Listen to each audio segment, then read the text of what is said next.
Stories of Old Greece and Rome. By Emilie K. Baker. Greek and Roman names of deities. Saturn. Kronos. Rhea. Cybele, Ops. Jupiter. Jove, Zeus. Juno. Hera, here. Minerva. Pallas, Athene. Apollo. Phoebus, Sol, Helios, Pythias, Cynthius. Diana. Selene, Artemis, Phoebe, Cynthia. Venus. Aphrodite, Dion, Cytherea. Mercury. Hermes, Psychopompus, Onychopompus. Cupid. Eros. Hebe. Juventus. Mars. Ares. Vulcan. Hephaestus. Neptune. Poseidon. Pluto. Hades, Dis, Orcus, Hades. Bacchus. Dionysus, Liber. Ceres. Demeter. Proserpina. Persephone, Cora, Farifata. Vesta. Hestia. Somnus. Hypnos. Mors. Thanatos. Aurora. Eos. Pan. Consents. Hercules. Alcides, Heracles. How do you find this book? Any thoughts about the book or the author? Any suggestion for improvement? Please take a moment to share your thoughts in a comment. If you like it, share it with your friends who might enjoy it as well.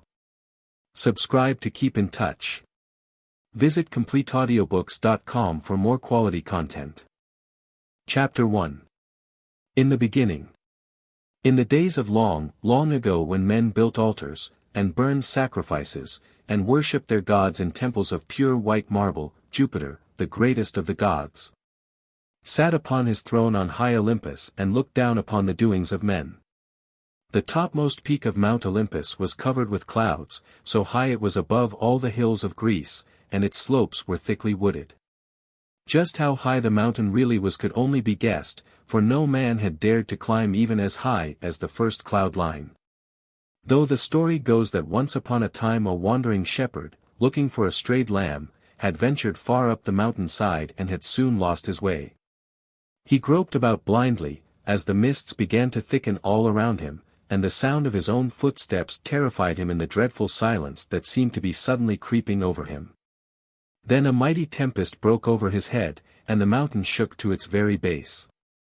From the hand of wrathful Jupiter fierce thunderbolts were hurled, while the lightning flashed and gleamed through the darkness of the forest, searching out the guilty mortal who had dared to climb too high. No human eye had ever seen the glories of Olympus, no human foot had ever stepped within its sacred halls, where the ceiling was of gold and the pavement of pearl and the thrones of the gods shone with 1,000 glittering jewels. Here the gods have made, so saith tradition, their eternal seat. The tempest shakes it not, nor is it drenched by showers, and there the snow does never fall.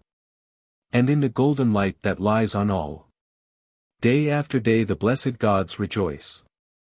Odyssey, Book 6, line 53. Of the life that was lived among the dwellers on Olympus, not even the poets could claim to know. But sometimes a tired soldier dozing by his camp-fire dreamed dreams of this wonderful country where the immortal gods walked by night and day. And sometimes a lonely fisherman, looking across the blue waters of the Mediterranean to the crimsoning sunset, saw visions of youth and beauty in life that lasted for ever and ever and ever. It was long before the memory of man that the gods first came to live on Mount Olympus, and it was still longer ago that all the great powers of the universe fought with each other for the right to rule the world. In this mighty war, which rent the very heavens with the crash of battle, Jupiter at last conquered all his jealous enemies, and made himself ruler of the gods and of the world. On that day he established his dwelling place on Mount Olympus, and set the earth below him for a footstool. From his throne in the high heavens he looked down upon the kingdoms that he had portioned out to each of his brothers. And he saw Neptune, the god of the sea, driving through the waves his chariot drawn by huge, misshapen sea beasts that beat up the thick white foam until it glistened on the sea king's beard and on his crown of shells and seaweed. The other kingdom was so far away that even the all-seeing eyes of Jupiter were strained to catch any glimpse of the shapes that moved noiselessly there, for this was the realm of Pluto, god of the underworld. That dread country of darkness and unending gloom, where no ray of sunlight ever came, and where the sad spirits of the dead wept for the lost world of love and light and laughter. Sometimes the great billows of clouds that rolled at the foot of the red gold throne shut out for a moment all sight of the earth at his feet. But however thickly the mists gathered, Jupiter could always see old Atlas standing on the shore of Africa with the heavens resting on his bent shoulders. This giant had stood so long that forests of huge trees had sprung up around his feet, and they had grown so tall during the ages and ages that had passed, that their topmost branches reached to the giant's waist and almost hid him from the sight of men. No one offered to relieve him of his burden, not even his two brothers, Prometheus and Epimetheus, to whom had been given the less difficult task of creating man and placing him in the rich gardens of the earth. There was every kind of plant and animal life in the gardens, and all things were very beautiful in this morning of the world, so beautiful that the gods, who must forever dwell in Olympus, felt sad that no eyes like their own could look upon the green meadows and flower-covered hillsides. So they bade Prometheus and Epimetheus fashion a being which should be like and yet unlike themselves. There was nothing but clay out of which to make this new creature called man, but the brothers spent much time over their task, and, when it was finished, Jupiter saw that the work was good. For they had given to man all the qualities that the gods themselves possessed: youth, beauty, health, strength, everything but immortality. Then Prometheus grew ambitious to add even more to the list of man's blessings, and one day, as he sat brooding by the seashore, he remembered that there was as yet no fire on the earth. For the only flame that burned in all the world was glowing in the sacred halls of Jupiter. For a long time he sat on the seashore, and before night fell he had formed the daring plan of stealing some of the divine fire that burned for always and always on Mount Olympus, and carrying it to the earth that men might revel in its warmth and light. It was a bold thing to dream of doing, but Prometheus forgot the fear of Jupiter's wrath, so determined was he to carry out his plan. And one night, when the gods were in council, seated around the great red gold throne, he crept softly into the hall, unseen and unheard. The sacred fire was burning brightly on a hearth of polished silver. Some of it Prometheus secreted in a hollow reed and hurried with it back to the earth.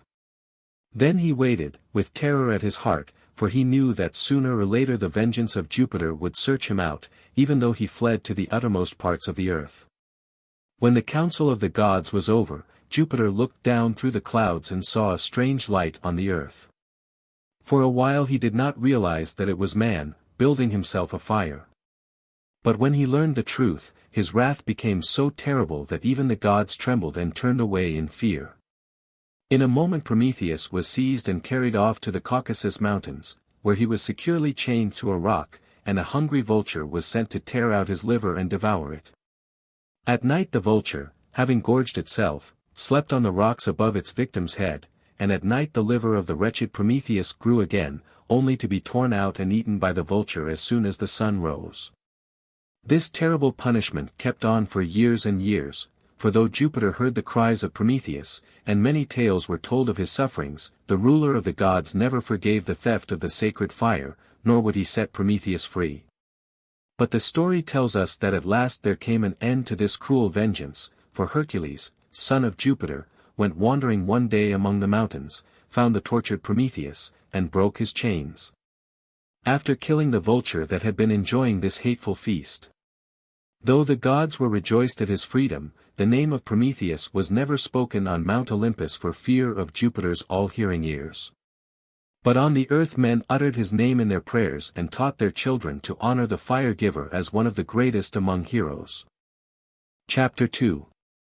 The Story of Pandora.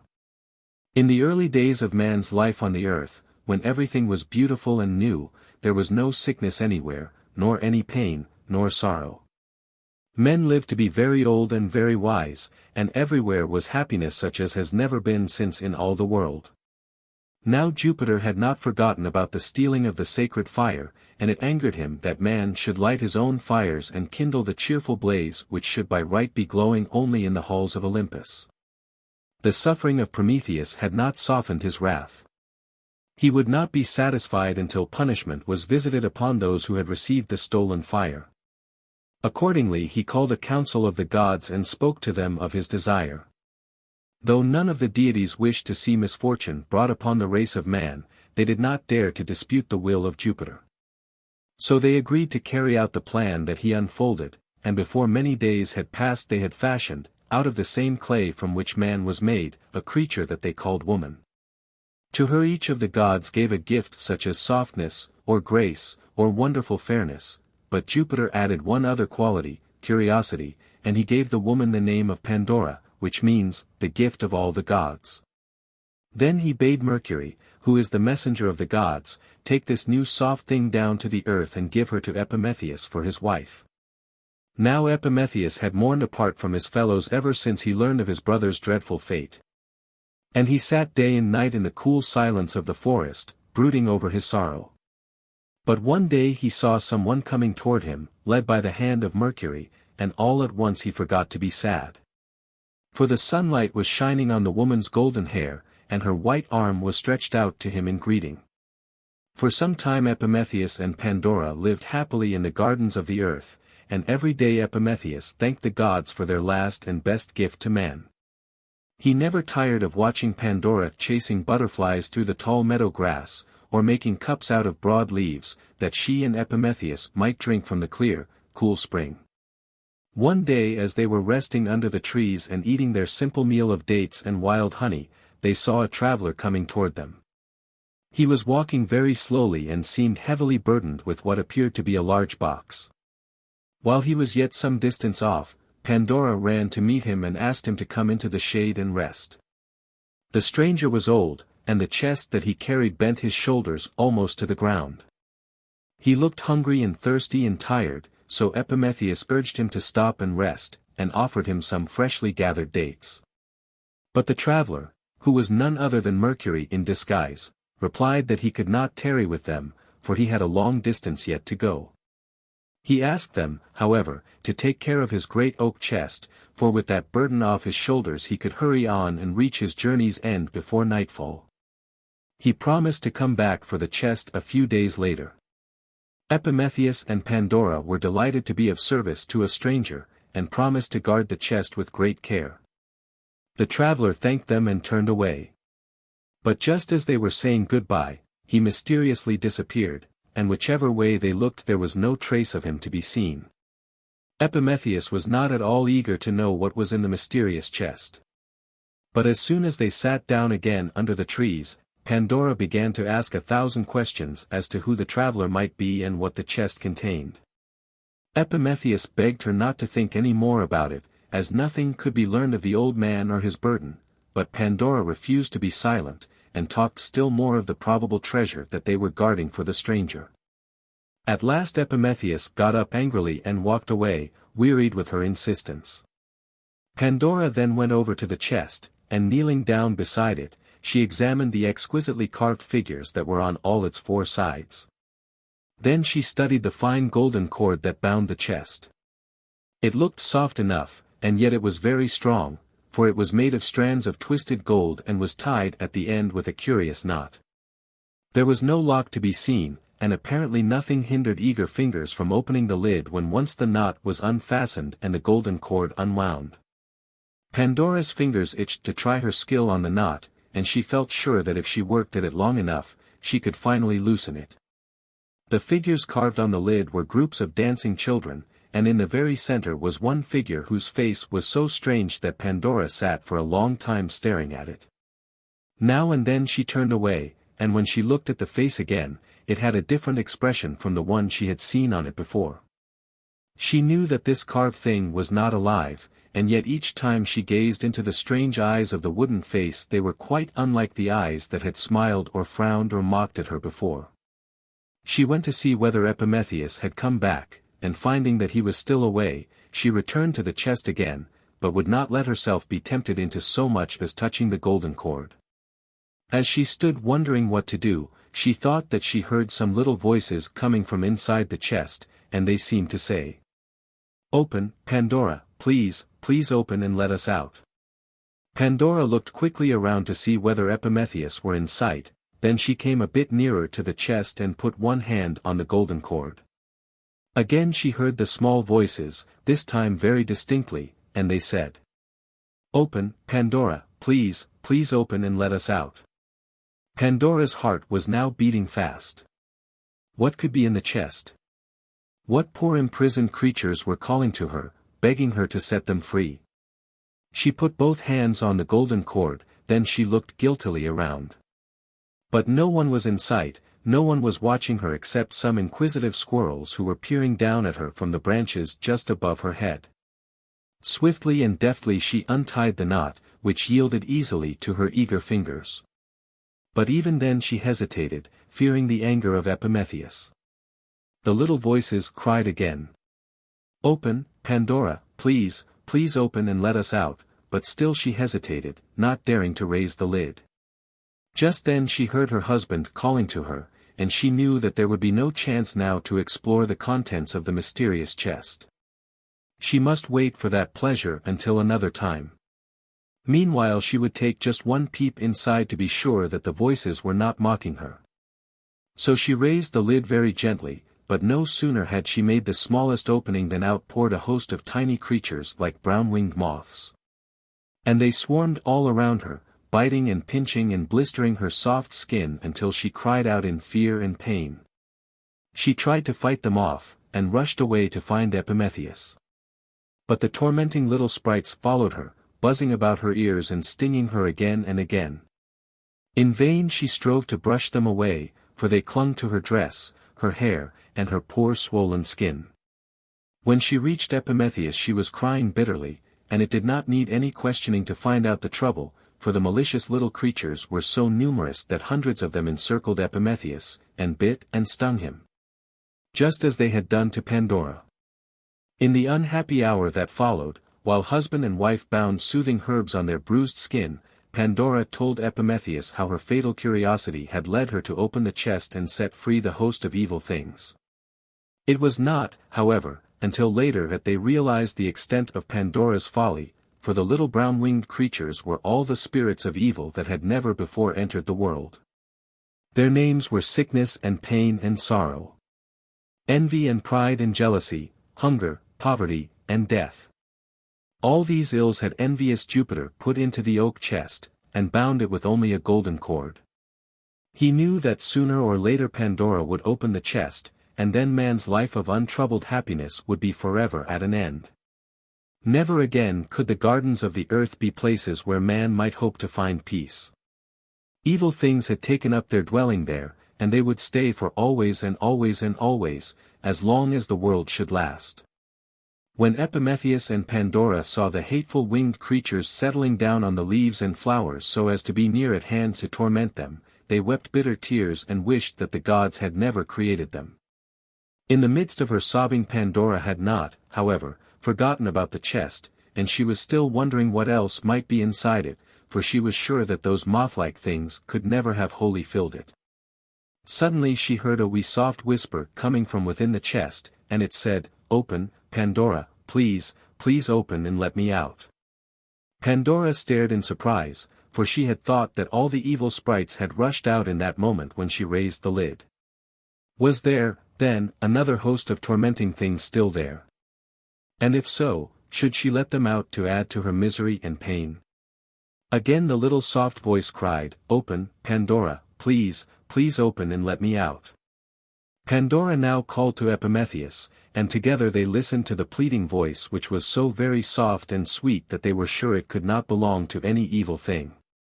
Still Epimetheus was unwilling to risk bringing any more trouble into the world, but in spite of her remorse, Pandora was curious to see what it was that was begging so plaintively for freedom.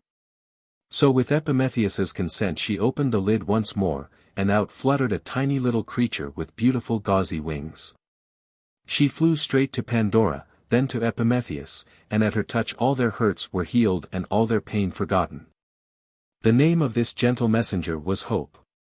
And she had been hidden in the chest secretly by one of the pitying gods, who grieved that Jupiter was sending so many ills to fret mankind.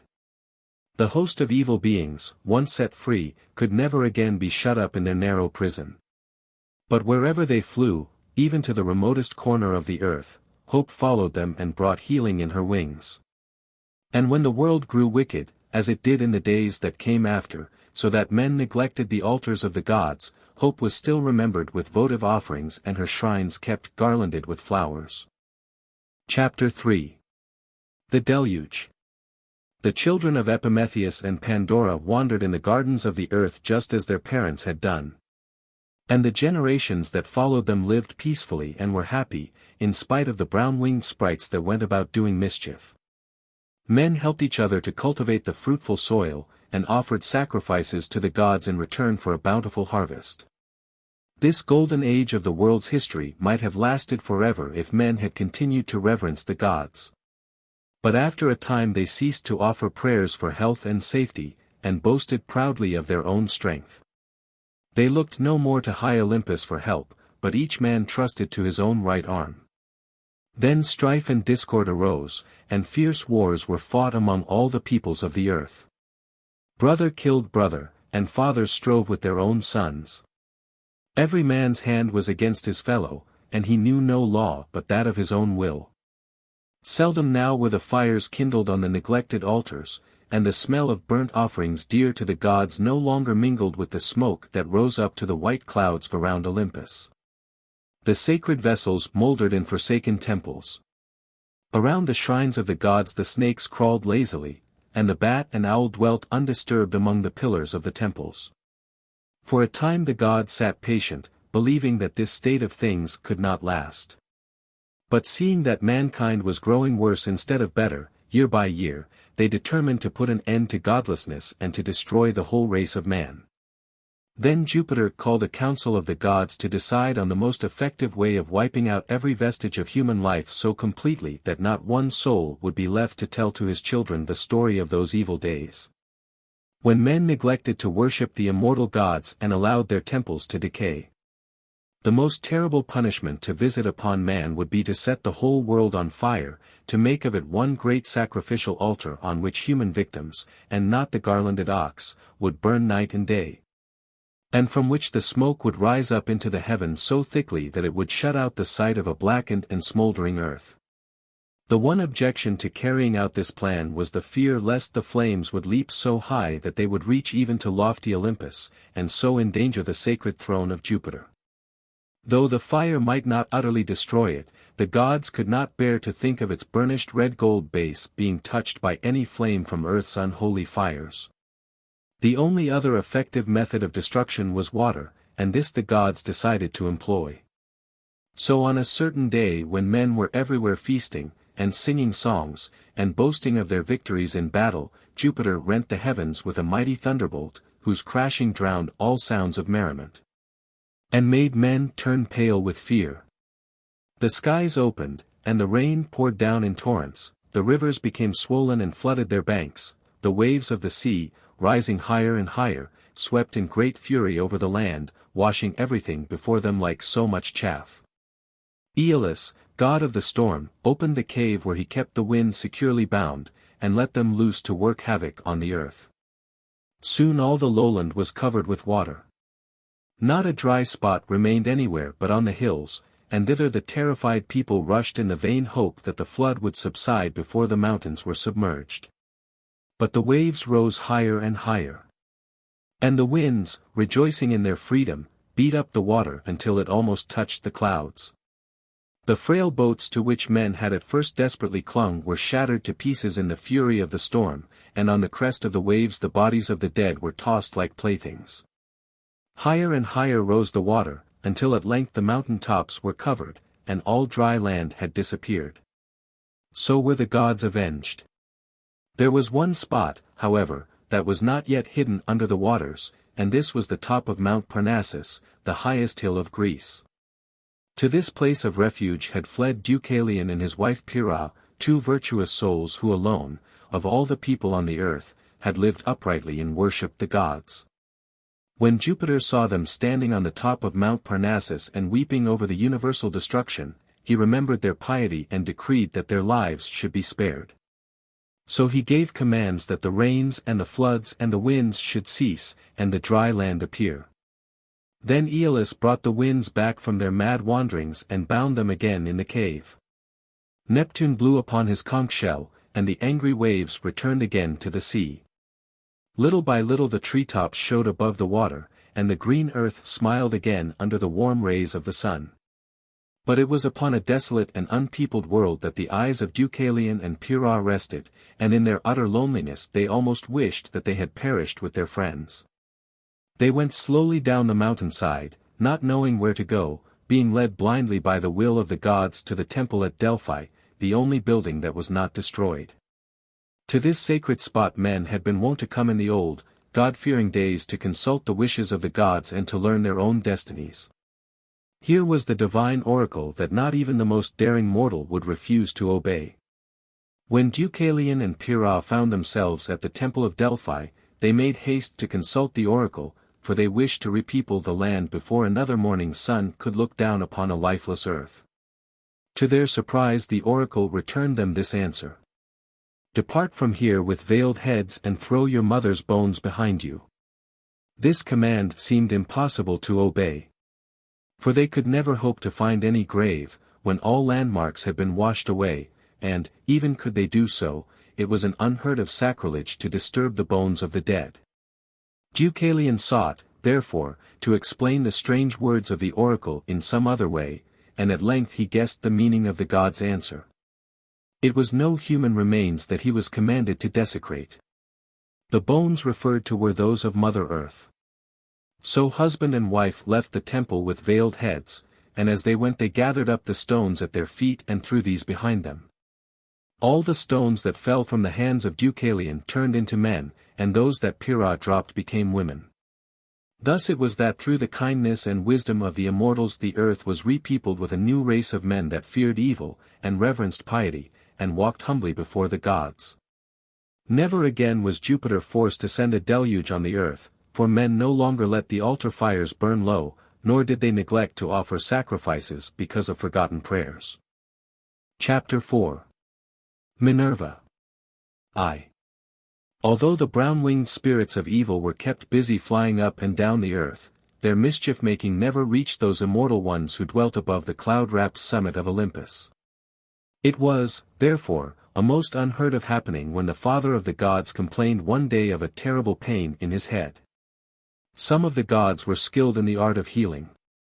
But no one could relieve Jupiter's suffering, nor tell what might be the cause of his pain.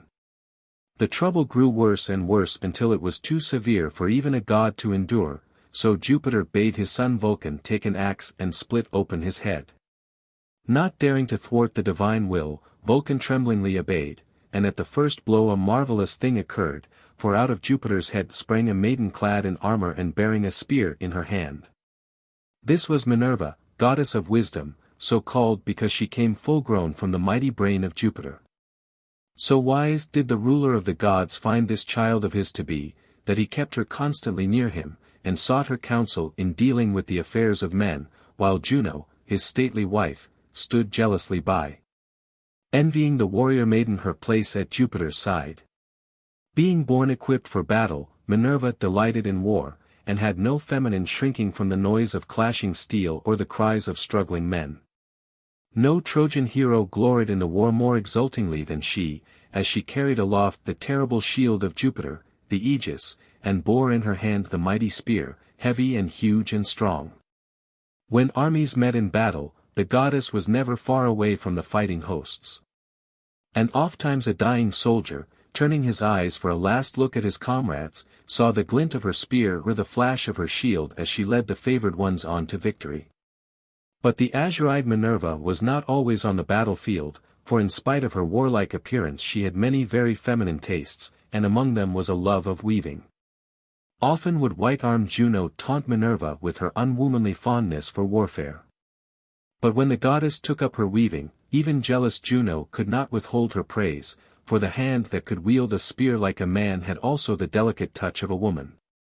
Now there lived on the earth a maiden named Arachne, who was very proud of her skill in weaving, and boasted that in the whole length and breadth of the land there was no one to equal her in this art. Whenever people spoke with her, she could talk of nothing else but her work, and if a stranger stopped to rest at her door, she would be sure to show him her weaving and to ask him whether in all his wanderings he had seen anything to surpass it. Soon she grew so conceited that she dared to compare herself with the goddess Minerva, and boasted that her own work was as beautiful as anything that hung in the halls of Olympus. Her friends grew frightened at her rash speech, and begged her not to let her foolish pride go too far, lest some whisper of her boasting should reach Minerva's ears. But Arachne only grew bolder, and said openly that she would not be afraid to challenge the goddess to a contest. These words were overheard by Apollo's raven, who flew quickly back to Olympus to tell what he had seen and heard. Minerva had known for some time of Arachne's boasting, but she had not deigned to notice it. Now, however, when she learned that a mortal maiden had dared to claim superiority to a goddess, she grew very angry and determined to punish such presumption. So she cast off her glittering armor and laid aside her long spear, and went down to earth in the disguise of an old woman. She found Arachne seated on the doorstep, weaving.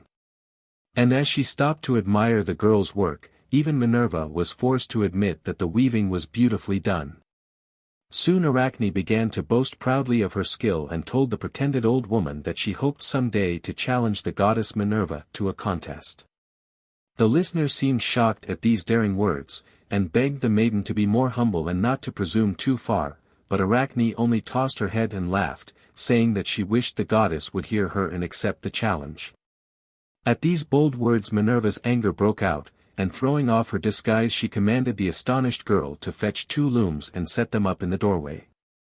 Then she bade Arachne make good her boast. For hours they worked in silence, each weaving with practiced fingers an exquisite design in the tapestry, and neither one turning her head to watch her rival's progress. When the last thread was tied and the work finished, Arachne looked anxiously at the goddess's loom, and one glance was sufficient to assure her of her own failure. Never in all her life had she seen work so faultlessly done, and the beauty of it was like that of visions in a dream.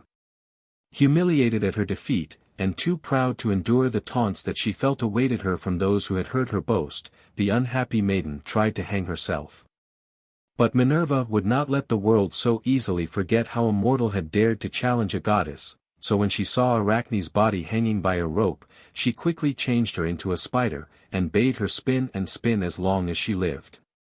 Thus when strangers came from all the country round to see the maiden whose skill in weaving had been noised far and wide, there she hung, an ugly black spider in the midst of her dusty web, a warning to all mortals who presume. 2. Many years had passed since Epimetheus and Pandora wandered in the gardens of the earth, and many generations of men had come and gone since the day when Deucalion and Pyrrha looked down from Mount Parnassus upon an unpeopled land. Cities had been built, with marble palaces and costly temples. Towns had sprung up on river banks and by the sea. Everywhere man was making for himself a home, and journeying into strange and distant lands. The gods, seated in the council hall of Jupiter, watched the changes taking place upon the earth. And as each new city was built and the flames of its altar fires rose up toward the white clouds around Olympus, they smiled upon the work of man's hand and made it prosper. Nowhere was the worship of the gods forgotten, but in each undertaking the protection of some deity was sought and a sacrifice offered that success might be assured. Scattered throughout the land, in town or by the wayside, were shrines where the farmer laid his offering of doves in return for a rich harvest, or a soldier hung some trophy of victory upon his safe return from the war, or a sailor, starting on some uncertain voyage, burned spices and incense that the gods might grant favoring winds to all those who go down to the sea in ships. But in every city there was one temple more beautiful than the rest, and this was dedicated to that particular deity who had named the city and was its especial protector. And as city after city was built throughout the fair land of Greece, each of the gods wished to have the naming of it that he might thereby receive added worship and honor. There was much jealousy among them on this score, and they watched eagerly each thriving inland town or seaport, knowing that in a few years it would become a great city. building costly temples and erecting statues to the god whom it delighted to honor. So once, when a certain town on the coast of Greece began to grow into a large and prosperous city, there was much dispute in the council hall of Jupiter as to who should have the privilege of naming it. Perhaps the gods were looking far into the future and saw what this city was destined to become. But however that may be, the gods and goddesses argued so fiercely over the matter that Jupiter was obliged to interfere, lest some murmur of this unusual discord should reach the earth. Then one by one the various contestants withdrew until only Neptune and Minerva were left to dispute over their respective rights to the naming of the city. There being no ground for either's claim, Jupiter at length decided to give the much coveted honor to whichever of these two should present the most useful gift to the people of the city. Neptune then struck the ground with his trident, and where the earth opened there sprang out a horse with snow-white mane and arching neck and a splendid body on which a king might be proud to ride. The gods and goddesses who had assembled to witness the contest were delighted with Neptune's gift, and waited impatiently to see what better thing Minerva would be able to offer. Surprise, amusement, and contempt were written on the faces of the spectators when the goddess stepped forward, holding in her hand an olive branch. But Jupiter, wisest of them all, did not smile, for he was listening while Minerva told of the great value her gift would have for the people of the new city. She described all the uses to which its leaves, its fruit, and even its bark could be put, adding that the olive branch was to be a sign of peace among all nations, and was therefore of more true service to man than a war-horse, which would bring upon him only bloodshed and disaster. To these wise words the gods were forced to agree, so to Minerva was granted the privilege of naming the city, and as she was called Athena, by the Greeks, she named the place Athens, which it is called to this very day. Before many years passed a splendid marble temple was built on the hill just above the city, and this was dedicated to Athena, whose colossal statue, carved by the famous sculptor Phidias, adorned the interior. They called this temple the Parthenon, and from the ruins that still remain we know that the hand of man has never built anything to equal it in beauty. Chapter 5. Apollo and King Admetus. There would have been but little trouble between Jupiter and his stately wife if no one but Minerva ever gave the watchful Juno cause for jealousy. But other goddesses, and even mortal maidens, found favor in the eyes of Jupiter, and for their sake he often left her side. From his throne in the high heavens the ruler of the world saw not only the goddesses, with their glory of immortal youth, but also the daughters of men endowed with that same beauty and grace which the gods themselves had bestowed upon the first woman. Though Juno, of the snow-white arms, alone enjoyed the title of Queen of Heaven, she knew that she had many rivals for the love of Jupiter, and it was this jealousy of all loveliness in woman that made her ever watchful and revengeful. Perhaps it was the cause, too, of the very changeable temper that her husband accused her of possessing. Whoever won the affections of Jupiter was sure to be persecuted by cruel Juno's unrelenting hate, as the poet Virgil says. But this did not hinder the ruler of the gods from leaving very often the marble halls of Olympus to wander, in some disguise, about the earth. It was after such an absence that the watchful Juno learned of Jupiter's love for fair-haired Latona, goddess of dark nights. As this new rival was not a mortal maiden who could be punished with death, the wrathful queen was forced to be content with banishing the goddess forever from Olympus, and compelling her to live upon the earth. Not satisfied with this, she decreed that anyone who took pity on the unhappy goddess, or gave her any help, would incur the lasting displeasure of Juno. For days and nights Latona wandered, not daring to ask for food or shelter, since all men knew of Juno's decree. She slept at night in some spot where the trees offered protection from wind and rain, and her only food was the scanty store that she could gather by the way, berries, nuts, wild honey, and sometimes bits of bread dropped by children in their play. One day, being very thirsty, she stopped beside a clear pool to drink. But some reapers who were passing by saw her, and hoping to gain favor with Juno they stepped into the pool and stirred up the water into such muddiness that poor Latona could not drink. Angered by such uncalled-for cruelty, the goddess prayed to Jupiter that these wicked men might never leave the spot where they were standing. Jupiter from his throne in the high heavens heard her prayer, and in answer he turned the reapers into ugly green frogs and bade them stay forever in the muddy pool. And ever afterward when men came upon slimy ponds, where rank weeds grew and the water oozed from muddy banks, there they found the blinking frogs, even as Jupiter had willed. After wandering some miles further, Latona came at last to the seashore, and here she begged Neptune, the god who shakes the shores, to come to her aid, for she knew that Juno's power did not extend to the ruler of the sea. Seeing her distress, and pitying the poor persecuted goddess, Neptune sent her a dolphin, who took her on his back and swam with her to the floating island of Delos, which the kindly sea god had caused to appear out of the depth of the ocean. Here Latona landed, and was for a time content, but the rocking of the island soon grew unbearable, and she begged the aid of Neptune a second time. He obligingly chained the island to the bottom of the Aegean Sea, and Latona had no further cause for complaint. On this island were born her two children, Apollo, god of the sun, and Diana, goddess of the moon. When the children were grown, Jupiter took them to Olympus, though not without much protest from the ever-jealous Juno. The young Apollo's beauty and his skill in music gained him great favor among the gods, and found him worshippers in every town and city throughout the land of Greece. So conscious of his power did Apollo become, that he sometimes dared to assert his authority, unmindful of the will of Jupiter. And on one occasion he so angered his divine parent that he was banished to the earth, and made to serve Admetus, king of Thessaly. In spite of his disgrace, Apollo managed to cheer his lonely hours of labor with his music. And as his work was no more difficult than to care for the king's sheep, he had abundant leisure to play upon his lyre while his flocks grazed on the sunny hillsides. As soon as he touched the strings, all the wild things in the forest crept out to hear.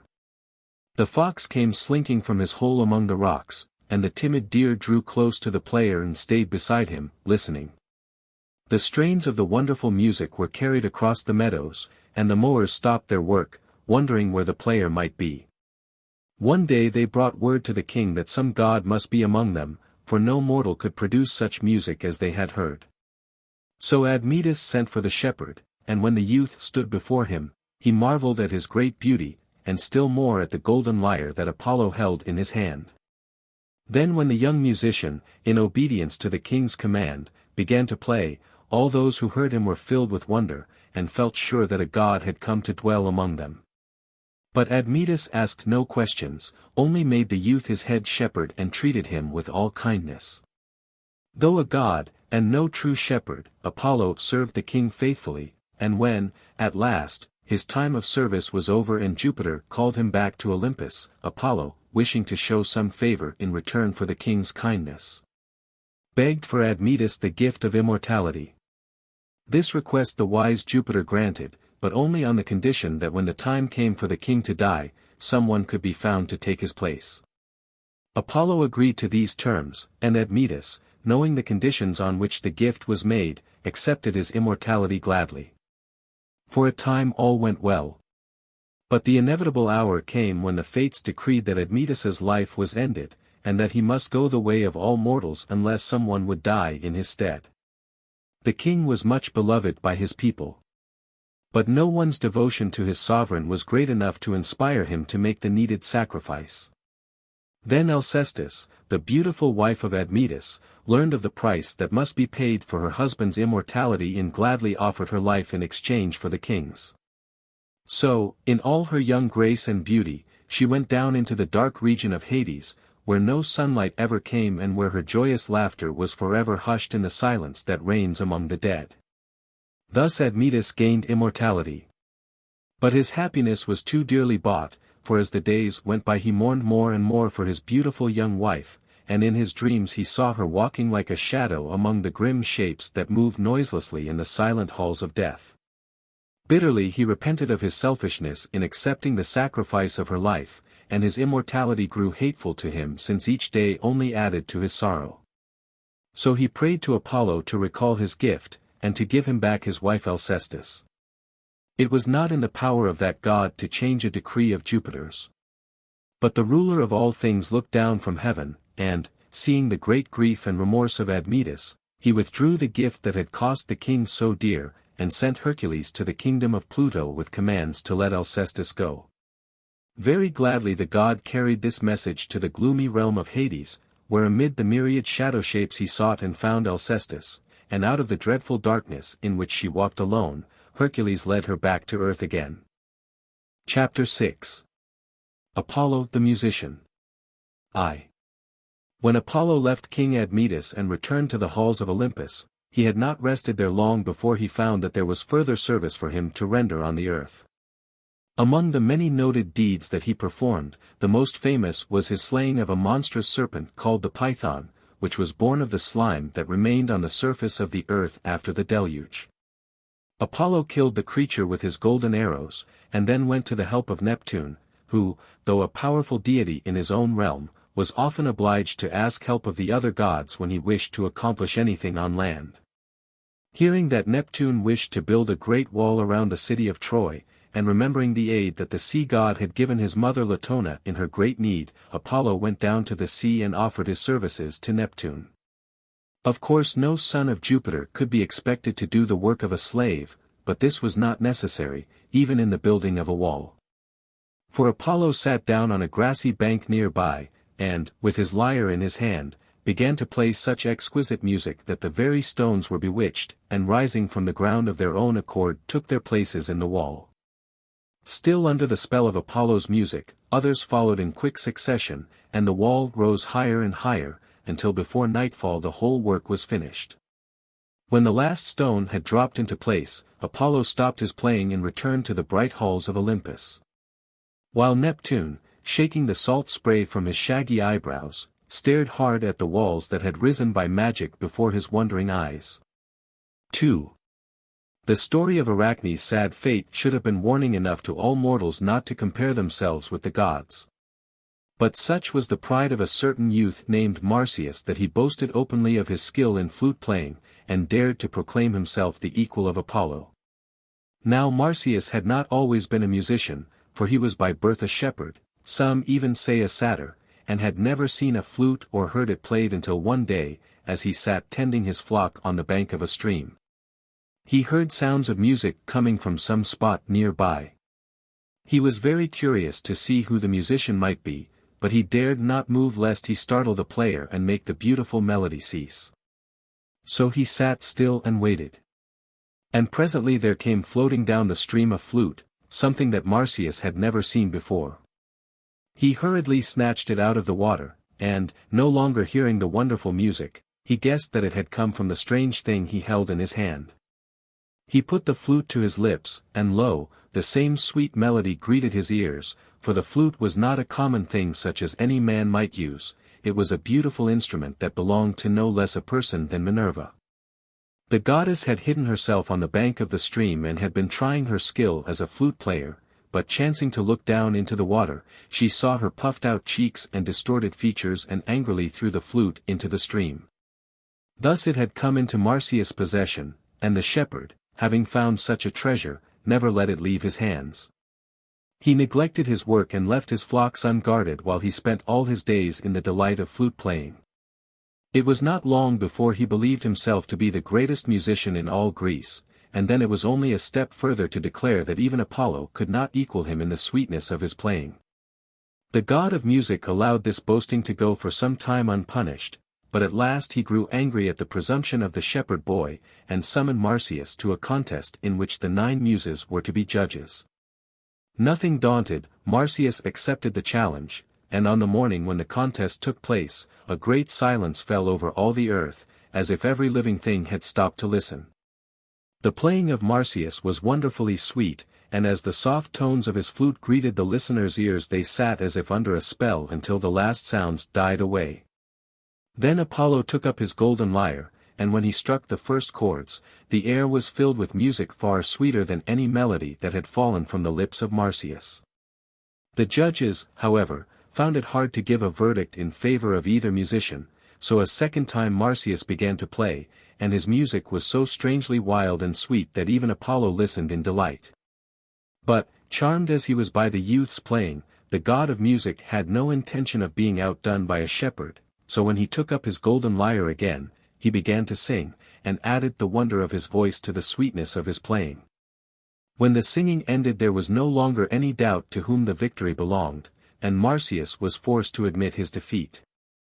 As the price of failure was to be the terrible penalty of being flayed alive, the wretched Marsyas had to submit to this cruel death. Apollo bound him to a tree and slew him with his own hands. 3. When the news of Marsyas' dreadful fate spread abroad, people were careful for many years not to anger any of the deities by presuming to rival them, but in time the memory of that tragic event faded away, and the horror of it was forgotten. In the halls of King Midas was the noise of great mirth and feasting, and the sound of music filled the spacious room where the king and his court sat at the banquet table. Beside the king stood Pan, his favorite flute player, who was no other than the famous sylvan god of shepherds.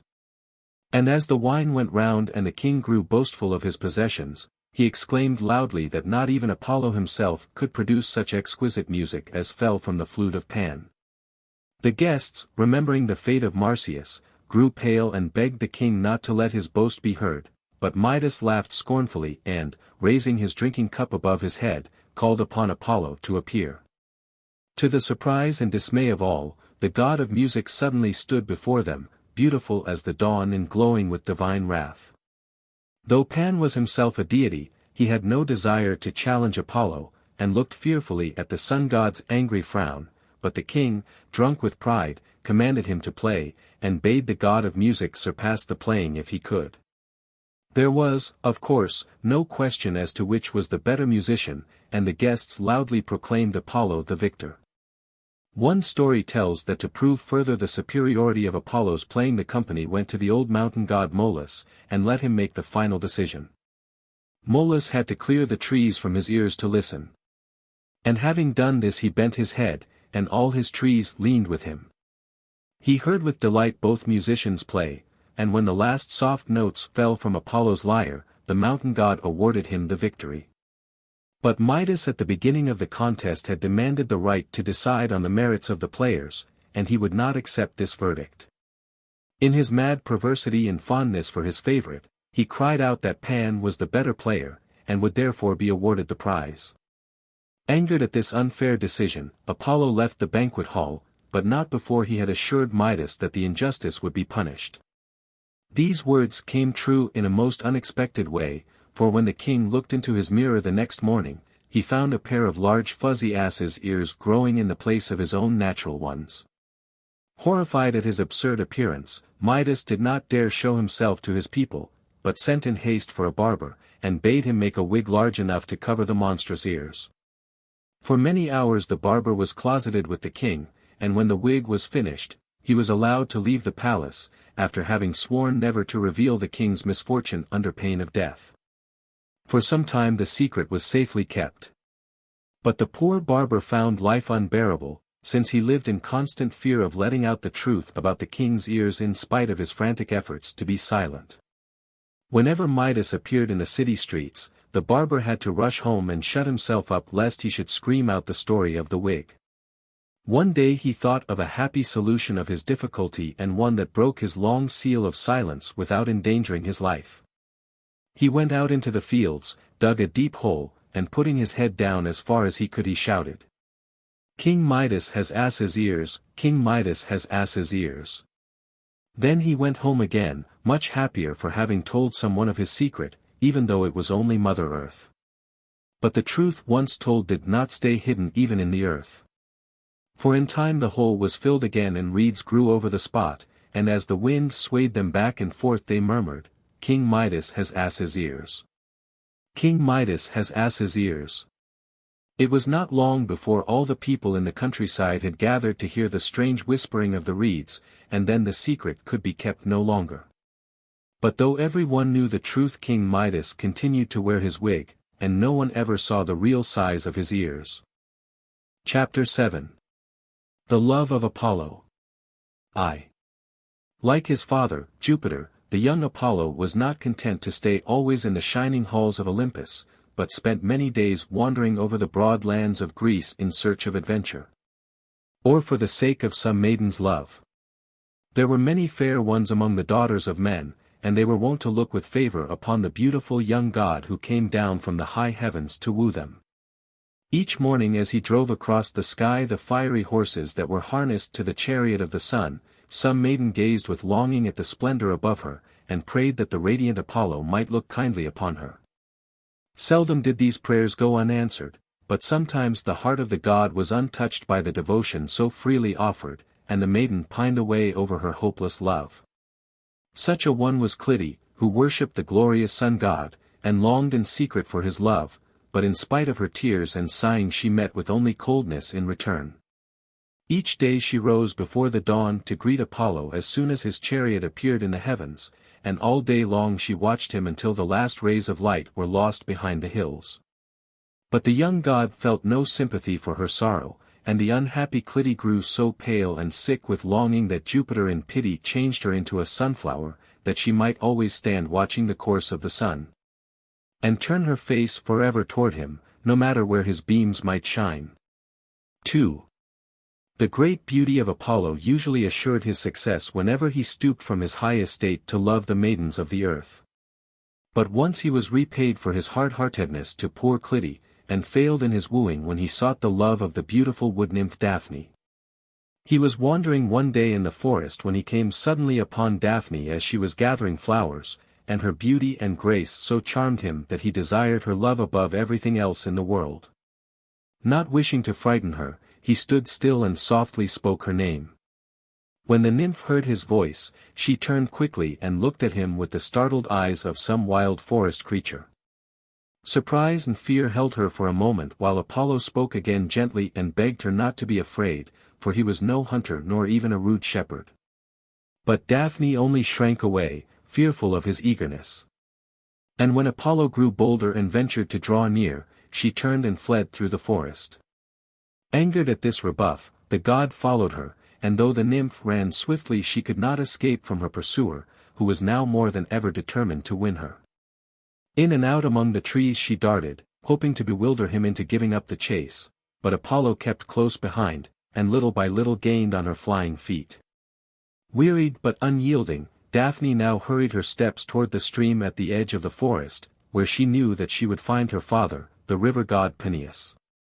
As she neared the stream she cried aloud to him for help. And just as Apollo had reached her side and his outstretched hand was on her shoulder, a rough bark began to enclose her soft body in its protecting sheath, green branches sprouted from the ends of her uplifted arms. And her floating hair became only waving leaves under the grasp of the god's eager fingers. Apollo stood dismayed at this transformation, and when he saw a laurel tree rooted in the spot where, but a moment ago, had stood a beautiful living maiden, he repented of his folly in having pursued her and sat for many days beside the river, mourning her loss. Thus it was that the laurel became the favorite tree of Apollo. And when the god returned sadly to Olympus, he decreed that whenever poet or musician or any victor in the games was to be crowned with a garland of leaves, those leaves were to be taken from the laurel tree in memory of Daphne. 3. In one of the flower-filled meadows of sunny Greece, there played all day a golden-haired boy named Phaeton, who was the pride and delight of his mother Clymene, a stately maiden whom Apollo had once wooed and won. The boy was willful and headstrong, but beautiful as a young god, and his mother, in her foolish pride, often reminded him how favored he was above all other children in being the son of Apollo. Each morning she led him to a place where he could see the sun rise, and told him that his father was just then harnessing the fiery steeds to his golden-wheeled car, and would soon be leaving his palace of burnished gold to drive across the heavens, bringing daylight to the darkened earth. She told him of Apollo's great beauty, and of his wonderful music, and of his high position among the gods, because his chariot was nothing less than the glorious sun. Phaeton never tired of hearing these stories, and it was no wonder that he became very proud of his divine parentage, and boasted of it among his playmates. The children only laughed at his wonderful tales, and to convince them he grew more arrogant in his bearing, until they, angered by his continued boasts, bade him give some proof of his claims or else be silent. This Phaeton could not do. So they taunted him with his godlike appearance, and sneered at his pretensions until the boy, roused to action by their repeated insults, ran to his mother, and begged her to tell him whether he might not speak to his wonderful, but unknown father, and obtain from him some proof to silence the children's tongues. Clymene hesitated to send the child on the long necessary journey, but yielding at last to his entreaties, she showed him the way to his father's palace. It was night when Phaeton set out, and he was obliged to travel quickly if he wished to reach his journey's end before the sun-car left the golden portals of the east. The palace of the sun was marvelously wrought, and the light from its golden columns and glittering jeweled towers so dazzled the eyes of Phaeton that he was afraid to draw near. But remembering the taunts of his playmates, he grew bolder, and sought out his father to beg the boon for which he had traveled so far and wearily. When Apollo, from his ivory throne, saw the boy approaching, he welcomed him kindly and called him by the name of son. Hearing this, Phaeton lost all fear, and told his father how the children had refused to believe Clymene's stories, and had taunted him because he could not prove the truth of his mother's claim. The lofty brow of Apollo grew cloudy as he listened to Phaeton's words, and he promised to give the boy the proof he desired by granting him any favor he might ask. Instantly Phaeton demanded that he be allowed that very day to drive the sun chariot, for when those on the earth saw him in that exalted place, they could no longer refuse to believe that he was indeed the favored child of Apollo. Dismayed at this unexpected request, the sun god sought to persuade Phaeton to ask some other boon, for he knew that no hand but his own could guide the four-winged horses that were harnessed to the golden sun-car. But the boy was determined to carry out his plan, and with all the willfulness of a conceited child, he refused to heed his father's warnings. As Apollo had sworn by the river Styx, the most terrible of all oaths, to grant Phaeton's request whatever it might be, he was obliged to fulfill his promise. And very reluctantly he led the boy to the portals of the palace, where the impatient horses already stood pawing the ground. Phaeton gazed at the sun-car in delight, for it was all of gold, except the spokes of the wheel, which were of silver, and the body of the chariot was studded with chrysolites and diamonds that reflected the sun's dazzling brightness. The impatient boy sprang into the chariot and seized the reins in his hands, while his father bound on his head the blazing sun rays. But before the journey was begun, Apollo poured over him a cooling essence, that his skin might not be shriveled by the burning heat of the sun, and gave him careful instructions how to handle the restless steeds. Phaeton but half listened to these words, and fretted to be off on his triumphant course, so Apollo ordered the gates to be thrown open, and the sun-car dashed out into the heavens. For a while all went well, for the boy remembered his father's caution about using a whip on the fiery horses, but as the day wore on he became reckless, and forgot everything but his own proud triumph. Faster and faster he drove, flourishing his whip, and never heeding in what direction the maddened horses sped. Soon he lost his way and the chariot came so close to the earth that its fierce heat dried up the rivers and scorched the ground and shriveled up all vegetation, even turning the natives in that part of the country brown, which color they are still to this very day. Smoke rose up from the charred and blackened earth, and it so clouded the eyes of the now terrified Phaeton that he could not find his way back to the path of the sun and drove wildly far away from the earth. This caused terrible disaster, for under the sudden cold all growing things withered, and the blight of frost settled over all the land. Then a great cry arose from the people of the earth when they saw their country laid waste. And though Jupiter was fast asleep on his golden couch he heard the cry, and started up in surprise. What could be happening on the earth that the sound of human wailing should break in upon the silence of his dreams? One glance was sufficient for him to see the smoke rising from the burnt-up land and to realize the cause of all that useless destruction, for far across the heavens, like a vanishing comet, Phaeton was madly driving the flaming chariot of the sun. Angered at the sight of a mere boy presuming to take upon himself so great a task, Jupiter seized one of his deadliest thunderbolts and hurled it at the unhappy youth, whose scorched body was immediately dashed from its lofty seat and sank into the calm waters of the Eurydice river. Clymene mourned her son's untimely death, and gathered his remains from the river that they might have honorable burial. Phaeton's dearest friend, Sickness, continued to haunt the river's edge, looking for any relic of his favorite that might chance to rise to the surface of the water. In recognition of this devotion the gods changed him into a swan that might stay forever on the river and plunge his head fearlessly into the clear waters to search for some scattered fragments of his unfortunate friend. Chapter 8. Diana. During the childhood of Apollo and Diana the goddess Latona lived happily on the island of Delos, and forgot all her early misfortunes in the joy of her children. As they grew up she boasted of their strength and beauty to all who came to the shores of Delos, and no village or hamlet, however small, but had heard of Latona's children. When Grecian mothers put their little ones to bed at night, they told wonderful tales of an island far out at sea where a brother and sister lived who were fairer than all the flowers in the meadows. And maidens, sighing for a loveliness greater than their own, wove garlands to adorn the shrines of those two who walked the earth in all their immortal grace. Latona was proud of her children's fame, and boasted of it far and wide. Few mothers cared to dispute her claim, and these spoke only in whispers, but there was one, bolder than the rest, who openly laughed at the goddess's boast and taunted her with having but 2 such children whom she could praise. This was Niobe, a Grecian princess and the mother of 14 children, 7 sons and 7 daughters, all of them fair and strong and godlike in spite of their mortal birth. When Niobe learned that the people in her kingdom were loud in their praises of Latona's children, and were neglecting to honor her own splendid sons and daughters, she was very angry and ordered all the statues of Apollo and Diana to be destroyed. For the people, in their devotion to beauty, had set up many in the temples and the marketplace. Then she bade a messenger go tell the goddess what had been done, and show her in what contempt the mother of 14 children held her who had but 2. When Latona received the message she was so enraged at the insult that her desire for revenge knew no bounds. She called Apollo and Diana to her side and commanded them to go forth and slay the children of Niobe. It was easy for Apollo to accomplish his part of the cruel task, for he met the 7 sons of Niobe hunting, and slew them so quickly that not one of the brothers had time to ask what he had done to merit the god's wrath.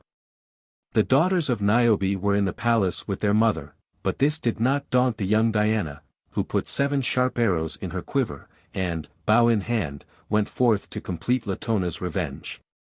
She found the maidens seated at Niobe's side, weaving, and one by one the remorseless goddess shot them down in spite of their mother's heartbroken cries for mercy.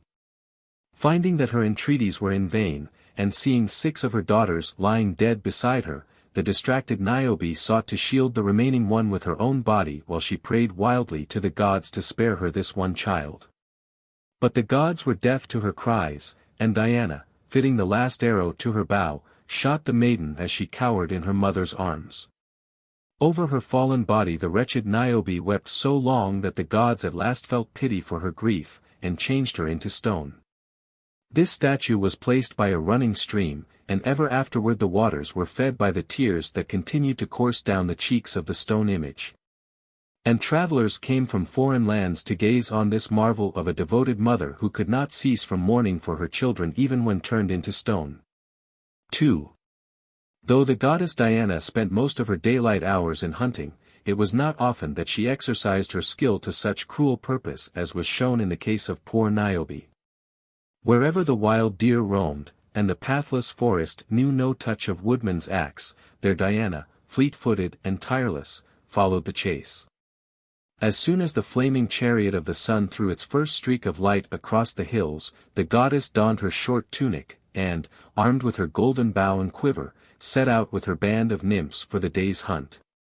At noontide, wearied with the chase, she sought out some secluded spot where the mountain stream ran clear, and where the foliage hung round her like a curtain. On a certain day, when she and her maidens were enjoying the refreshing coolness of the water, they heard a slight rustle among the trees, and looking around, perceived a young hunter watching them. This was Actaeon, who had himself been following the deer since daybreak, and had been drawn to this spot by the noise of running water. As he neared the stream he heard sounds of girlish laughter, and this so roused his curiosity that he hastily put aside the branches to see who the merrymakers might be. Great was his dismay when he recognized Diana and her nymphs. But before he could disappear among the bushes the goddess saw him, and catching up some water in her hand, she threw it into his face, crying, "Go now, if you can, and say that you have seen Diana at her bath." The moment these words were spoken, Actaeon felt a queer change coming over him, and he stared in horror at his hands and feet, which were becoming hoofs, and at his skin, which was rapidly changing into a deer's hide. Antlers grew out of his head, he dropped on all fours, and found himself turned into a stag. Before he quite realized what had befallen him, he heard the baying of hounds, and knew that his only safety was in flight. He dashed off through the bushes, but the dogs were on his track. Before he had gone far, the pack had overtaken him, since he knew no lore of the wild things by which they elude their enemies, and were snapping and snarling at his throat. Deprived of his human voice, he could not cry for help, and in a moment the hounds had torn him into pieces. So was Diana avenged. 3.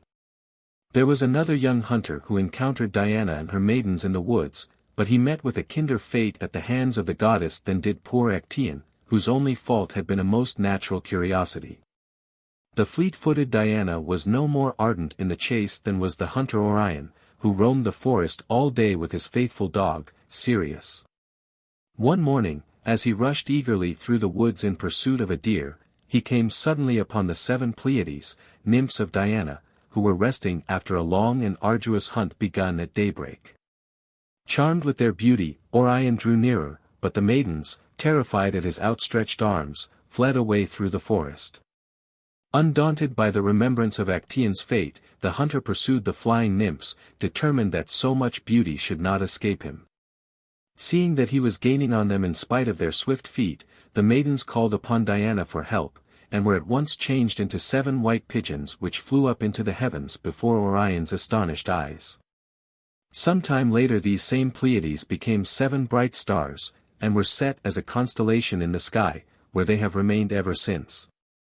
Orion continued to hunt from early dawn until nightfall without any misfortune overtaking him on account of his impetuous lovemaking.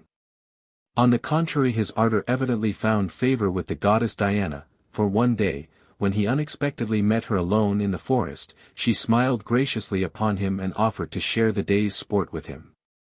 Perhaps it was the beauty of the young hunter as well as his boldness that charmed the goddess, but however that may be, she continued to meet him in the forest, and they hunted together hour after hour until the twilight began to fall. Then Diana knew that she must leave her lover and mount her silver moon car. When Apollo learned of his sister's affection for the young hunter, he was very angry, for Diana had refused the love of the gods, and had begged of Jupiter the right to live unwed. The sun god determined therefore to put an end to Orion's wooing.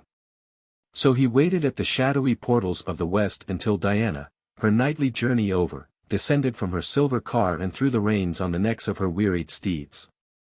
Then Apollo spoke to his sister of her hunting, and praised her skill with the bow. Presently he pointed to a tiny speck that was rising and falling on the crest of the waves a long distance away, and bidding her use this as a target, he challenged her to prove her skill.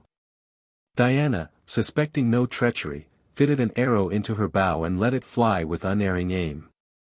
Great was her distress when she learned what her brother's trickery had led her to do. For it was no floating log or bit of seaweed that her arrow had pierced, but the body of Orion. Apollo had seen the hunter go each morning to the ocean to bathe, and he thought this an easy way to dispose of the unworthy lover. Diana mourned Orion many days, and to keep his memory honored she placed him and his faithful dog, Sirius, in the sky as constellations. Chapter 9. The Story of Endymion. The chaste Diana was not only a famous huntress, but she was goddess of the moon as well. By day she roamed the forest with her band of nymphs, and by night she sailed in her bright moon car across the star-strewn sky, and looked down at the sleeping earth lying in the shadow except where her soft light fell. As soon as Apollo had driven his tired, foam-flecked horses within the western gates, and twilight had begun to creep over the hills, Diana mounted her silver car drawn by milk-white steeds, and started on her nightly journey. During the first hours of her ride, the friendly twilight kept a faint glow in the heavens, and the road lay plain before her. But as night came on and the blackness deepened, her horses might have wandered from their accustomed path had not the stars wakened from their daydreaming and come out in great luminous clusters to light the goddess on her way. Though the journey was always the same, night after night, Diana never wearied of her course or found the sleeping earth less lovely, as it unfolded hour by hour before her eyes. One evening as she looked down upon the quiet scene, she saw the form of a shepherd boy lying upon a grassy hilltop, where the moonlight shone full upon his upturned face. Diana was not susceptible to love. But when she saw Endymion sleeping, she marveled at his beauty, and felt a strange longing to be near him. So she stepped softly from her silver car and floated down to the earth, to the spot where the unconscious shepherd lay dreaming. There was perfect stillness all around, and no whisper came but the soft murmur from the pine trees, which sounded like some great creature sighing in its sleep. For some time the goddess watched the youth in silence, then, stooping, she gently kissed him. Endymion half wakened at her touch, and looked sleepily around, bewildered by the radiance that seemed to be enfolding him in its unearthly light. But in a moment the glory had faded away, and there was only the deep blueness of the night all about him, for Diana, frightened at her own boldness, had hurried back to her silver car and had sped away into the darkness.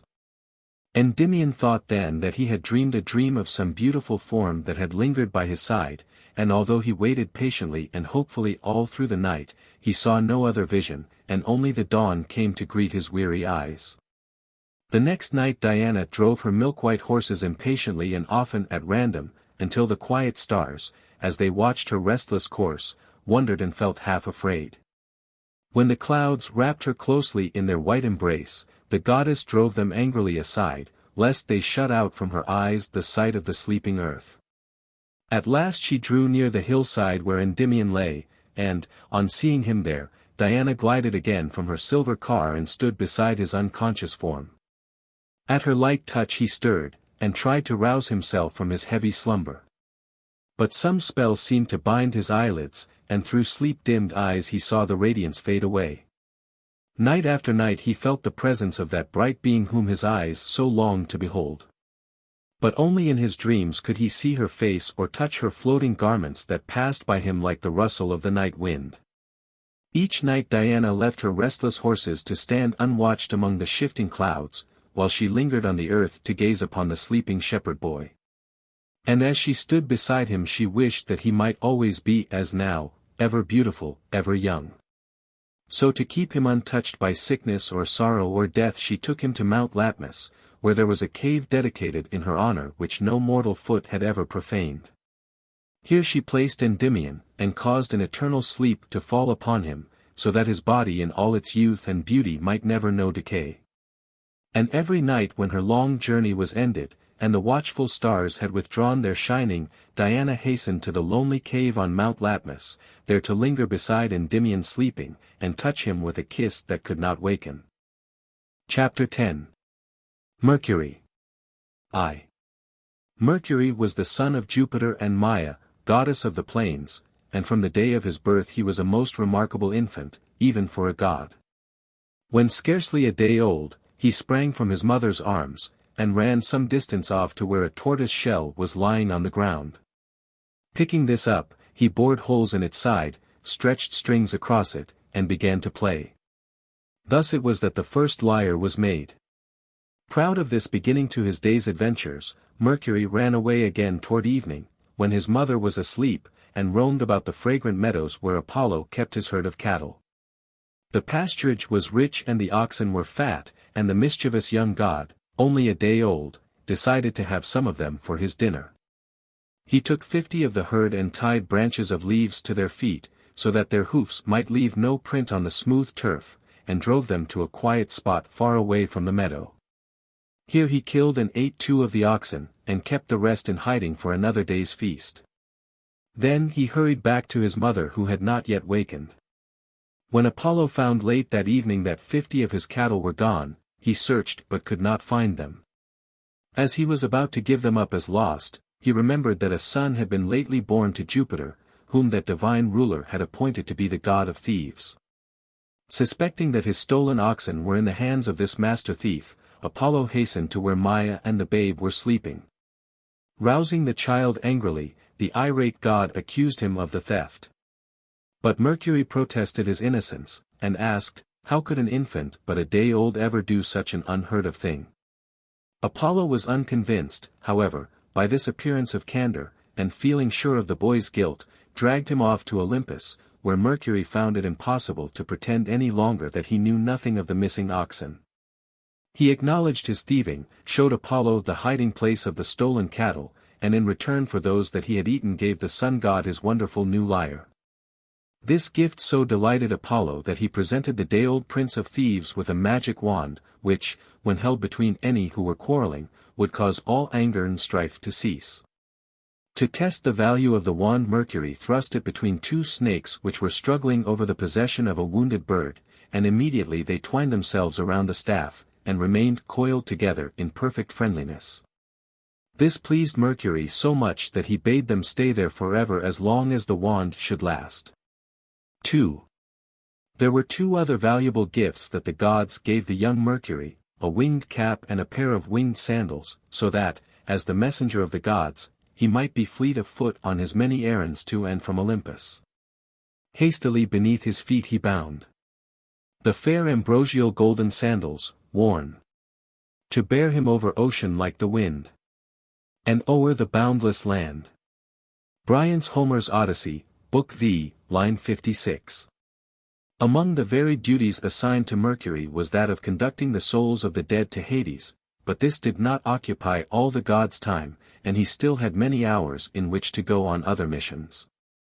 In spite of his rather doubtful reputation for honesty, the gods often sought his assistance in their difficulties, and in one very delicate commission he proved himself a competent ally. This was when Jupiter went wooing the maiden Io. The jealous and vengeful Juno was always on the watch whenever her lord took a fancy to go wandering about the earth, so to woo the gentle Io unseen by his wife required some diplomacy on Jupiter's part. Accordingly he spread a thick cloud over the meadow where he was wont to meet the maiden, and trusted that its appearance would not arouse Juno's suspicions. He also took the precaution to visit Io at the time when the watchful queen of heaven was accustomed to sleep. But one day Juno awoke sooner than usual, and finding Jupiter absent, she at once surmised that he was adventuring again in some love affair. When she looked down at the earth, she saw the thick cloud that hung over the meadow and noticed that it never altered its position, no matter how the winds blew. Feeling sure that this was some trick intended to deceive her, the wrathful goddess glided down to the earth and appeared at the astonished Jupiter's side, but not before he had had time to change Io into a heifer. Golden sandaled Juno walked about the meadow gathering flowers, then she asked her husband why he was lingering there, so far from bright Olympus.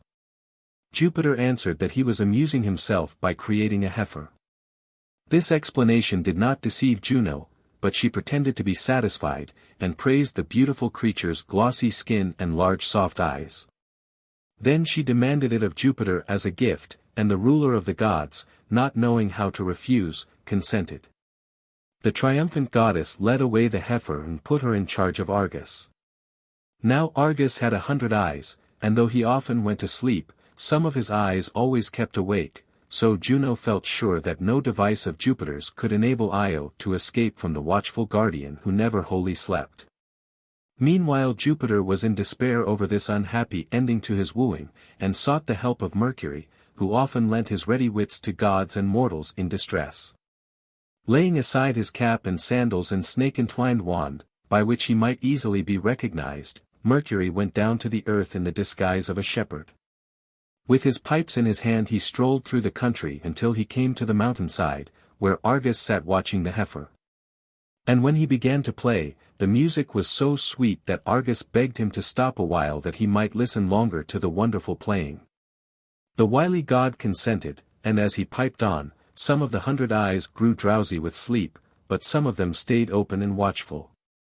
The droning of the pipes kept on, and to add to the drowsiness of the music, Mercury began to tell stories in a low sing-song tone that cast a kind of spell over the eyes that were still watching. He told of Apollo's affection for the youth Hyacinthus, whom Zephyrus, god of the west wind, also loved. And how, when the sun god was playing quoits with his friend, Zephyrus in a fit of jealous anger blew aside the missile hurled by Apollo so that it struck Hyacinthus and killed him. But the sun god would not let the fair youth be forgotten, and changed each drop of his blood into delicate white flowers which were forever to bear his name. Then Mercury told of Aesculapius, son of Apollo and Caronis, who was entrusted to the care of Chiron, most famous of the centaurs, and was also taught by his divine parent the art of healing. In this he became so skillful that he even restored the dead to life, and so incurred the wrath of Jupiter, who, fearing that Aesculapius would receive undue honor, killed him with a thunderbolt. To these stories Mercury added many more that told of the loves of the gods, and at last all the 100 eyes of Argus were closed. Then Mercury, drawing a sharp sword, cut off the great head as it drooped forward, and rolled it down the rocks. When Juno heard of the death of her faithful servant she was terribly angry, and vowed that she would bring punishment on those who had been the cause of his slaying. But before doing this she commemorated the fidelity of Argus by taking his 100 eyes and putting them in the tail of her favorite bird, the peacock. Then she carried out her revenge by sending an enormous gadfly to torment poor Io, who was still in the form of a heifer. From one country to another the unhappy creature wandered. And once, in a desperate effort to escape her tormentor, she plunged into the sea, which was afterwards called Ionian in her honor. Across this she swam and reached the shore of Africa. But even here the gadfly followed her, and the vengeance of Juno never allowed her a moment's rest. Jupiter could do nothing to ease her sufferings by interceding for her to the remorseless Queen of Heaven. But at last Juno consented to send away the gadfly and to restore Io to her own form if Jupiter would promise never to visit her again. Reluctantly the ruler of the gods agreed to this demand, and Io became once more a beautiful maiden. 2.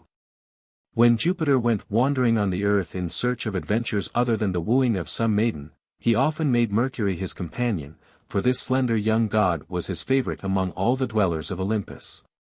One day both the gods, disguised as travelers, stopped at the hut of an aged couple named Philemon and Baucis, and pretending weariness, they asked to be allowed to rest. The old couple were delighted that strangers had honored their humble roof, and in order to extend the hospitality still further, Philemon decided to kill the one thing he had that could furnish meat for the guests. This was a large fat goose, who had no mind to be killed and eaten, even to supply a meal for gods, so when the old man tried to catch him, he sought refuge between Jupiter's knees. When the ruler of the gods learned that the couple intended to sacrifice their one possession, he was greatly touched by their kindness, but would not allow them to kill the trusting bird that had fled to him for protection. Then the good wife Baucis set before her guests olives, and cornel berries preserved in vinegar, and cheese, with eggs cooked in the ashes. She laid earthen cups and dishes on the table, which she had already rubbed with sweet-smelling herbs, and placed beside them an earthen pitcher full of their best wine. While the simple meal was going on, and the guests were partaking of a dessert of apples and wild honey, Baucis was so fluttered over her duties as hostess that she did not observe the pitcher. But old Philemon looked on in astonishment at the wine which renewed itself in the pitcher as fast as it was poured out. He whispered to his wife to watch this miracle. And when she, too, saw the never-empty pitcher, she was filled with a vague terror, and looked fearfully at the smiling strangers. So Jupiter told the old man and his wife who their guests really were, and bade them ask of him some boon, swearing by the terrible river Styx to grant whatever they might desire. Then Philemon and Baucis begged that they might be allowed to serve the gods as long as they lived, and that when their time of service was over, they might die together. Pleased with the simplicity of this request, Jupiter gladly promised that all should be as they wished, and he transformed their humble cottage into a beautiful temple, where they might worship the gods all their days. And when after years of faithful service Philemon and Baucis died, Jupiter changed them into lordly oaks, which stood before the pillars of the temple as a monument to their fidelity. Chapter 11. Venus. Once the stately Juno looked down from high-peaked Olympus and saw Jupiter walking in a meadow with a maiden so exquisitely fair that the flowers at her feet looked dull and faded beside her dazzling whiteness. This was Callisto, so famous for her beauty that suitors came from distant lands to woo her, but she cared nothing for their rich gifts, nor would she listen to any vows of love. Then Jupiter sought her as she wandered alone in the meadow. And the maiden gladly yielded to the great ruler of the gods the love that no mortal man had been able to win. When white-armed Juno learned how many hours Jupiter spent by the side of Callisto, she determined to punish the helpless maiden, and accordingly turned her into a bear. For a long time Jupiter sought her in the familiar meadow, but she never came again to meet him. Then one day he found her in the forest with her little son Arcas, both turned into bears by the jealous hate of Juno. Grieved as he was at this misfortune, the ruler of Olympus could not restore them to their human form. But he took them to the heavens, that they might suffer no further harm, and placed them in the sky as the constellations of the Great and Little Bear. Jupiter often assumed the form of a bird or animal so as to escape Juno's watchful eyes. As a swan he won the love of Leda, and their child was the fair-haired Helen whose beauty cost the men of Troy so dear. As a white bull he wooed the gentle maid Europa, who was frightened at his sudden appearance in the meadow where she was playing. But as soon as she saw how tame the beautiful animal was and how anxious to be petted, she lost all her fear. She made a wreath of flowers to hang about his neck, and grew so accustomed to her new playmate that she got upon his back as he bent his lordly head to receive her garlands. The bull then galloped away toward the sea, and before the terrified girl could realize what had happened he plunged with her into the waves. As soon as they were far from the land, the white bull spoke gently to Europa and told her who he really was and how, for love of her, he had assumed this strange disguise. So the maiden was no longer afraid, but allowed herself to be carried to an unknown land that was afterward called Europe in her honor. It was no wonder that Juno kept watch over the earth as no other goddess needed to do, for she knew that the loveliness that belonged to the daughters of men could easily lure great Jupiter from his golden throne. She was therefore very reasonably angry when she looked one day through the white clouds around Olympus and saw, not on the earth, but in the lap of the ever-tossing sea, the most beautiful being that could exist outside of a dream. So wonderfully fair was this maiden upon whom Juno fixed her resentful gaze, that she seemed too perfect to be made of flesh and blood. And the jealous watcher was almost persuaded that it was no real living thing which rested softly on the crest of the waves, but some creature made from the rainbow colors and white mist of the sea. The ocean rocked her lightly on its breast, and Zephyrus, the west wind, bore her gently toward the shore. The sunlight shone on her rosy flesh, and her long hair lay out upon the waves, glistening like spun gold. The sky above her was not more soft or deep than the blueness of her eyes, and the smile upon her perfect lips was of a subtle sweetness more alluring than the breath of spring. As she lay pillowed in the arms of the slow-swinging sea, the west wind bore her to the island of Cyprus. And when her foot touched the warm sand, the goddess rose from the waves, which were so loath to yield her to the waiting earth, and stepped lightly upon the shore. She flung the wet ringlets from her forehead, shook the foam from her breast and shoulders, white as the purest marble, and stood upright in the warm sunshine, the most perfect thing that the wondering old earth had ever looked upon. This was Venus, goddess of love and beauty, born of the foam of the sea, and destined to be the most far-famed of all the dwellers in Olympus. It was not long before others than the watchful Juno had seen this vision of loveliness, and she was eagerly welcomed by the gods as soon as she appeared among them. The beauty and grace of the new goddess so charmed them that all were eager to yield her homage, and she was immediately sought in marriage, even Jupiter himself becoming an enamored suitor. But, laughter-loving Venus refused to be wed, and would not listen to any wooing. Then the ruler of the gods, finding his proffered love scorned by the proud goddess, determined to punish her by compelling her to marry Vulcan, the ugliest and most ill-favored of deities. And as Jupiter's word was law in all the universe, Venus was obliged to obey.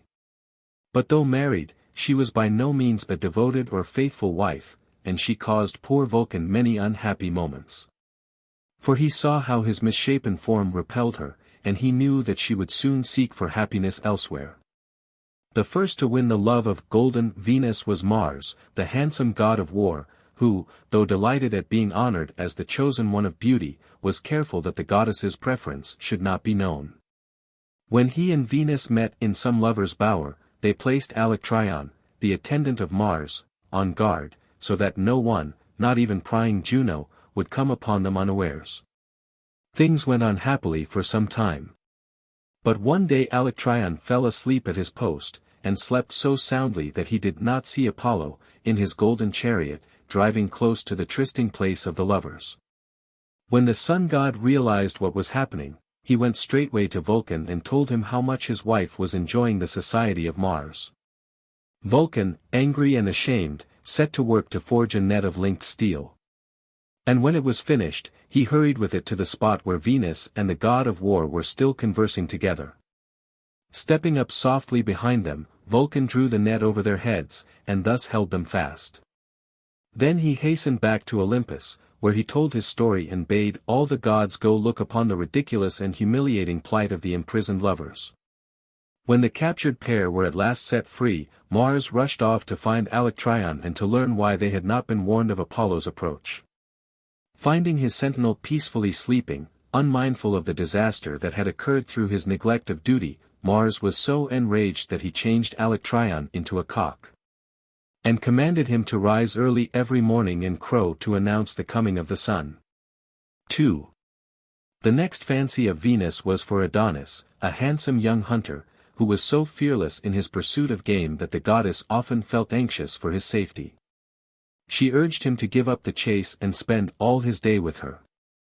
But however much Adonis enjoyed the society of Venus, he also loved to roam the forests, and no entreaties could induce him to give up his favorite sport.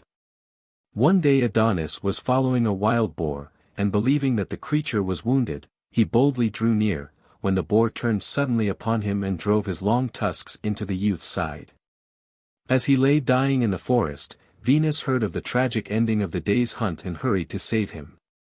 So careless was she of her own hurt that she rushed heedlessly through the rough briars, which tore her soft skin and scattered drops of blood on the whitewood flowers. When she reached Adonis, he was already past her help and could not respond to her caresses. Holding his lifeless body in her arms, Venus wept and mourned for her beloved. And her tears, as they fell upon the sympathizing earth, were changed into anemones. Then to hide from her eyes the painful sight of the young hunter's mangled body, the kindly earth again took pity on her grief and turned the drops of blood that came from Adonis's side into red roses. Still the goddess would not be comforted, but sat mourning alone with her dead. Then Mercury came to lead the soul of Adonis to gloomy Hades. And when the messenger of the gods had departed with his slight burden, Venus went back to Olympus, and throwing herself on the ground before Jupiter's throne, she besought him to give Adonis back to her, or else to allow her to stay with him in Hades. Since the world could not well spare the goddess of beauty, Jupiter refused to let her go to the sunless realm of Pluto, but neither would that dread ruler consent to give up Adonis to her longing arms. Then the gods, touched by the depth of Venus's grief, interceded in her behalf. And reluctantly Pluto agreed to allow Adonis to spend 6 months with the goddess in the warmth and joy of the sunlight if for the rest of the year he would be content to dwell in Hades. 3. Another of the fortunate ones who gained the love of Venus was Anchises, prince of Troy, but though the goddess lavished much affection upon him, she was rather ashamed of her attachment, for Anchises was of only mortal birth. She therefore bade him to keep the matter secret, and for a time Anchises obeyed, but being proud of his relation to the goddess he forgot her instructions, and boasted of his good fortune. This so angered the willful Venus that she never bestowed her favors on him again, but transferred all her affection to her son Aeneas, who fared better at her hands than his father Anchises. In the many adventures that befell this famous hero, Venus was always a ready protectress, and whenever Aeneas was involved in some apparently hopeless situation, his goddess mother would immediately hide him in a thick mist which was sure to baffle his enemies. Sometimes, as in the Trojan War, she wrapped him in her shining robe and bore him from the battlefield, and if the hero was constantly in tears, as the poet Virgil says, it was certainly not the fault of Venus. As to the ultimate fate of Anchises, some authorities say that the offended goddess borrowed one of Jupiter's thunderbolts and disposed of her talkative lover in this fashion. But the most probable story is that he lived to see Aeneas become a famous prince of Troy, and was himself carried from the ruins of that burning city on the shoulders of his devoted son. Chapter 12.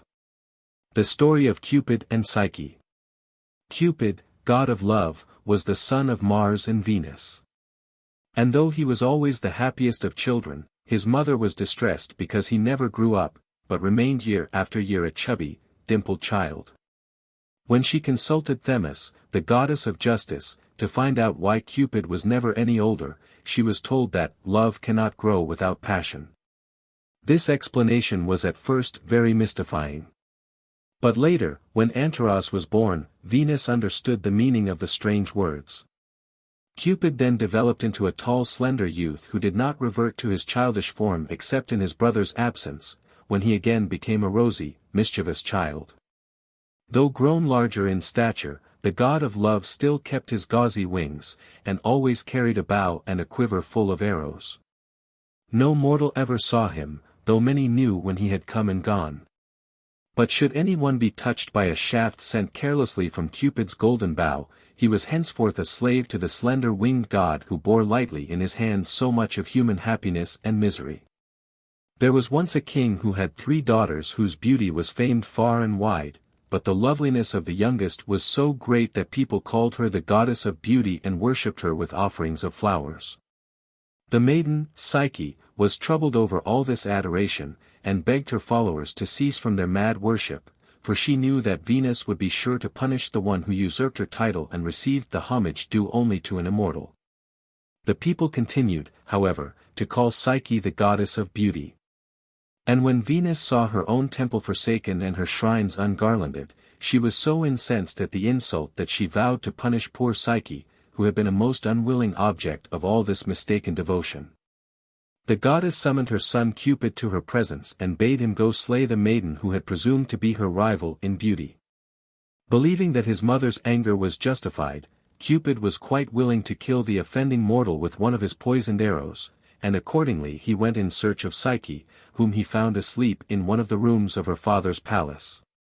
It was night, and the moonlight shone through the open window, falling softly upon the couch where the maiden, unconscious of her doom, lay sleeping. One bright beam had lightly touched her forehead just as Cupid entered, and he saw with delight the loveliness that his mother had been eager to destroy. As he leaned nearer to the sleeping maiden, one of his own arrows grazed his side, and all unknowingly he was wounded. Not wishing to harm the beauty that he was now beginning to love, Cupid softly left the room and went back to Olympus. When Venus found that her rival was not dead, and that Cupid refused to hurt a thing so fair, she began to persecute poor Psyche until life grew unbearable for the helpless maiden, and she determined to kill herself. So she stole secretly from the palace and climbed up a high mountain, where there was a ledge of rock overhanging a steep cliff. It was rather fearful to look down into the valley from the rocky ledge, and for a moment Psyche's heart failed her. But then she remembered the daily annoyances that Venus inflicted upon her, and she remembered also the words of the oracle which said that her future husband was to be no mortal, but a monster whom neither gods nor men can resist. So, summoning all her courage, she threw herself over the cliff, expecting to be dashed to pieces upon the rocks below. But Cupid had been watching over her, ever since she began her weary journey up the mountain. And when he realized what she meant to do, he commanded Zephyrus to keep very near and to catch her lightly when she fell. So it was not upon the cruel rocks that Psyche's soft body lay, but in the friendly arms of the west wind who bore her to a distant island, where Cupid had already made preparations for her coming. On the thick grass in the midst of a beautiful garden, Zephyrus laid his slight burden, and when Psyche opened her eyes, she found herself unhurt, though bewildered by her strange journey through the air and by its unexpected ending. She rose from the grass and began to wander about the garden, wondering where she might be and what land lay beyond the blue water whose waves rolled lazily upon the beach that stretched away for miles at the foot of the garden.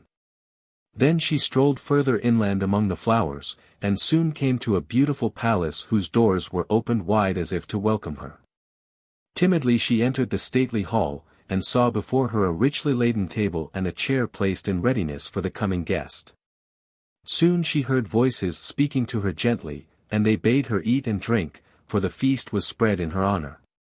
Seeing no one, but reassured by the kindly voices, she ate of the food so generously provided.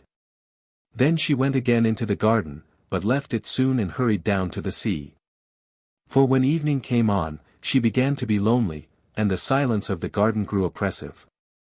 On the beach she heard the sound of lapping water and felt herself a part of the life that beats forever in the restless changing sea. At night she sought the palace where the unseen servitors again ministered to her wants, and in the darkness, Cupid came to woo her. He did not reveal his name, but he told how he had rescued her from death and brought her to this island, that she might never again be persecuted by jealous Venus. Everything that she wished for would be hers for the mere asking, and the invisible attendants would always be on hand to do her bidding. He himself would ever be her loyal lover, and would come each night to cheer her solitude. The only thing that he asked in return was that she should never seek to know his name or try to see his face. Psyche listened to the words of Cupid, and was won by the soft pleading of his voice. She was content to stay on the unknown island, and to be with her unseen lover, whose name and face must remain forever a mystery. Many happy weeks passed, and Psyche never wished to leave her new home, for though she was often lonely as she walked each day in the rose garden, she forgot the long hours of solitude when Cupid came at night to gladden her with his love and to tell her of his wanderings. As time went on, Psyche began to wonder how things were faring at her father's palace, and she wished very much to see her sisters who must have long since believed her dead. Cupid had told her she might ask for anything that she wished save the two forbidden things, so she summoned the west wind and bade him bring her sisters to her. Zephyrus gladly obeyed, and soon Psyche saw her two sisters standing beside her, more astonished than she to find themselves there. For hours they talked together, and Psyche told them of her adventure on the mountain and how she had been rescued by the friendly west wind. She told them of her mysterious lover, of his riches and his great kindness, and regretted that she could not describe his appearance, but, she explained, this was impossible since she herself had never seen him. As the sisters listened to Psyche's story, their hearts were filled with bitter envy that she should be thus favored above all other maidens, and they planned to rob her of her happiness. They reminded her of the words of the oracle that she should marry a monster. And under the pretense of a loving interest in her welfare, they urged her to break her promise to her lover and to find out whether he was in truth a monster that was only waiting his time to devour her. Psyche at first scorned these malicious suggestions, but by and by they began to make an impression on her troubled mind, and she found herself ready to listen and to believe. Finally she agreed to carry out the plan that her sisters arranged, which was to secrete a sharp knife in her room and use it to kill the monster as he slept. When Zephyrus had taken the sisters back to their own home, and Psyche was once more alone, she felt ashamed of the promise that she had made them. But at the same time she could not forget the words of the oracle nor cast off the suspicions that now filled her mind. She was anxious, too, to see her lover's face and to be able to confront her sisters with the truth when they should taunt her again. So that night when Cupid was fast asleep, she rose softly, and by the light of a tiny lamp which she noiselessly lit, she groped for the knife with which she intended to slay the creature who, her sisters assured her, was so frightful that he dared not show his face. Cautiously she stepped to Cupid's side, and held over him the flickering lamp, but how astonished she was to behold, not an ugly monster as she had expected, but a slender youth whose beauty was so great that she felt her heart beat fast with joy. Breathless she gazed at the unconscious form, and dared not move for fear of waking him, but as she bent adoringly over him a drop of oil fell from her lamp on Cupid's shoulder, and he awoke. For a moment he stared with startled eyes at the knife and the lamp held in her trembling hands, then he understood the meaning of it all, and his beautiful face grew sad. In a voice full of pity he spoke to the now remorseful Psyche, and told her that, as she had broken her promise, he must go away from her and never come again. In vain Psyche wept and begged him to forgive her rash deed, confessing that it was her sisters who had tempted her to betray her trust. But Cupid gently freed himself from her clinging arms, and spreading his gauzy wings flew out into the night. Psyche, still weeping, went down into the garden, hoping that love might relent and return in spite of his parting words. But as the hours passed she was still waiting alone, and when the morning came it found her fast asleep, lying wet-eyed among the dew-laden flowers. When at last Psyche awoke, it was midday. And looking around she found to her surprise that she was in a deep valley with mountains on all sides, and that the palace with its rose garden had vanished. All day she wandered in the valley, meeting no one who might direct her to her home. And when at length she came to a stately marble temple, she was glad to enter it and rest. Though she did not know to whom the temple was dedicated, Psyche prayed to the gods for help. And Ceres, at whose altar she was kneeling, heard her, and in pity answered her prayers. She told the disheartened maiden that her lover was no other than Cupid, the god of love, whom neither gods nor man can resist, and that if she wished to gain favor in the eyes of his mother, and thereby win her lover back, she would do well to seek the temple of Venus and offer her services to the offended goddess. Psyche listened to these friendly words, and thanked Ceres for taking pity on her suffering. When she left the temple she walked many miles through the valley, until she came to a shrine on which were hung flowers, fruit, and jewels, which the suppliants of Venus had brought as votive offerings. Before this shrine Psyche knelt very humbly, and implored the goddess of beauty to accept her service and set her some task by which she could prove her fidelity. Venus was still angry at the memory of Psyche's former honors, and she was not to be placated by any prayers, however sincere. She accepted the maiden's service, but determined to torment her by setting impossible tasks.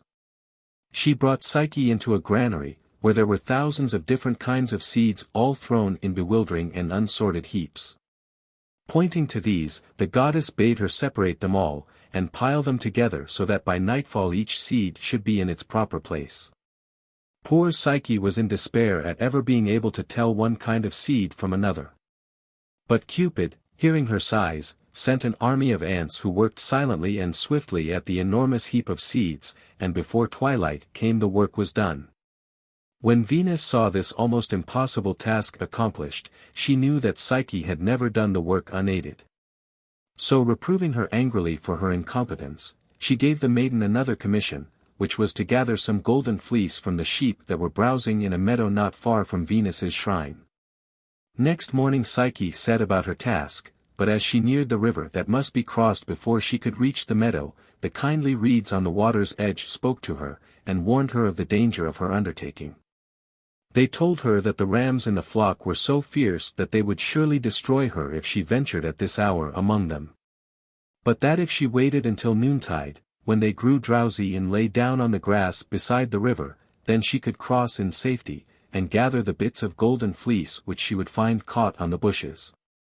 Psyche listened gratefully to this advice. And when the sun was high overhead, and the panting sheep were gathered by the river, lulled to sleep by the drowsy murmur of the reeds, she crossed the water fearlessly, and gathered an armful of golden fleece from the bushes among which the flock had wandered. That night she delivered her precious burden to Venus, who again reproved her angrily, knowing well that it was through Cupid's intervention that she had escaped the dangerous rams. Then the goddess gave her a third errand, and bade her go down to gruesome Hades to beg of Proserpina, Pluto's queen, a box of her magic ointment, which could restore all fading beauty to its former perfection. In the early morning Psyche set out on her journey, fearful of the dangers that lurked by the way, but eager to gain the favor of her hard-hearted mistress, so that she might thereby win her lover back. When she had walked many hours, not knowing where to find the entrance to remote and unsought Hades, a voice whispered softly in her ear, telling her of a certain cave through which she might enter the dreaded region of the dead. Then the voice directed her how to go unharmed past Cerberus, the three-headed dog, and how to persuade Charon, the silent ferryman, to row her across the black and swiftly flowing river. Encouraged by this timely help, Psyche was able to secure the desired box, and to come safely out of that dark country from which only the gods are privileged to return. As she trod wearily up the valley back to the shrine of Venus, it occurred to her to take a little of the magic ointment for herself, for she knew that these days of waiting and working had dimmed the beauty that once charmed Cupid's eyes. So she opened the box and out sprang the invincible spirit of sleep, who seized upon poor unresisting Psyche and laid her, apparently lifeless, by the roadside. But Cupid was watching over his beloved through all the stages of her journey. And when he saw her unconscious on the ground, he flew quickly to her assistance, and fought with the masterful spirit of sleep until he conquered it, and compelled it to return to the box from which it had been set free. Then he roused Psyche from her sudden sleep and told her that her troubles were at an end, for henceforth he would always stay beside her. Together they went up to bright Olympus and stood before Jupiter's throne, where Cupid besought the gods to look with favor upon their love and to grant to Psyche the gift of immortal life. To this great Jupiter gladly consented. And Venus, who was now ready to forgive her one-time rival, welcomed her as the fitting wife of Cupid, for Psyche is but another name for soul, and the soul, to find its true happiness, must dwell forever with love. Chapter 13. Famous Lovers. I, Echo and Narcissus. Echo was a wood nymph and a follower of Diana, and she had the one fault of wanting to talk all the time, especially if she found someone who was willing to listen. One day Juno went down in great haste to the earth, suspecting that Jupiter was spending too much time in the society of the nymphs, but before she had gone very far into the forest she met Echo and stopped to speak to her. Now Echo knew that the ruler of the gods was happily engaged with the nymphs, and would not be pleased at his wife's sudden appearance. So she began to talk rapidly to Juno, and to tell her such entertaining stories that the unsuspicious goddess waited to listen. While Echo was thus keeping the jealous queen from seeking for her husband, Jupiter, warned of her coming, left the nymphs and returned in haste to Olympus. When, later on, Juno learned that Echo had intentionally kept her listening so that Jupiter could make his retreat unseen, she was so angry with the officious nymph that she forbade her ever to speak again, except to repeat the last word of any conversation she might hear. Thus she could never more tell beguiling stories, or interfere in behalf of Jupiter. At first Echo was very miserable over this misfortune. But in spite of it she managed to spend her time happily in the forest, and to hunt with the other nymphs of Diana. One evening as she stopped at a brookside to drink, she met a handsome youth named Narcissus, and at once fell in love with him. But unfortunately she could not tell him of her affection except by languishing looks and sighs. Narcissus was not at all pleased by her evident interest in him, for many maidens had loved him, and he had turned coldly from their advances, preferring to roam the forest alone.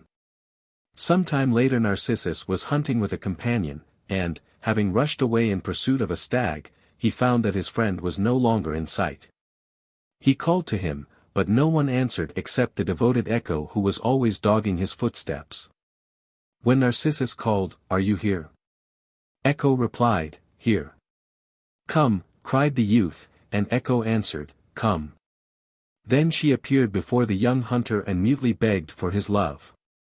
But Narcissus scornfully turned from her, exclaiming, "You shall never have me." "Have me," cried the unhappy maiden, but her frank offer was repulsed, and the hard-hearted youth turned away. Echo made no further attempt to win his love, but went into the mountains to live out her sad life alone. No one ever saw her again, and in time she pined away and died. But her voice remained to whisper among the hills, and to give back the last word to anyone who sought to call her.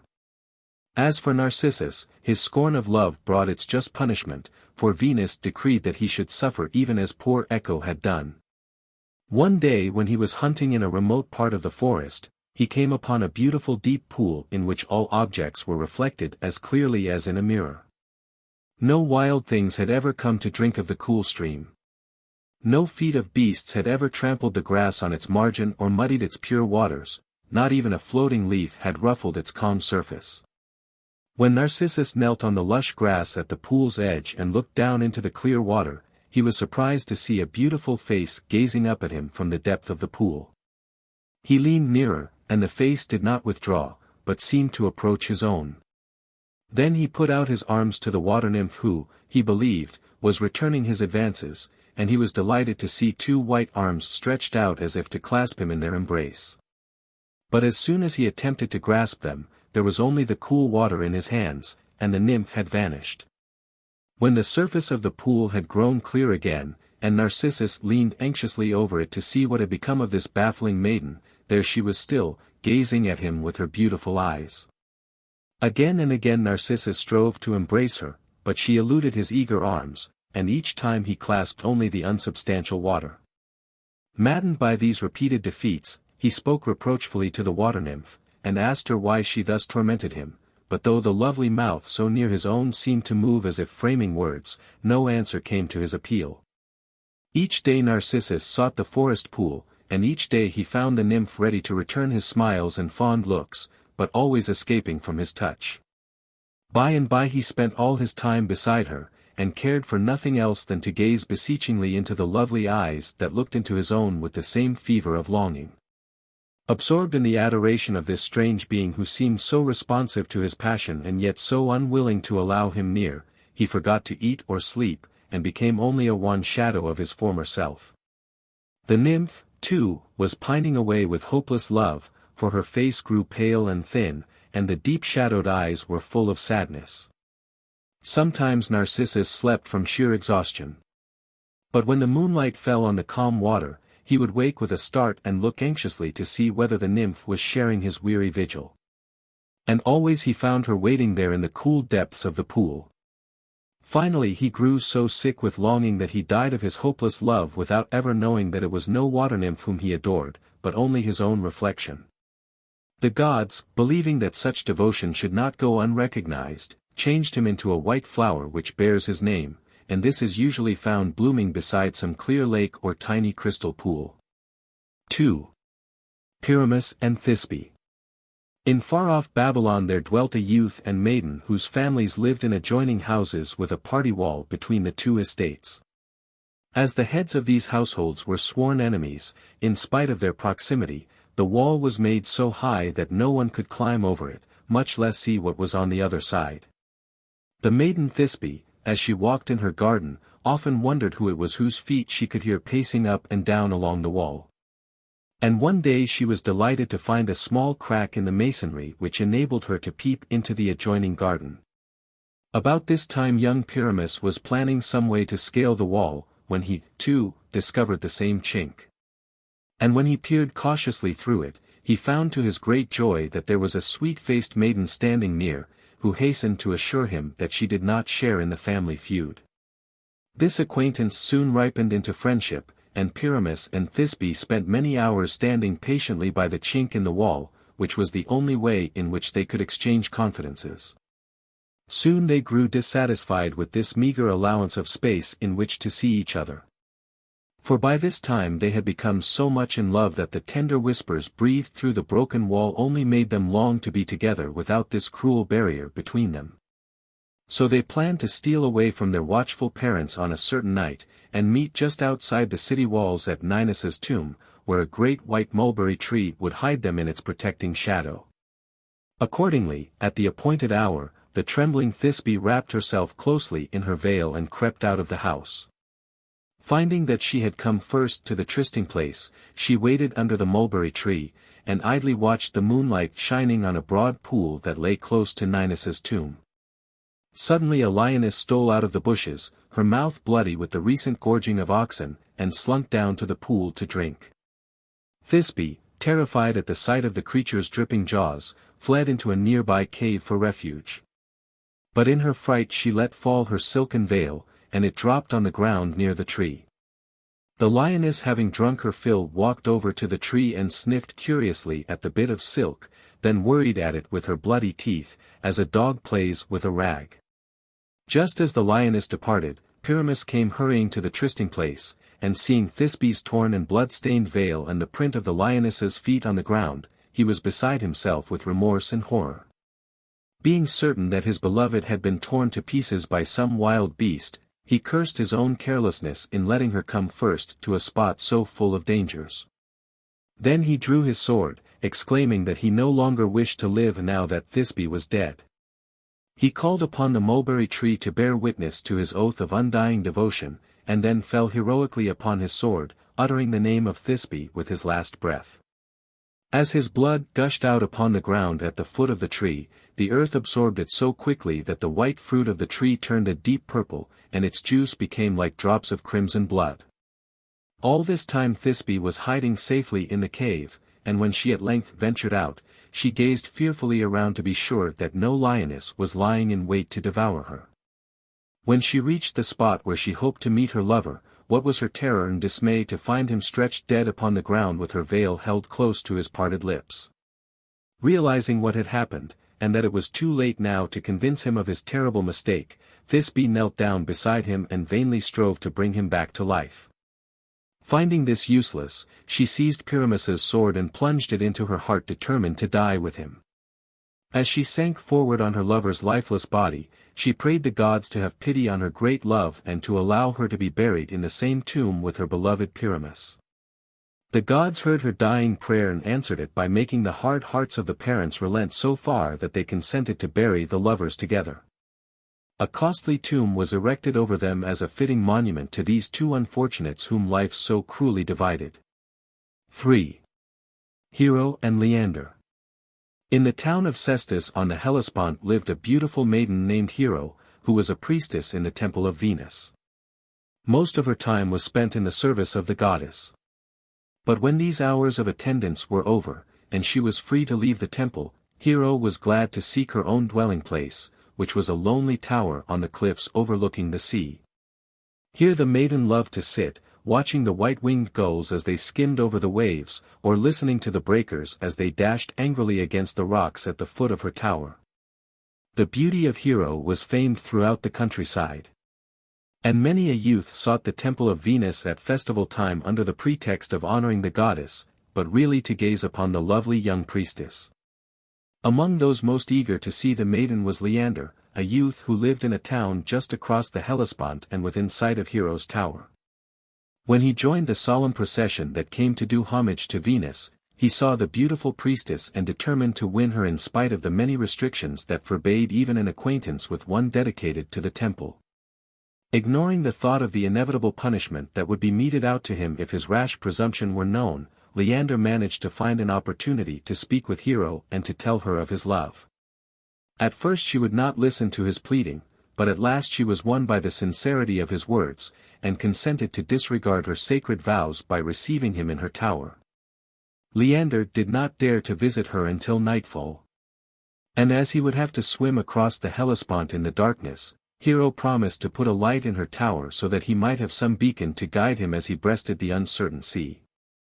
When night came and Leander stood impatiently on the shore, waiting for the promised signal, suddenly a torch blazed in the distance, and he knew that Hero was awaiting him in her lonely tower. He plunged fearlessly into the waves. And though the current was swift, he struck out boldly and was carried out of its dangerous grip.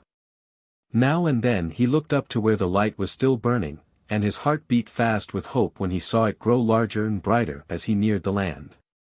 At last he reached the rocks at the foot of the tower and was soon standing beside the trembling Hero, who had feared each moment to see him sink beneath the waves. The lovers were so happy in being together that each night Leander swam across the treacherous sea, and Hero placed her torch in the tower to light him on his perilous journey.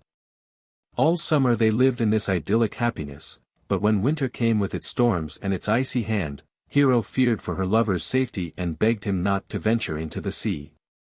Leander laughed however at her fears and continued to brave the narrow stretch of water that lay between his home and Hero's tower. The wind often beat him out of his path, and the icy water numbed his limbs. But he kept bravely on, with his eyes fixed on the welcoming light. One morning a fierce storm broke over the sea, and increased in fury through the day, so that by night the waves were lashing themselves madly against the rocks, and the wind beat the seagulls back to land. Hero dreaded the approach of that hour when Leander would start on his nightly journey, for she knew that he would not hesitate to risk his life in the maddened sea for the sake of being beside her. When the time came for her to light the torch, she did so reluctantly, hoping that Leander would not come. On the opposite shore stood the impatient lover, waiting for the accustomed signal, and when it blazed out into the night, he plunged boldly into the waves. But now the sea was too strong even for his experienced arms, and the huge waves tossed him about as though he were so much foam. The wind and rain beat upon his defenseless body, and the cold sea gripped him in its deadly embrace. He struggled bravely to make some headway, and called upon the gods for help, but his cries were drowned in the howling of the storm. His strength began to fail as he fought desperately with the current, grown terrible in its swiftness, but now and then he lifted his head weakly above the waves to see whether Hero's torch was still burning. Just as he was making a last heroic effort to reach the land, a sudden gust of wind blew out the light, and seeing this, Leander with a despairing cry, gave up his unequal battle and sank down into the sea.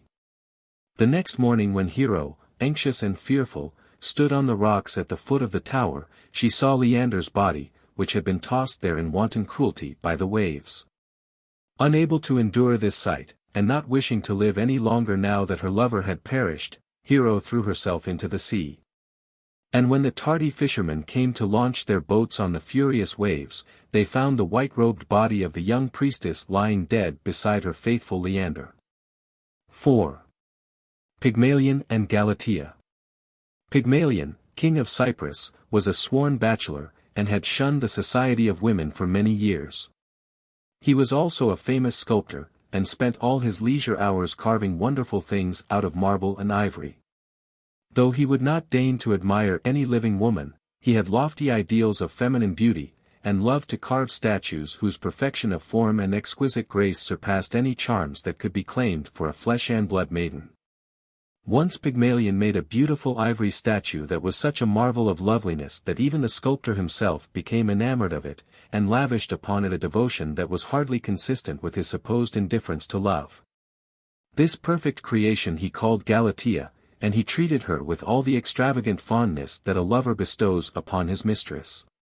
He brought her presents of quaint seashells and delicately perfumed flowers, beads, pearls, and the rarest of jewels, and even gaily colored birds. Sometimes he hung a string of precious stones about her neck, and draped her white body in softest silks, treating her in every way as a maiden reluctant to be wooed. When the festival of Venus was being celebrated, Pygmalion joined in the procession and placed a rich offering on the goddess's shrine. As he did so he looked up toward high Olympus and prayed Venus to grant him a wife like his peerless Galatea. The goddess heard his prayer, and as the patroness of all true lovers, she inclined with favor to his wish. So when Pygmalion returned to his home and hastened into the presence of his adored statue, he was bewildered at the change that seemed to be coming over it. A beam of sunset light that was streaming in through the open window had touched the ivory coldness of the statue and warmed it with a rosy glow that made it look wonderfully soft and yielding. But this was not all, for as the astonished sculptor stood wondering at this unexpected answer to his prayer, the beautiful face of Galatea turned toward him, and the perfect lips parted as if to speak. Breathlessly Pygmalion watched the statue gradually warming into life, and when he was at last assured that it was no longer a piece of unresponsive ivory, but a breathing, blushing maiden, he knelt adoringly at her feet and besought her to be his queen. Chapter 14. The story of Orpheus and Eurydice. The deeds of the immortal gods were told and sung at every fireside in Greece. And among these hero tales there was none more popular than the story of how Apollo built for Neptune the famous wall of Troy. Many musicians would have been glad to perform a similar service for the mere fame that it would bring them, but they feared that the attempt to imitate Apollo would only result in failure and ridicule. So no mortal ever presumed to say that he could make rocks and stones obedient to the spell of his music. There was, however, one musician, Amphion, king of Thebes, who was anxious to prove that his playing was equal to Apollo's, but knowing how unwise it was to vie with an immortal, he determined not to test his skill publicly, but to carry out his cherished plan at night, when men were dreaming in their beds. He was eager to build a high wall around Thebes, and to build it as Apollo did the wall of Troy, so when the sun set, and darkness crept over the earth, Amphion stood just outside the city gates and began to play on his lyre. Immediately the stones rose from the ground and moved rhythmically into their places in the wall, which soon rose strong and high, a firmer defense than any that could be built by men's hands. Another famous musician was Arion, who won not only praise for his great skill in playing, but also much wealth. Whenever a contest was held in which a prize of money was given, Arion was usually a competitor. And, as his music was really finer than that of most players, he easily won the reward. Once he was returning from a festival in Sicily whither many musicians had gone on account of the rich prize. And as he had come off victor, he was leaving the foreign shores well laden with gold. Unfortunately he happened to embark on a ship owned by pirates who had heard of his great wealth, and were plotting to seize whatever part of it he had on board. As the easiest way to do this was to kill him, the pirates began to bind him with ropes that he might not be able to struggle when thrown overboard. Arion calmly accepted his fate, but begged the brutal crew to allow him to play once upon his lyre before going to his death. To this the pirates consented, and when the wonderful music filled the air, a school of dolphins swam toward the ship and kept close beside it, charmed by Arion's playing. Feeling sure that there was some magic in the music, the pirates hastened to throw the player and his lyre into the sea without waiting to bind him. But Arion did not drown as they had expected, for a friendly dolphin caught him on its back and swam with him to the shore, where he landed in safety. When in the course of time Arion died, the gods placed him, together with his lyre and the kindly dolphin, in the sky as constellations. The most famous of all musicians, except the one who played in the shining halls of Olympus, was Orpheus, son of Apollo and of the muse Calliope. When he was a mere child, his father gave him a lyre and taught him to play upon it.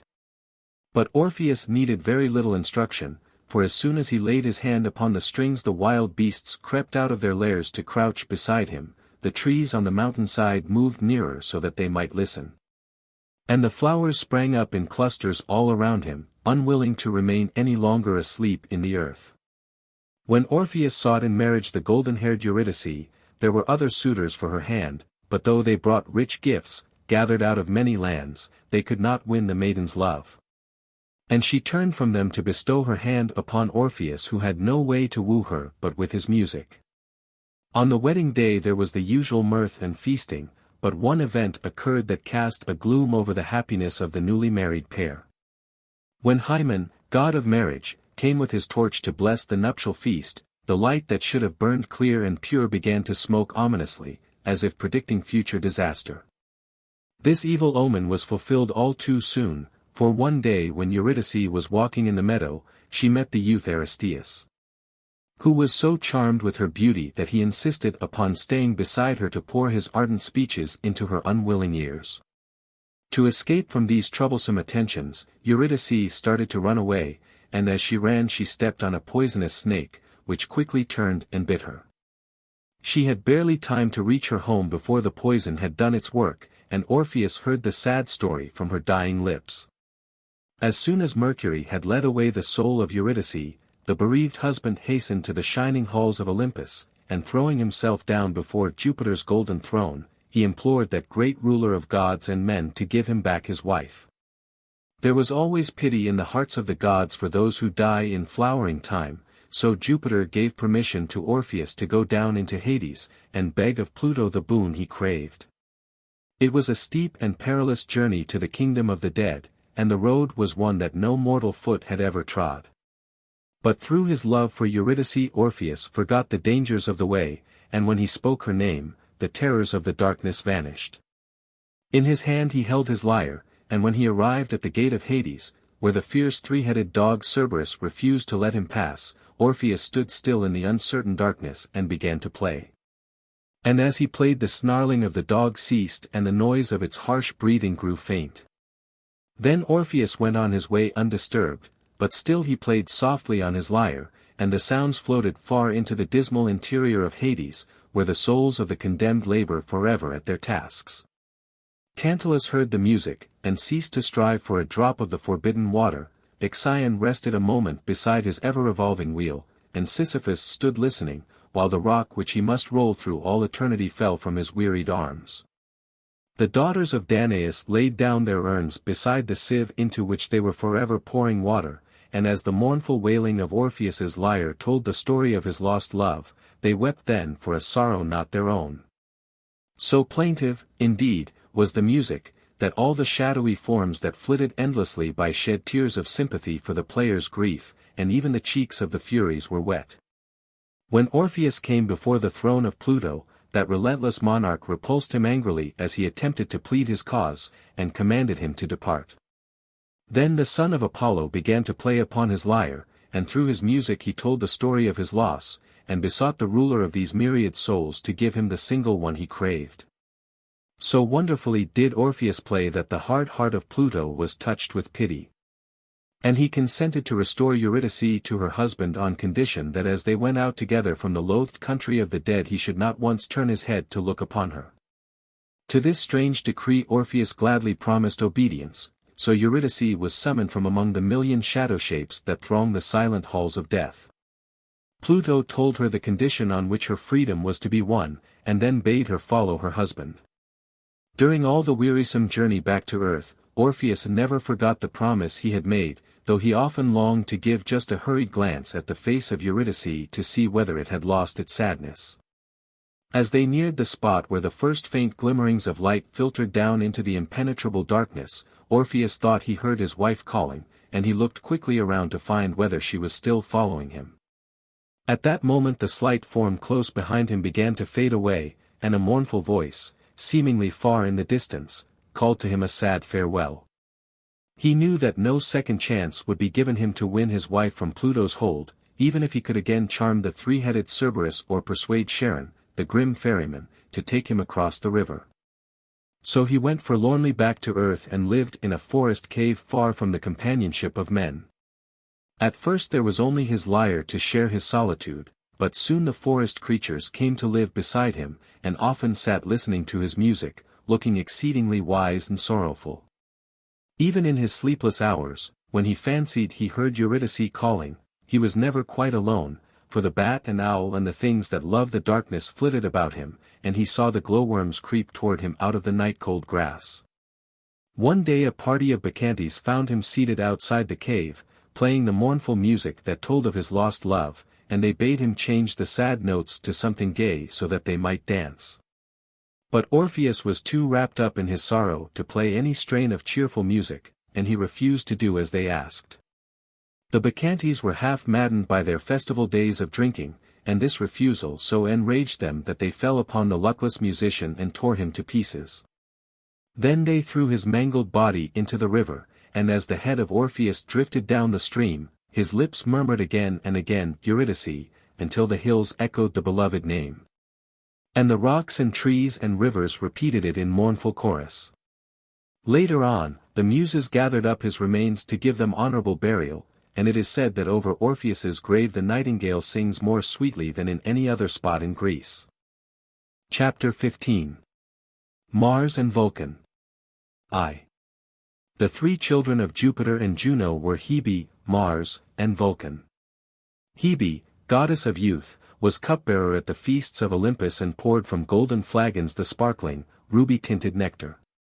Many times were the brimming cups emptied and filled again, for the gods loved long draughts of the life-giving nectar that kept off all sickness and decay. No wine of earth's yielding ever appeared at these royal banquets, nor were there seen here the heaped-up platters of food such as mortals crave, for the gods ate only of the divine ambrosia which ensured to them eternal youth and beauty.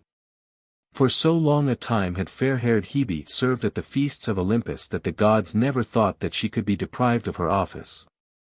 But once, as she was handing Jupiter a well-filled cup, she stumbled and fell, and the ruler of gods and men was so angry that he vowed that she should never again be cupbearer. Since no one among the gods was willing to fill this humble position, Jupiter was obliged to seek over the earth for some mortal to take the place of poor disgraced Hebe. To make the journey as speedily as possible he assumed the form of an eagle, and spent many days soaring over the land before he found the youth whose slender grace made him feel assured that its possessor would be able to serve the gods less awkwardly than Hebe. On the sunny slopes of Mount Ida he saw a group of youths playing games, and among them was one whom Jupiter determined to bear away at once to Olympus. This was Ganymede, a prince of Troy. And the fact that he was no common mortal, but a king's son, did not deter Jupiter from swooping down upon the astonished youth, and carrying him aloft on his wings. Whether Ganymede was happy in Olympus we do not know. But the story goes that he remained forever at Jupiter's side, and the city of Troy never saw him again, nor did the king his father ever know the reason for his strange disappearance. 2. Mars was the god of war. And though he was the least loved of all the deities in Olympus, he was the one most feared by the people of every land. As he was always a hater of peace, and would stir up strife among men for the mere delight of fighting and bloodshed, the poet Homer calls him the slayer of men, one steeped in blood, the destroyer of walled towns. His shrines were never wreathed with flowers, nor were children often found among the people grouped about his altars. Instead of the yearling ox with gilded horns, men sacrificed a savage bull to the god who took no pleasure in the tame shedding of blood. Sometimes Bellona, goddess of war, accompanied Mars in his chariot to watch over his safety. And since she was equally eager to urge men on to bloody fighting, their appearance together on the battlefield brought terror to the bravest heart. Seldom were prayers addressed to these two deities, except those of vengeance upon enemies.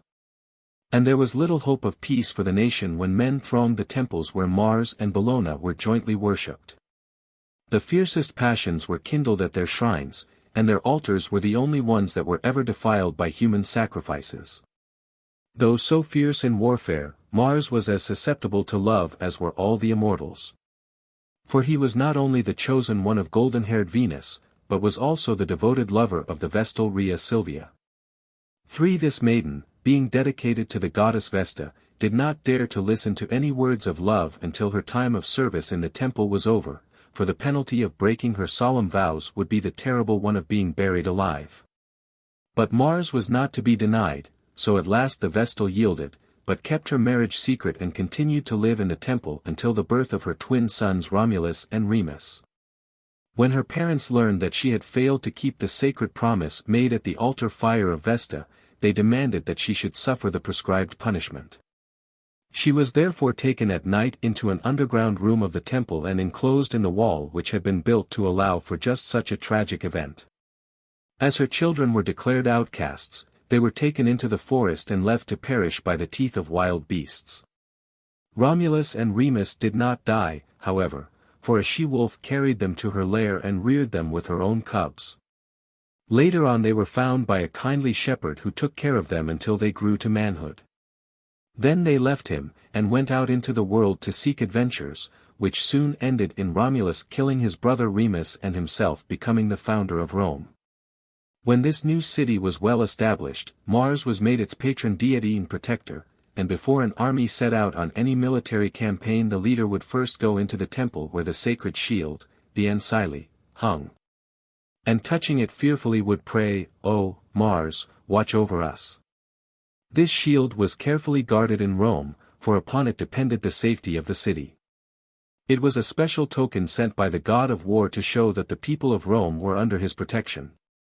For once when a plague was raging among them and the dead were numbered by thousands, the Romans fled to the temple of Mars and begged him to help them. As they were praying, a shield fell from the skies into their midst, and a voice told them that as long as this, the sacred Ancile, was with them, no harm could come to Rome. That day the plague ceased, and ever afterward the shield was jealously guarded.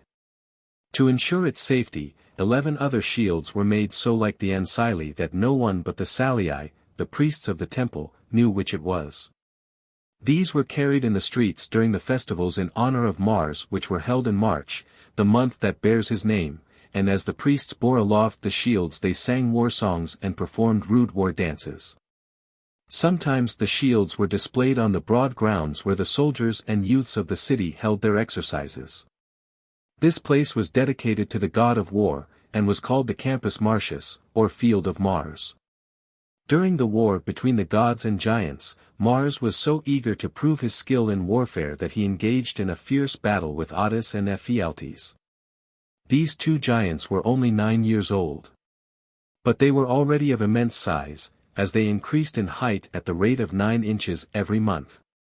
The young giants were very proud of having conquered the god of war, and carried him off the battlefield in triumph.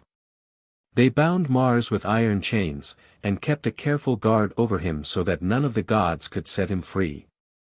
Whenever Mars attempted to escape at night, believing that the giants were asleep, the rattle of the chains woke his guardians, and all hope of rescuing him was over. In this disgraceful bondage the unhappy Mars lingered for 15 months until Mercury, the prince of thieves, unfastened the chains and restored the god to freedom.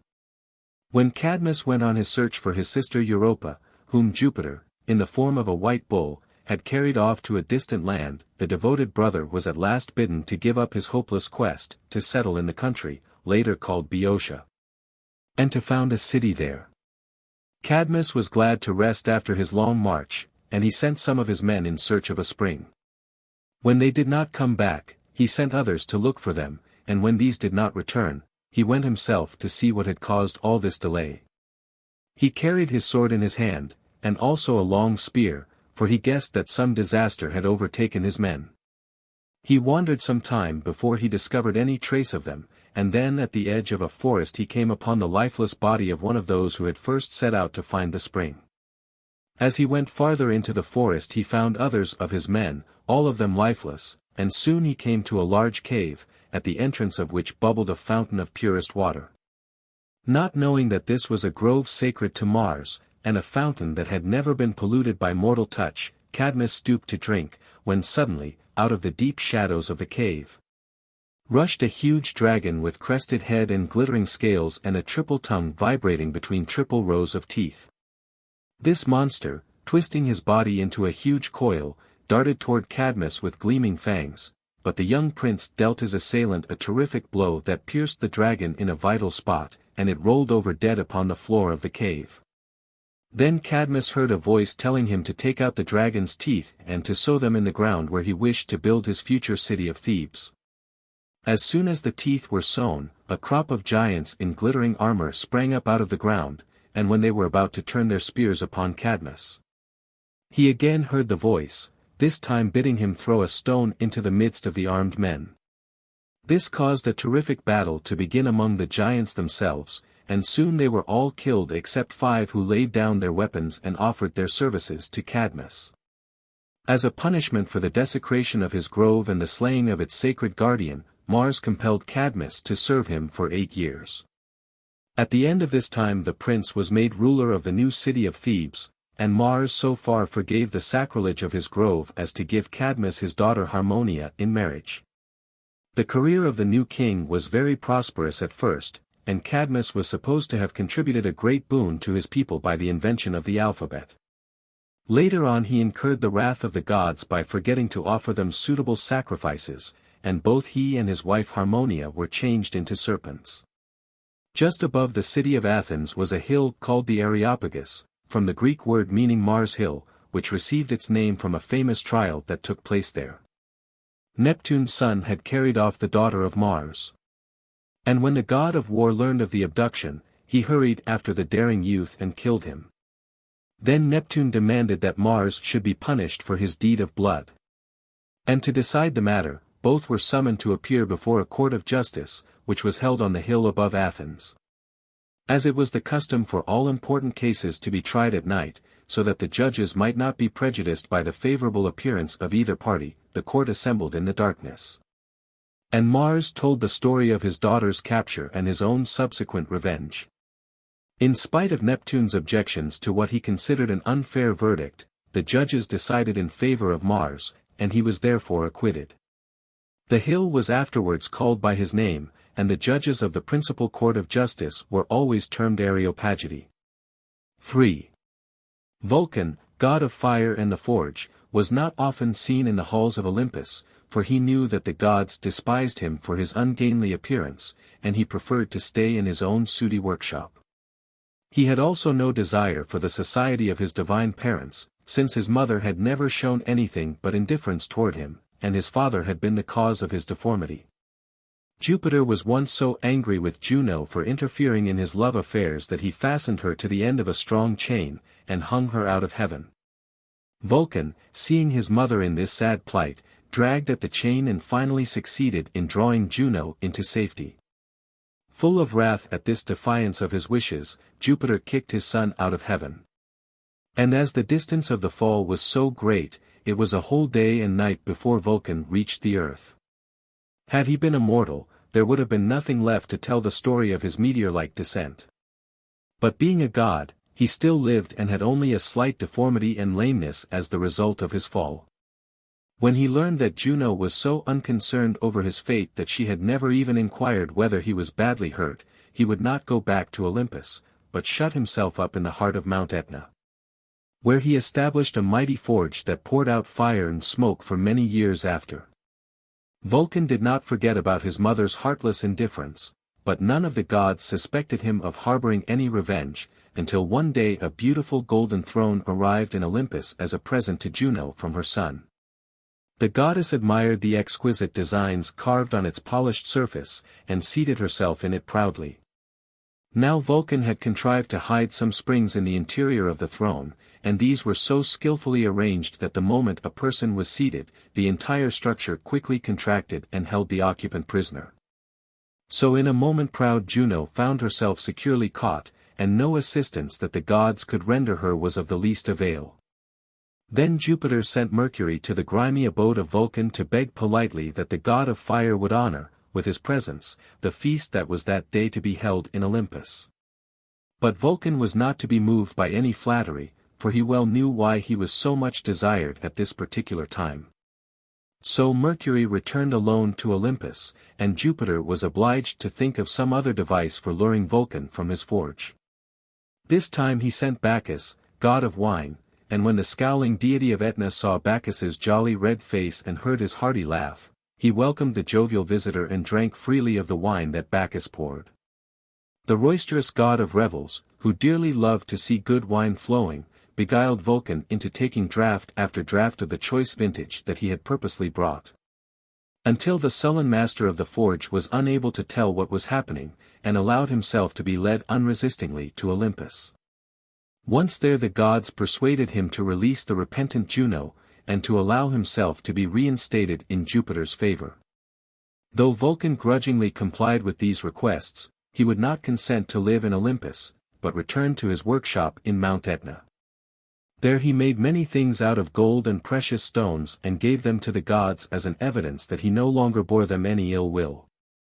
Their golden thrones were made by Vulcan's crafty hands, and the wonderful palaces, with all their costly furnishings, were the best result of his skill. He also forged Jupiter's thunderbolts and fashioned the weapons that the gods used in battle. He made Apollo's marvelous sun chariot, and even deigned to use his skill in shaping the arrows that Cupid used in his golden bow. When Jupiter decreed that laughter-loving Venus should wed his misshapen son, Vulcan took his reluctant wife to the smoky workshop in Mount Etna, and for a while Venus was amused at the unusual sights and sounds that greeted her in her new home. But she soon wearied of the dirt and darkness, and left the society of her surly husband to return to Olympus, where there was plenty to delight her pleasure-loving soul. Chapter 16. The Story of Proserpina. When Jupiter made himself ruler of the world, he imprisoned some of the warring giants under Mount Etna in Sicily, much to the disgust of Pluto, who was always fearing that when the giants got restless and turned over and over underground, thus causing earthquakes, they would some day make such a large crack in the earth that daylight would be let into Hades. So Pluto often went up out of his sunless land to look carefully over the island, and to be sure that no new fissure was being made in the earth's surface. One day, as he was driving his 4 coal-black horses through the vale of Enna, he saw a group of maidens gathering violets on the hillside, and among them was one so exquisitely fair that Pluto determined to take her for his wife. This was Proserpina, daughter of Ceres, the goddess of agriculture, a maiden who had ever shunned the thought of marriage and preferred to spend her life playing games and dancing in the beautiful plain of Enna, where there is never any frost or snow, but springtime lasts through all the year. Pluto had often tried to gain a wife by gentle means, but no one would consent to share his gruesome home, so, knowing that this maiden he desired would never listen to soft words of love, he determined to take her by force. Driving his fiery horses at full speed, he rushed toward the group of laughing girls, who scattered and fled at his approach. Proserpina alone stood still, and stared, frightened and wondering, at the grim figure confronting her, while the flowers she had gathered dropped from her trembling hands. In a moment Pluto had seized her in his strong arms. And, trampling all her violets under his ruthless feet, he sprang into the chariot and urged his horses to their full speed, hoping to reach Hades before the maiden's cries brought Ceres to the rescue. As he neared the Cyane river the waters, wishing to befriend Proserpina, began to rise higher and higher, and with tossing waves opposed the madly rushing steeds. Fearing to risk the chariot in the angry waters, Pluto struck the ground with his terrible 2-pronged fork, and a great chasm opened before him, into which the ruler of Hades hurriedly plunged. Then the earth closed again over him and the captured maiden.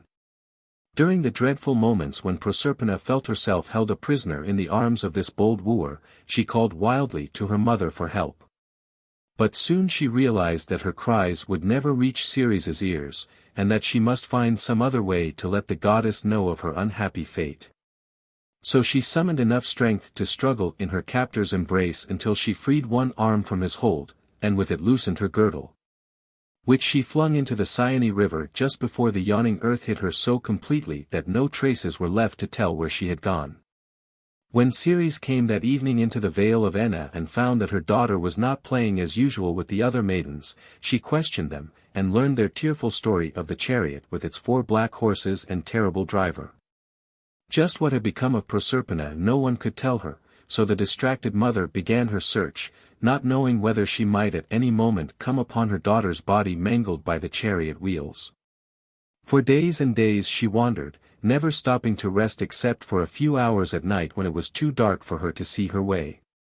Rosy-fingered Aurora, when she left her soft couch to open the gates of the morning, and Hesperus, when he let out the stars at evening, saw her still searching for the lost Proserpina.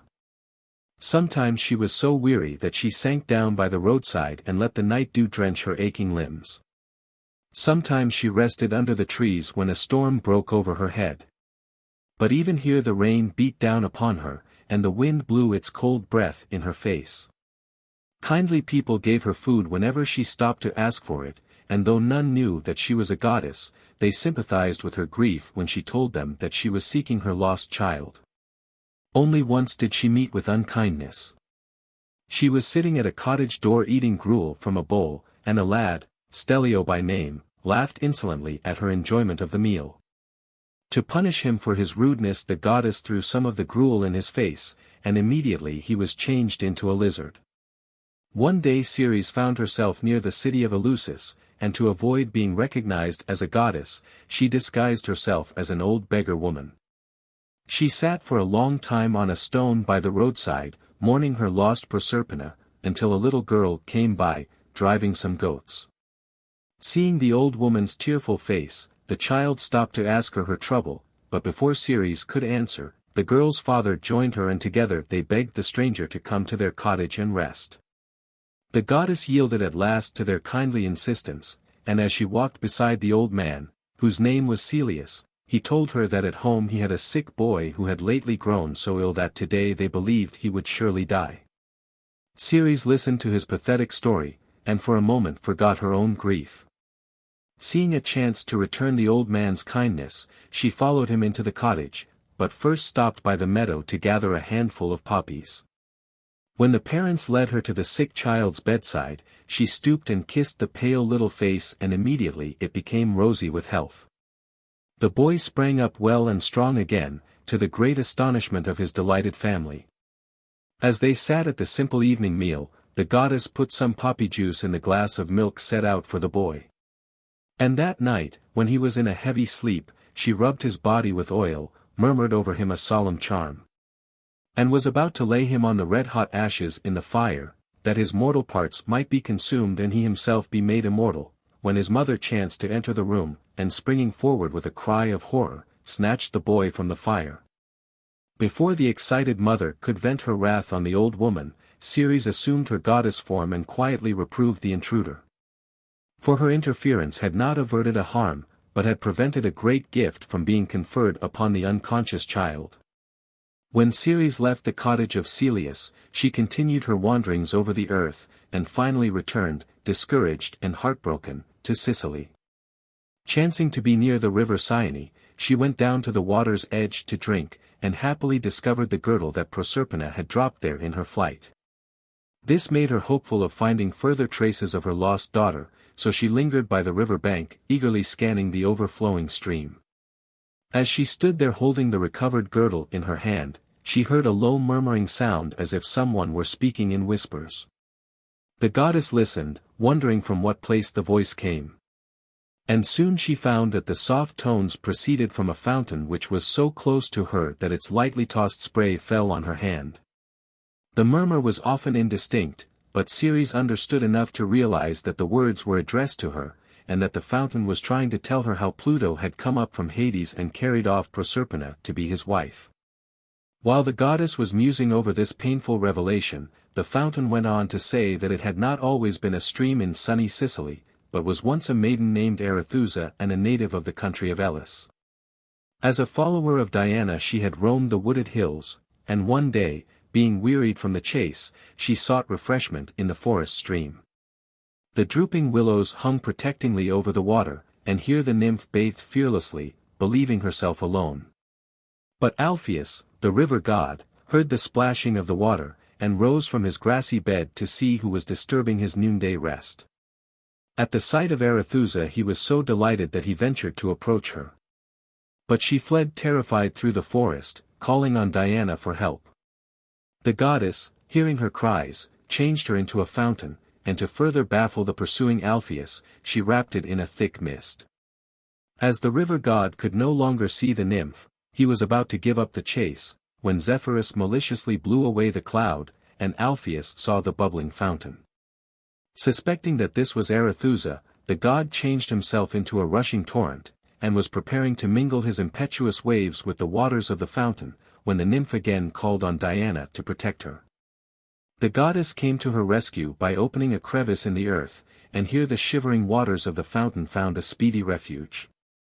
To keep far out of the reach of Alpheus it continued to flow underground for many miles, and even crept beneath the sea until it reached Sicily, where Diana again cleft the earth and allowed the fountain to come up into the sunlight.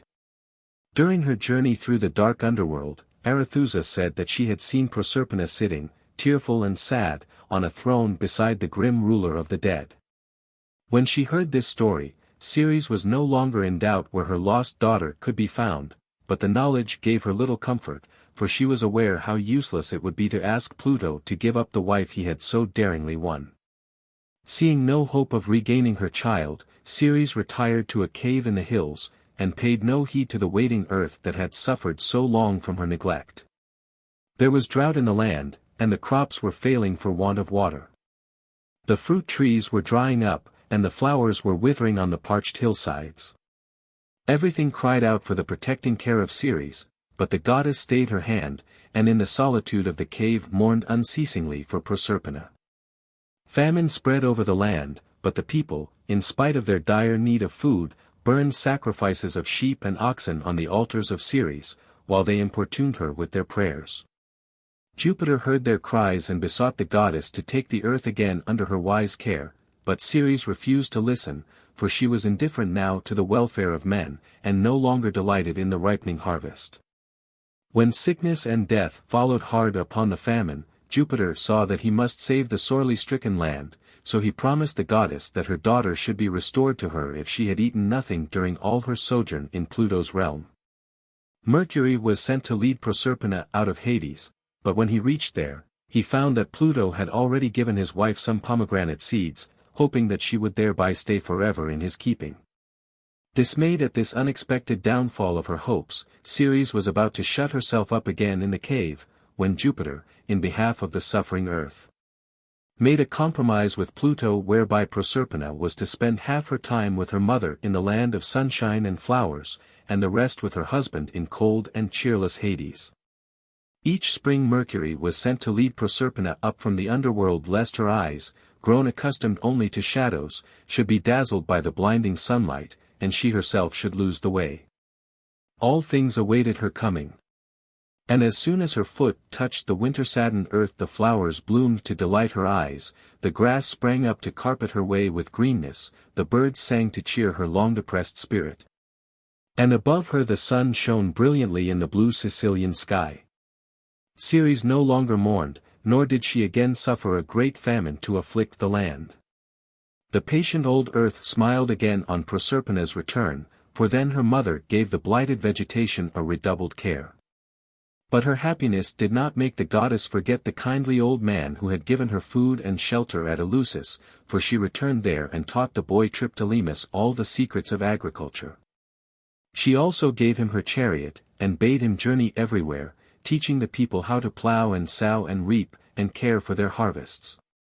Triptolemus carried out all her instructions. And as he traveled over the country he was eagerly welcomed alike by prince and peasant until he came to Scythia, where the cruel King Lyncus would have killed him, in a fit of jealous wrath.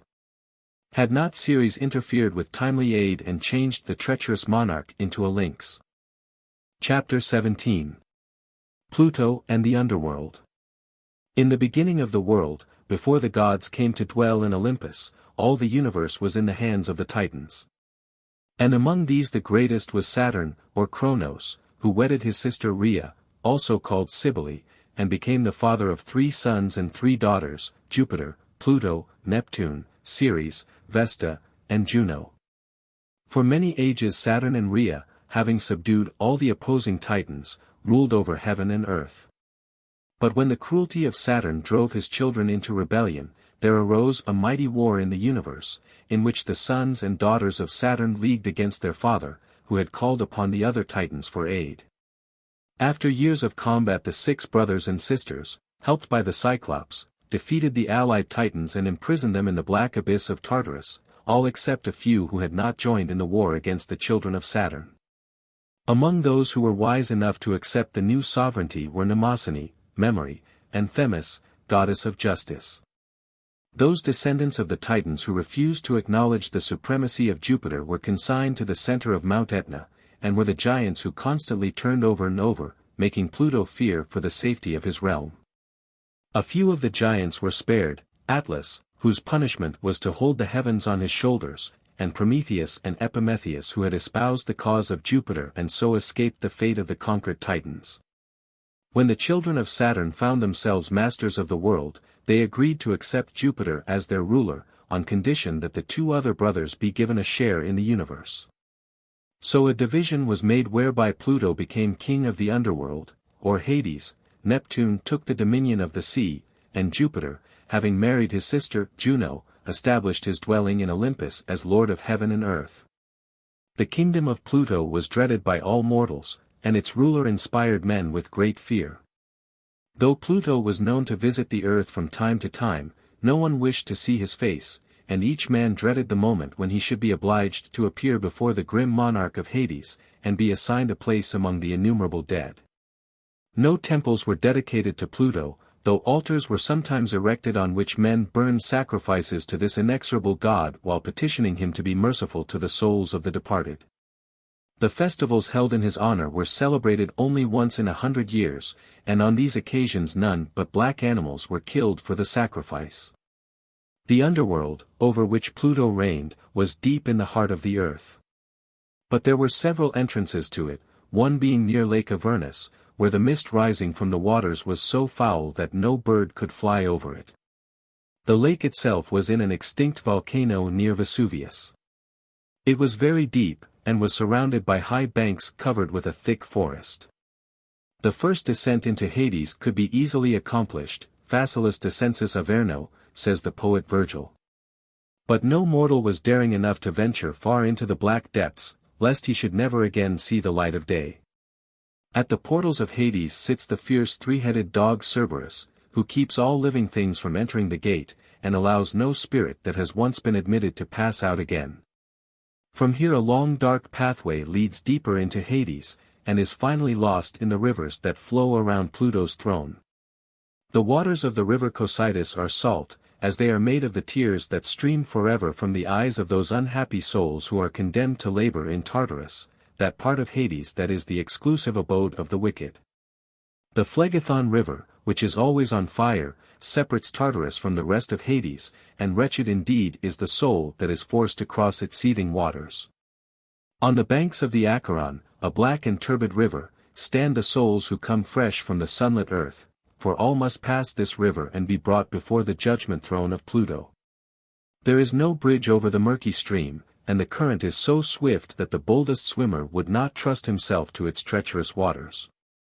The only way to cross is by the leaky, worm-eaten boat rowed by Charon, an aged ferryman who has plied his oar ever since the day that the curse of death first came upon the earth. No spirit is allowed to enter the leaky craft until he has first paid Charon the fee of a small coin called the obulus. During the funeral services, before the body is committed for burial, this coin is laid on the tongue of the dead, that the soul may have no trouble in passing to the throne of Pluto. If any spirits cannot furnish the necessary money, they are ruthlessly pushed aside by the mercenary boatmen and are required to wait 100 years. At the end of this time Charon grudgingly ferries them over the river free of charge. As the unstable boat can hold but few, there is always an eager group of spirits on the further bank, clamoring to be taken across the river. But Charon is never in a hurry, and repulses, sometimes with his oar, the pitiful crowd that waits his grim pleasure. There is also in Hades the river Styx, by whose sacred waters the gods swear the most terrible of all oaths, and on the other side of Pluto's throne is the softly flowing Lethe, of which only those souls can drink who are to spend endless days of happiness in the Elysian fields. As soon as those blessed spirits have tasted of the waters of Lethe, all regrets for friends that mourn completely vanish, and the joy and grief, and pleasure and pain of the soul's life on earth are forgotten. In the Elysian fields there is no darkness such as fills the rest of Hades with its thick gloom, but a soft light spreads over the meadows where the spirits of the thrice-blessed wander. There are willows here, and stately silver poplars, and the meads of asphodel breathe out a faint perfume from their pale flowers. There do men lead easiest lives. No snow, no bitter cold, no beating rains are there. Bryant's Odyssey, Book 4, line 722.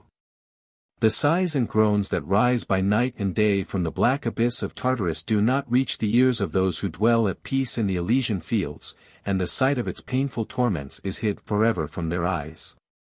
Beside Pluto's throne sit the three Fates, also called Parsi, those deathless sisters who hold the threads of life and death in their hands.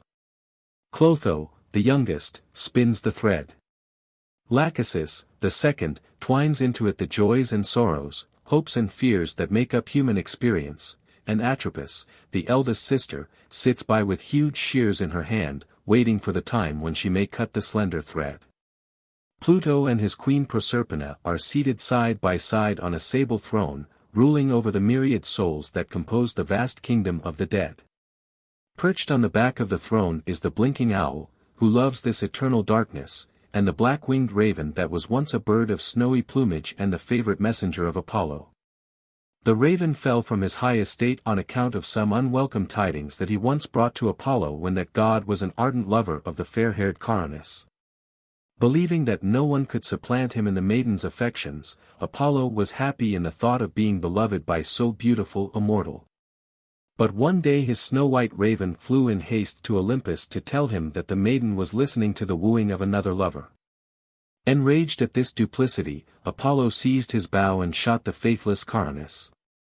But the moment that he saw her lying dead, he repented of his rash deed and vainly sought to restore her to life. Though skilled in the art of healing, Apollo could not save the maiden. And in his frenzied grief he cursed the unfortunate raven that had brought the evil tidings, and banished it forever from his sight. Then he turned upon the raven. Wanton babbler! See thy fate. Messenger of mine no longer. Go to Hades with thy prate. Weary Pluto with thy tattle.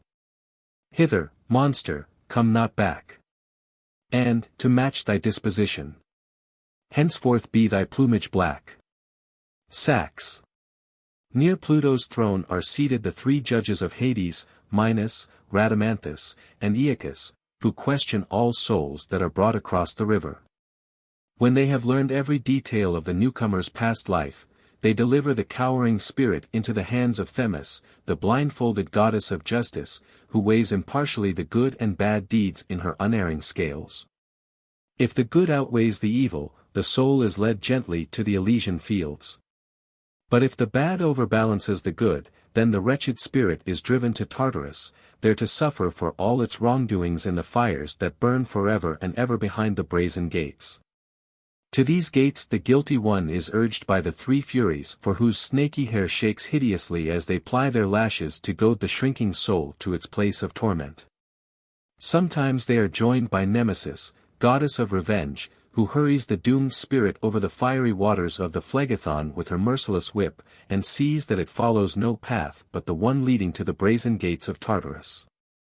As soon as the gates close on the newly admitted soul, there is a renewed clamor of voices, while heartbreaking sighs and groans mingle with the curses of those who in their misery dare to defy the gods.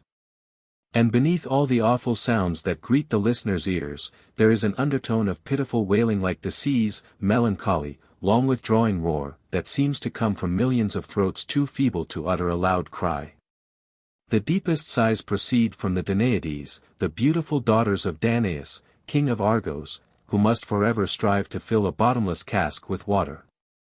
They form a sad procession as, with their urns on their arms, they go down to the stream to begin their hopeless task, and then climb wearily up the steep bank to pour the water into the ever-empty cask.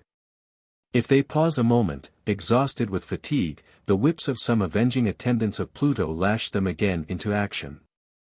Their punishment is severe, but the crime for which they are suffering was a dreadful one.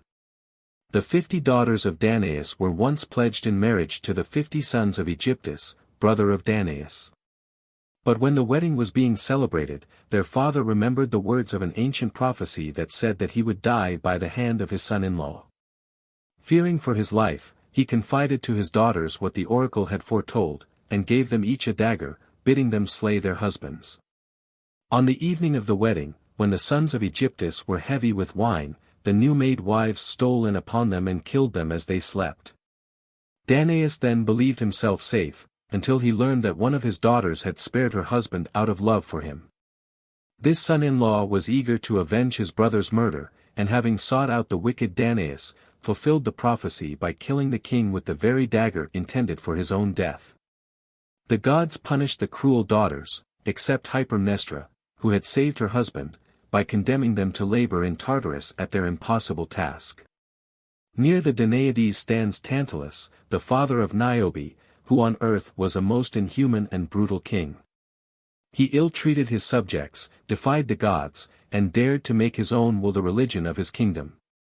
He boasted that the gods were not so omniscient as people were led to believe, and insulted the immortals by offering them at a banquet the flesh of his own son Pelops, believing that they would never learn the truth of this loathsome feast. But the gods were not deceived, and left the meal untouched, all except poor Ceres, who, still mourning over her daughter's detention in Hades, did not realize what was happening and bit off some of the lad's shoulder. When the gods restored Pelops to life, Ceres was very sorry for her carelessness and gave him a shoulder of ivory. The inhuman Tantalus was condemned to the torments of Tartarus, where he stands up to his chin in a clear stream. Though frenzied with thirst he can never drink of the water, for whenever he bends his head the stream recedes from his parched lips. Above him hangs a branch of delicious fruit. But when, tormented with hunger, he strives to grasp it, the branch eludes his eager fingers. Thus he stays, always, tantalized, by the sight of food and drink he never can secure. Not far from Tantalus is Salmoneus, also a king, who dared to challenge the gods by impersonating Jupiter. He made a huge bridge of brass, and drove heavily over it while he threw lighted torches among the people who were waiting below, hoping thus to frighten them into believing that he was the very ruler of the heavens who hurls the mighty thunderbolts. This insult to his divinity so angered Jupiter that he seized a real thunderbolt and soon dispatched the arrogant king. When Salmoneus came before the throne of Pluto, his fate was quickly decided, and he was driven to terrible Tartarus, where he sits under a huge rock that threatens every moment to fall and crush him beneath its weight. Another unhappy king is Sisyphus, who, when ruler of Corinth, became a famous robber, and in the pride of his great wealth dared to set the gods at naught. Therefore he was consigned to Tartarus, and his punishment is to roll an immense stone to the top of a steep hill. As soon as he reaches the summit, the rock slips from his aching arms and tumbles to the foot of the hill, and he must at once start on the hopeless task of pushing it up the long ascent again. With many a weary step, and many a groan, up the high hill he heaves a huge round stone. Homer, Pope's translation. Beyond Sisyphus lies Tityus, a giant whose huge body covers 9 acres of ground. He was condemned to the blackness of Tartarus because he dared to affront a goddess with his addresses, and so was doomed to suffer, like Prometheus, by being chained to a rock, while a vulture tears at his liver. Near him is Ixion, who was promised the hand of a certain maiden in marriage, on condition that he would give her father a large sum of money. Ixion agreed, but when the maiden became his wife, he refused to give the stipulated sum, in spite of her father's clamorous demands. At length, wearied by the old man's insistence, Ixion slew him. But the deed did not go unpunished, for the gods summoned him to appear before them and answer for his cruelty. Ixion pleaded his cause so well that Jupiter was about to dismiss him, when he saw the presumptuous mortal making love to Juno. This offense could not be overlooked, so Ixion was sent to Tartarus, where he was bound to an ever-revolving wheel of fire. If anyone could follow the course of the gentle Lethe river, it would lead beyond the sunless realm of Pluto to a quiet and far distant valley, where, in a soundless cave, live Somnus, the god of sleep, and his twin brother Mors, god of death. Here the sun, whether rising or in his mid-course, or setting, can never come, and fogs, mingled with the dimness, form a strange twilight. No wakeful bird calls forth the morn, nor do watchful dogs disturb the brooding silence. No sound of wild beast or cattle, nor any noise of creaking bough, nor human voice, breaks in upon the perfect stillness, where mute rest has her abode. Before the cave bloom abundant poppies and other sleep-producing herbs, which night gathers, that she may distill their juice and scatter slumbers on the darkened earth. Within the cave is no door that could creak on rusty hinges, and no porter stands at the entrance of that inner room where, on a downy couch made of black ebony and draped with sable curtains, over which black plumes wave, lies Somnus. The god of sleep, the repose of all things, gentlest of the deities from whom all care flies, the peace of mind who can soothe the hearts of men wearied with the toils of the day, and can refit them for labor. Near Somnus sits Morpheus, one of his many sons, who watches over his slumbers and sees that no one shall break in upon his sleep. This god holds a vase in one hand, and with the other he shakes the nodding poppies that bring drowsiness and sleep. Sometimes he assumes varied forms in which he appears to men at night, and always he flies through the darkness with wings that make no noise. Around the couch of Somnus hover shadowy forms, the dreams, which are as numerous as the forest leaves or the sands upon the seashore. In a distant corner of the room lurk the horrid nightmares, which creep out of the cave to visit sleeping mortals, but are never led to earth by Mercury, as are the welcome dreams. 2 gates lead out of the valley of sleep, one of horn and one of ivory. Of dreams, O stranger, some are meaningless and idle, and can never be fulfilled. 2 portals are there for their shadowy shapes. Of ivory one, and one of horn. The dreams that come through the carved ivory deceive, with promises that never are made good. But those which pass the doors of polished horn, and are beheld of men, are ever true. Bryant's Homer's Odyssey, Book 19, line 679.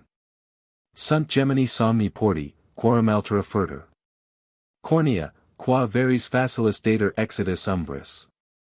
Altera candenti perfecta nitens elephanto. Sed falsa ad coelum mitent insomnia manis. 5. Virgil, Aeneid, Book 6, line 893. Mors, god of death, occupies one of the rooms in the cave of sleep. He is a fearful-looking deity, cadaverous as a skeleton, and wrapped in a winding sheet. He holds an hourglass in one hand, and a sharp scythe in the other, and stands watching the sand run out of his glass that he may know when a human life is nearing its end. Then, as the last grains fall, he glides from the valley of sleep and stalks silently and unseen upon the earth, where he cuts down the unhappy mortal, who cannot even hear the rustle of his garments as he approaches. It is nothing to him whether the life he takes belongs to childhood or youth, for he mows them down as relentlessly as he does tottering old age. And to the rich he is as unsparing as to the poor. Polida mors equo pulsat pedi pauperum tabernus regunctas. 6. Horace, Carminum, Book I, Section 4, line 13. The divinities who dwelt in the cave of sleep were distrusted by the ancients, and Mors was held in universal dread. No homage was ever offered to him, and no temples were dedicated in his honor, though sacrifices were sometimes made to ward off his dreaded coming. He was never represented in art except in a pleasing aspect, for although they believed him to have in reality the fearful appearance that tradition ascribed to him, Yet the beauty-loving Greeks refused to have this kind of horror embodied in marble. So when death appears in sculpture, it is usually with his brother Sleep, and both are represented as sleeping youths, whose heads are crowned with poppies or amaranths, and who hold inverted torches in their listless hands. Chapter 18. Neptune and the Sea Gods. In the days when the Titans ruled the universe, Oceanus, with his wife Tethys, controlled all the lakes, rivers, and seas. But when the Titans were overthrown, Neptune took possession of this great kingdom, and old Oceanus reluctantly gave up his dominion over the waters of the earth. Though anxious to assert his supreme authority, Neptune allowed some of the descendants of the Titans to keep their small kingdoms, on condition that they own allegiance to him as their ruler.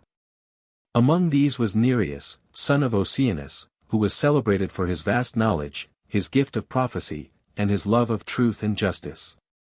He and his wife Doris, also a child of Oceanus, had 50 daughters called Nereids, and they were so beautiful that Neptune chose one of them, named Amphitrite, for his wife. There were 2 others of the Nereids who became famous, Galatea, beloved by the Cyclops Polyphemus, and Thetis, the mother of Achilles, but none of them equaled Amphitrite in beauty.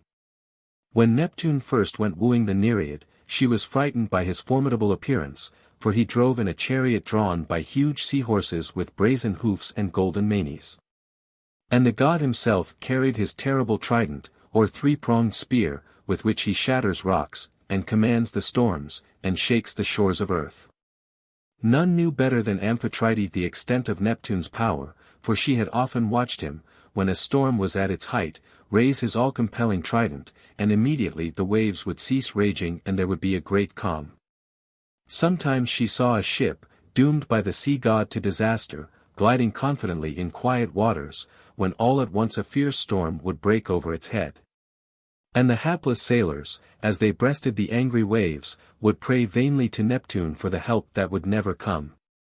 Many a good ship had nearly gained her port when he spake, and round about him called the clouds, and roused the ocean, wielding in his hand the trident, summoned all the hurricanes of all the winds, and covered earth and sky at once with mists, while from above the night fell suddenly. Odyssey, Book V, line 348, Bryant's trans. When Amphitrite saw this imposing-looking god driving toward her, she was frightened by so much splendor, though she could not help admiring Neptune himself with his sea-green beard, and his long flowing hair crowned with shells and seaweed. Since the enamored god could never come near enough to plead his suit, he sent one of his dolphins to do the wooing. And this was so successful that the fair Nereid was persuaded to become Neptune's wife, and share his golden throne in the heart of the sea.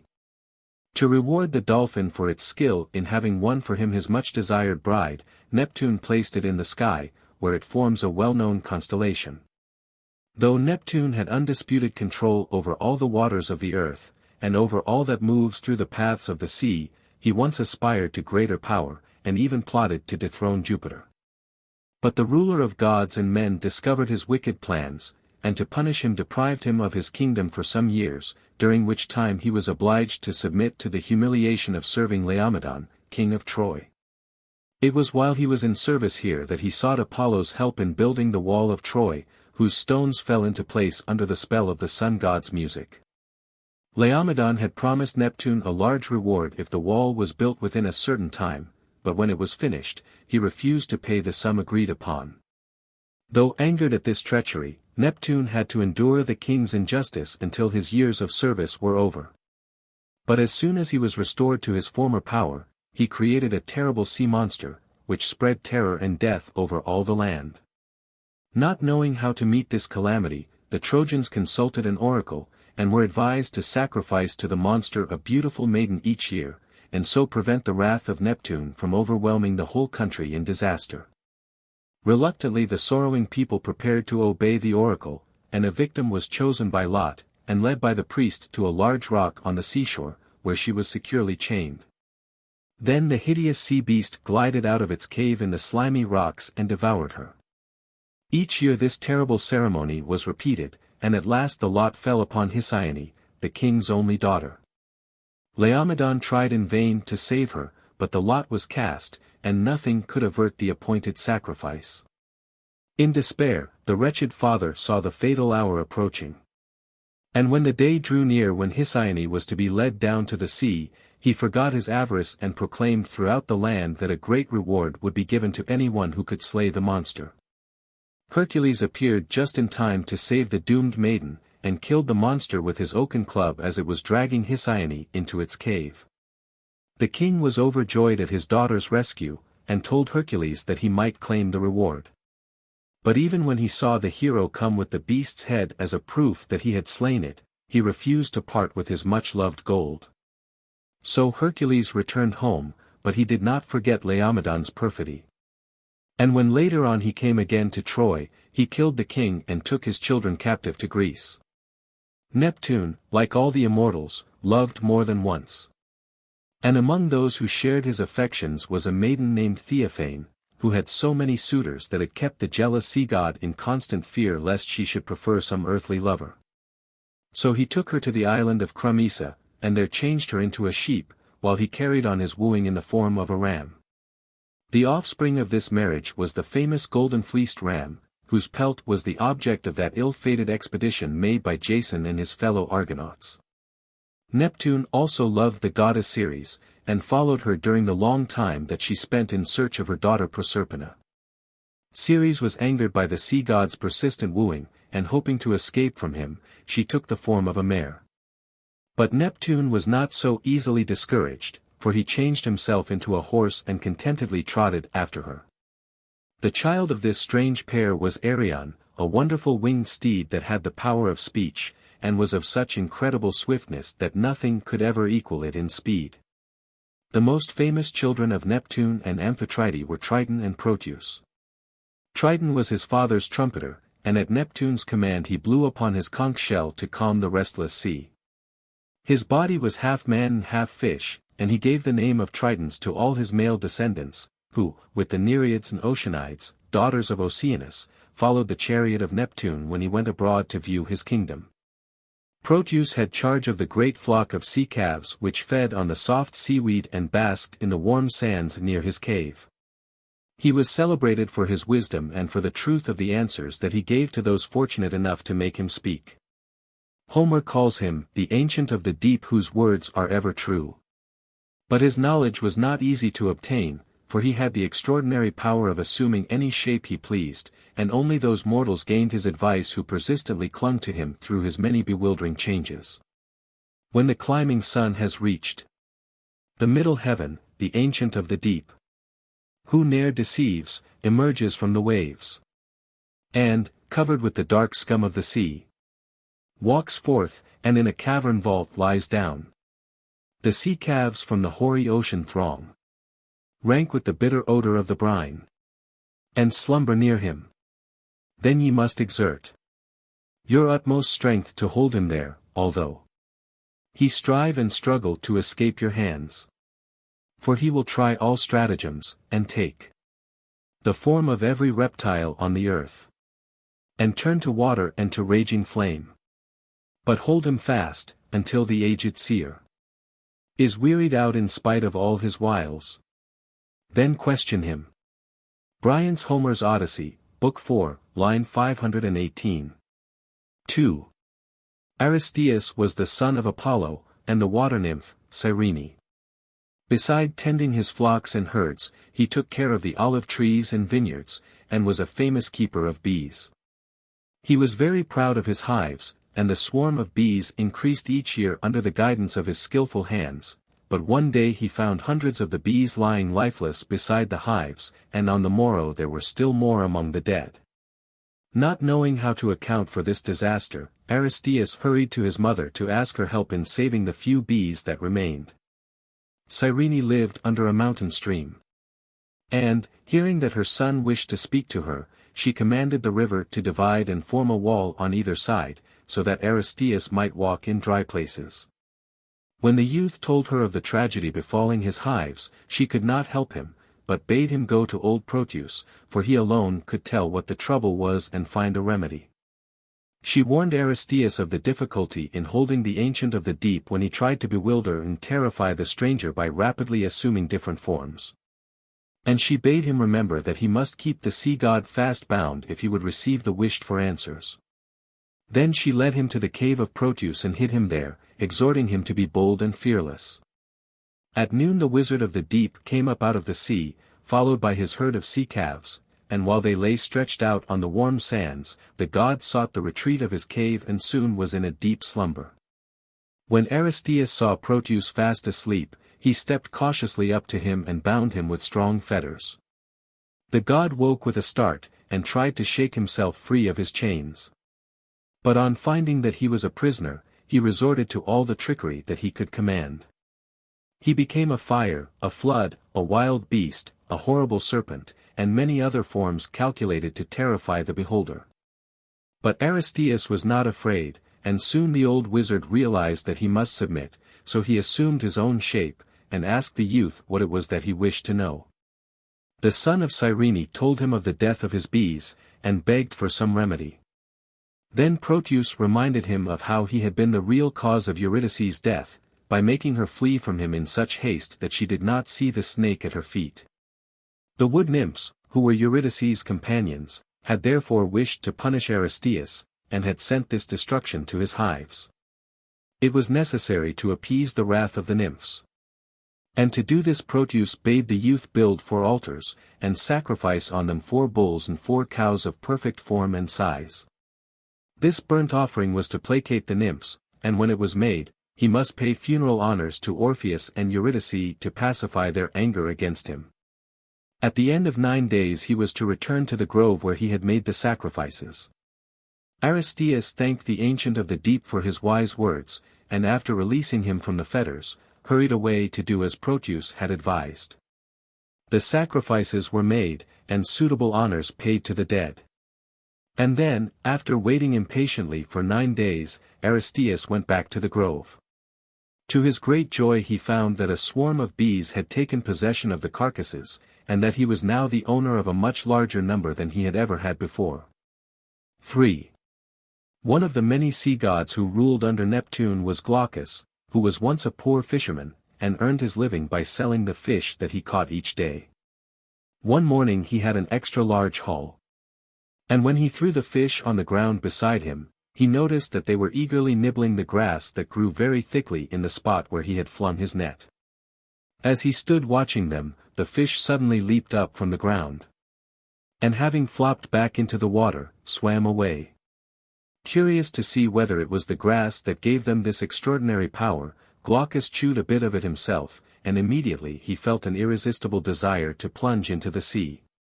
Fearlessly he dived beneath the waves, and soon found no difficulty in keeping under water, for the ocean seemed now to be his native element. He saw his beard turning a lovely sea green. And he found that his hair, grown suddenly long and green, was trailing out behind him.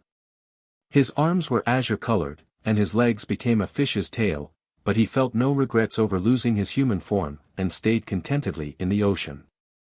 In time Neptune made him one of the lesser gods, and took him into the friendly fraternity of the sea. As Glaucus was swimming one day near the shore, he saw a beautiful maiden named Scylla. And fell so much in love with her that he forgot he was half fish, and begged her to be his wife. Scylla stared at his green hair and blue skin, but this did not frighten her, nor did she wonder at his fish's tail.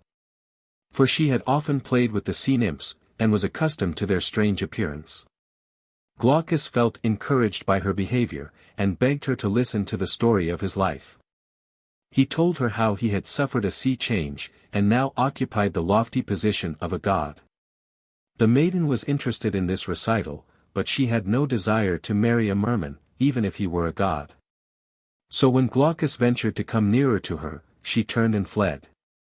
Discouraged but still determined, the young god sought the aid of the enchantress Circe, and begged her to give him some love potion by which he might win the unwilling Scylla. Circe was so well pleased with the handsome sea god that she urged him to accept her love, and forget the maiden who scorned him, but Glaucus would not yield to the persuasions of the enchantress, and kept pleading for the desired love potion. Seeing that she could not gain his affections, Circe determined that at least no one else should enjoy his love, so she refused to make the potion, and sent Glaucus angrily away. When she saw him go sorrowfully from her palace, she mixed a magic liquid, brewed from poisonous plants and deadly weeds, and this she poured over the waters where Scylla was wont to bathe. The maiden, suspecting no treachery, sought the ocean at her accustomed hour, and as soon as the poisoned waves touched her body she became a horrible monster with 6 heads, each having 3 rows of sharp teeth. She saw all around her serpents and barking dogs that were part of her own body, which had suddenly become rooted to the spot where she stood. She never regained her human form, but stayed in this place forever to terrify all mariners, and to devour the hapless sailors that came within her reach. Opposite her was the den of Charybdis, who 3 times a day swallowed the waters of the sea, and 3 times threw them up again. On the rock above the den was an immense fir tree, and all ships that passed that way watched eagerly for this signal of danger, and prayed that they might safely steer between the double horrors of Scylla and Charybdis. There Scylla dwells, and fills the air with fearful yells, her voice the cry of whelps just littered, but herself a frightful prodigy, a sight which none would care to look on, though he were a god. 12 feet are hers, all shapeless, 6 long necks, a hideous head on each, and triple rows of teeth, close set and many, threatening death. And forth from the dark gulf her heads are thrust, to look abroad upon the rocks for prey. No mariner can boast that he has passed by Scylla with a crew unharmed. Bryant's Homer's Odyssey, Book 12, line 100. 4. 2 other minor deities of the sea were Leucothea and Palemon. They were not born of the ocean nymphs or any water god, but were once mortals, named Ino and Melicertes. Ino was the wife of King Athamas, whom cruel Juno goaded into madness. And through fear of him Ino fled from the palace with her little son, Melicertes, in her arms. She hoped to reach some place of safety, but imagining herself pursued, in her frenzy she plunged from a cliff's edge into the sea. Neither she nor her son perished, however, for the gods, in pity for her sufferings, changed them both into ocean deities under the names of Leucothea and Palemon. They were widely worshipped by all who had business in great waters, and their protection was invoked against the danger of shipwreck. A famous altar to Palemon was built on the shores of Corinth, and in his honor were instituted the celebrated Isthmian Games. V. Neptune was not only willing to befriend a goddess in distress, as he did when he raised the island out of the sea for Latona, but was equally ready to assist mortals, especially in their love affairs. Once he lent his chariot to a youth named Œdipus when he wished to elope with the maiden Marpessa, whose father had refused to allow the lovers to wed. They were overjoyed at Neptune's kindly offer of assistance. And on the day arranged for their flight, the happy pair mounted the chariot, and the swift steeds carried them far out of reach of Marpessa's angry father. When he discovered that his daughter had eloped with her lover, he started in pursuit.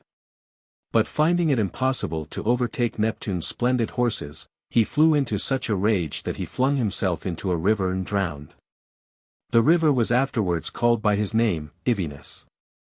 Knowing themselves out of reach of the irate father, the lovers continued their journey very happily, and believed that no misfortune could overtake them, when suddenly Apollo appeared before them, and, declaring himself in love with Marpessa, offered to fight Œdipus then and there for the possession of the maiden. Poor Œdipus felt that his chances for happiness were indeed ended, for how could a mortal contend with an omnipotent god? Suddenly a thunderbolt fell from the blue sky, and a voice declared that Marpessa herself should choose between her 2 suitors. The maiden looked at the glorious sun god, and her heart beat fast at the thought of being loved by one so beautiful and young. But when she turned to Œdipus, she remembered that he was a mortal like herself, who would grow old as she grew old, and would, therefore, not cast her aside when her youthful charm was gone, as Apollo would be sure to do as soon as her beauty waned. So she held out her hand to Œdipus, and refused the sun god's love. This choice was approved by Jupiter, and the lovers, happy once more, urged Neptune's swift horses over the mirror-like sea, which the kindly god had made calm as a forest pool on the softest summer day. In time they reached a pleasant land far from their native country, and here they lived happily ever afterward. The chariot, no longer needed, was sent back to Neptune with many thanks for his timely aid. And each year Eurydice and Marpessa burned as sacrifices to their protector a white bull, a white ram, and a white boar, which was the kind of offering most pleasing to Neptune. Chapter 19. Bacchus. Among all the maidens whom Jupiter honored with his love, none was more beautiful than Semele, daughter of Cadmus and Harmonia. Cadmus was the brother of Europa, whom Jupiter, in the form of a white bull, carried on his back across the sea.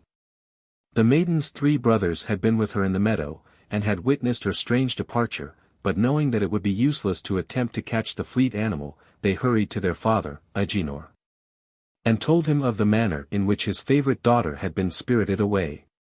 The old man was frenzied with grief, and bade his 3 sons to go in search of Europa and not return until they had found her.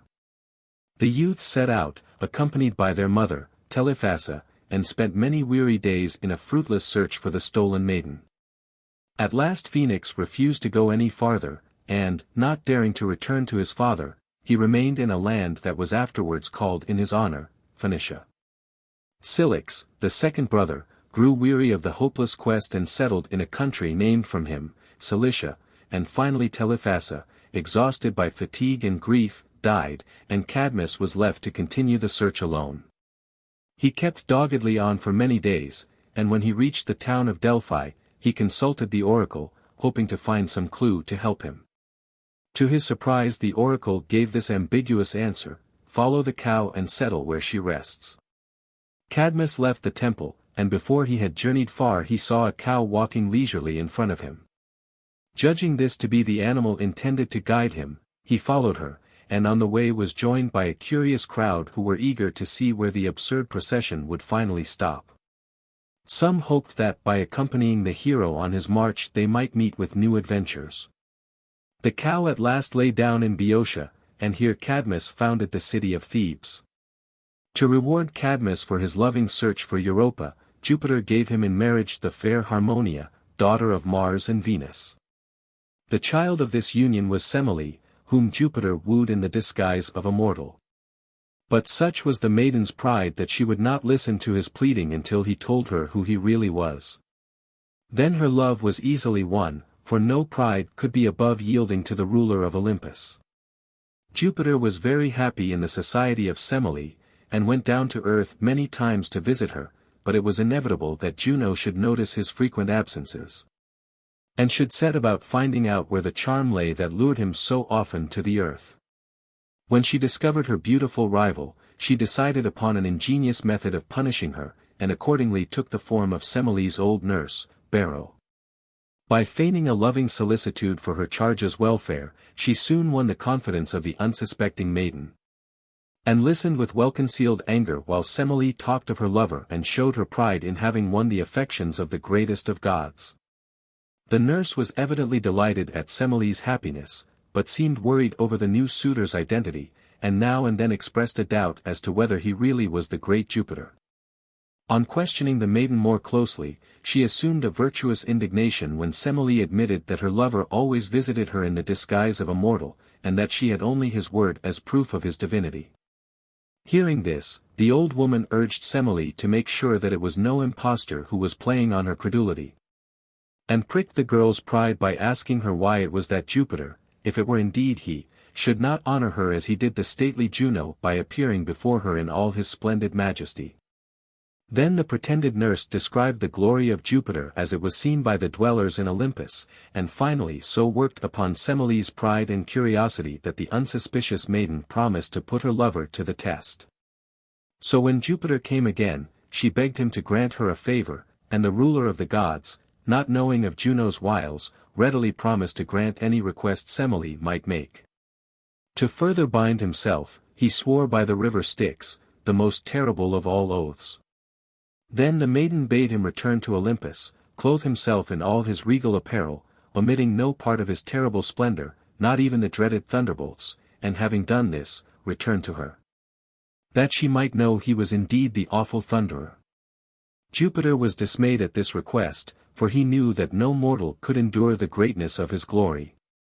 He begged Semele to ask another boon, but the maiden was obstinate, and insisted upon her request being granted. Sorrowfully Jupiter returned to Olympus, and after robing himself in his fearful majesty, he dimmed the radiance wherever he could, wrapped about him the mildest lightning, and took in his hand the feeblest thunderbolt. To keep his promise he ascends, and shrouds his awful brow in whirlwinds and in clouds, whilst all around, in terrible array, his thunders rattle, and his lightnings play. Thus dreadfully adorned with horror bright, the illustrious god, descending from his height, came rushing on her in a storm of light. Addison's Ovid, Metamorphoses, Book 3, line 302. But in spite of his attempt to lessen his splendor, even this mild glory so overwhelmed poor Semele that when Jupiter appeared before her, she dropped dead at his feet. In trying vainly to bring her back to life, Jupiter did not notice what havoc the lightning, that played about his head, was making in the palace. In a short time the whole place was reduced to ashes, and in the smoldering ruins the body of Semele was consumed. The only person who escaped uninjured was the infant son of Jupiter and Semele, the golden-haired Bacchus.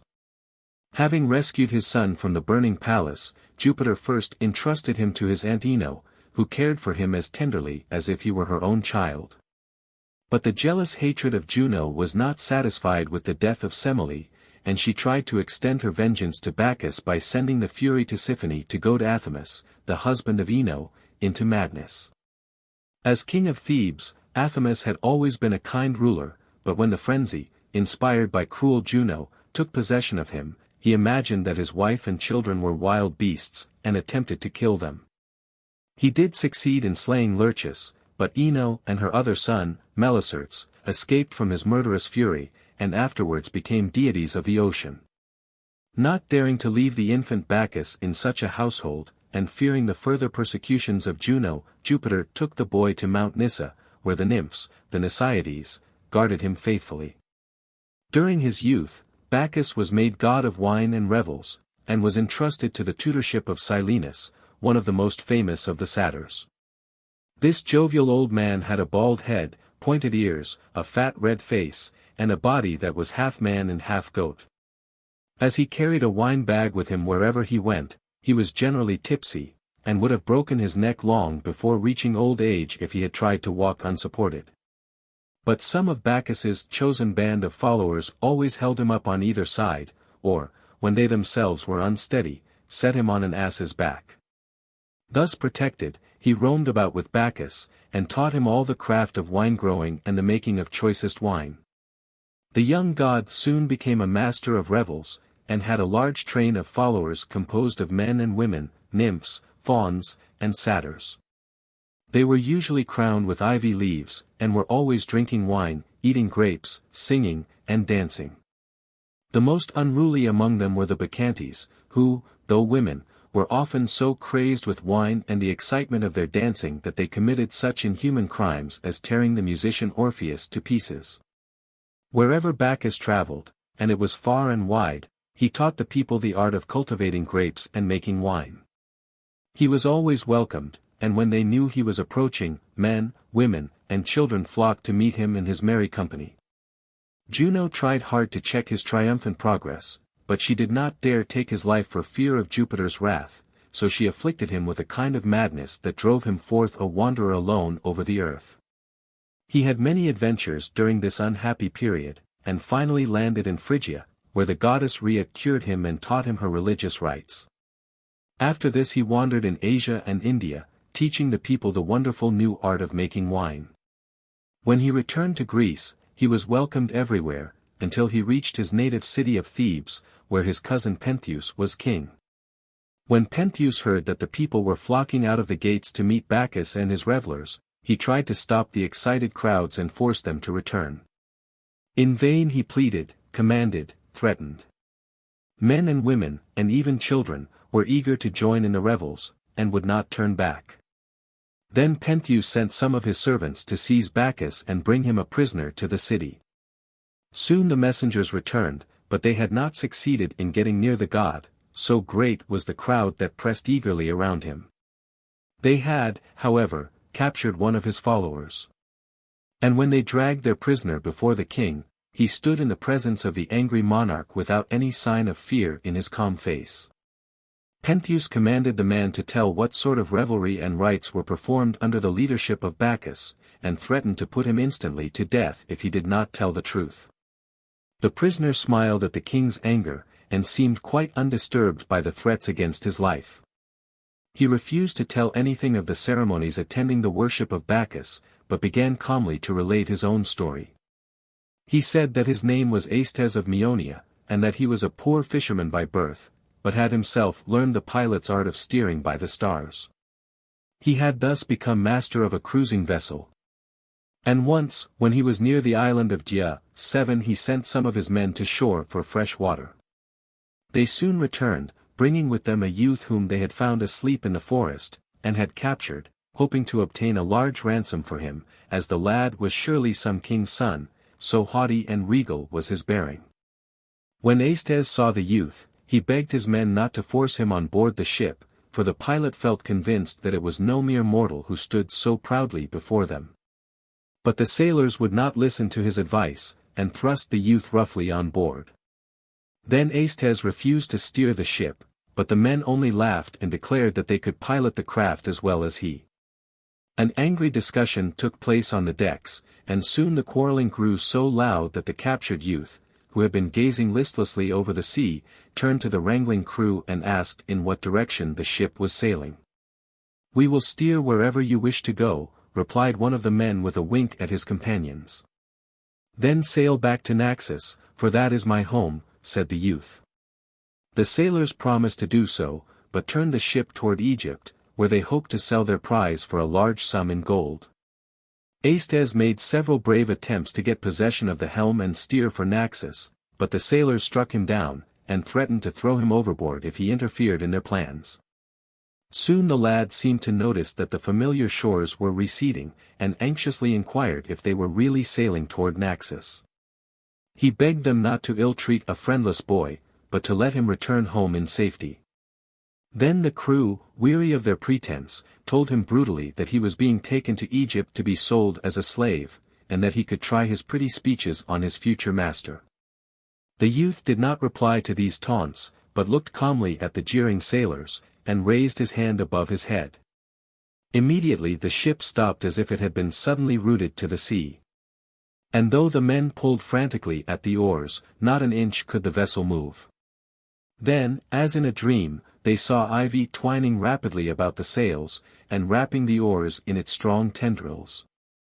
A vine with its heavy clusters of grapes clung to the mast and the sides of the ship. There was the delicious smell of crushed fruit in the air, and the fragrance of new-made wine.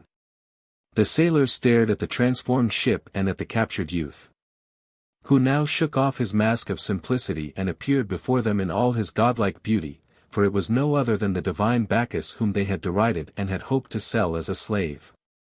The sound of flutes was heard all around him, and the shrill notes of the pipes.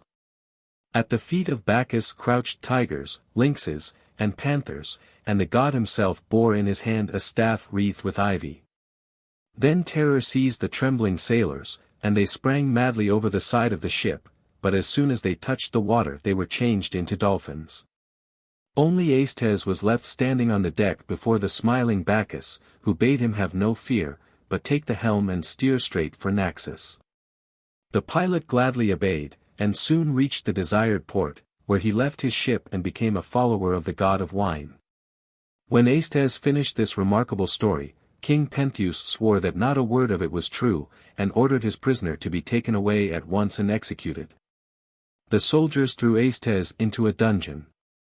But while the preparations for his execution were being made, his chains suddenly dropped off and his prison doors flew open. When the jailers came to lead him to his death, he was nowhere to be found. Meanwhile the king had learned that the people were thronging around Bacchus on the Scythian mountain, just outside the city, and were eagerly joining in all the joyous rites that attended the worship of the god of wine.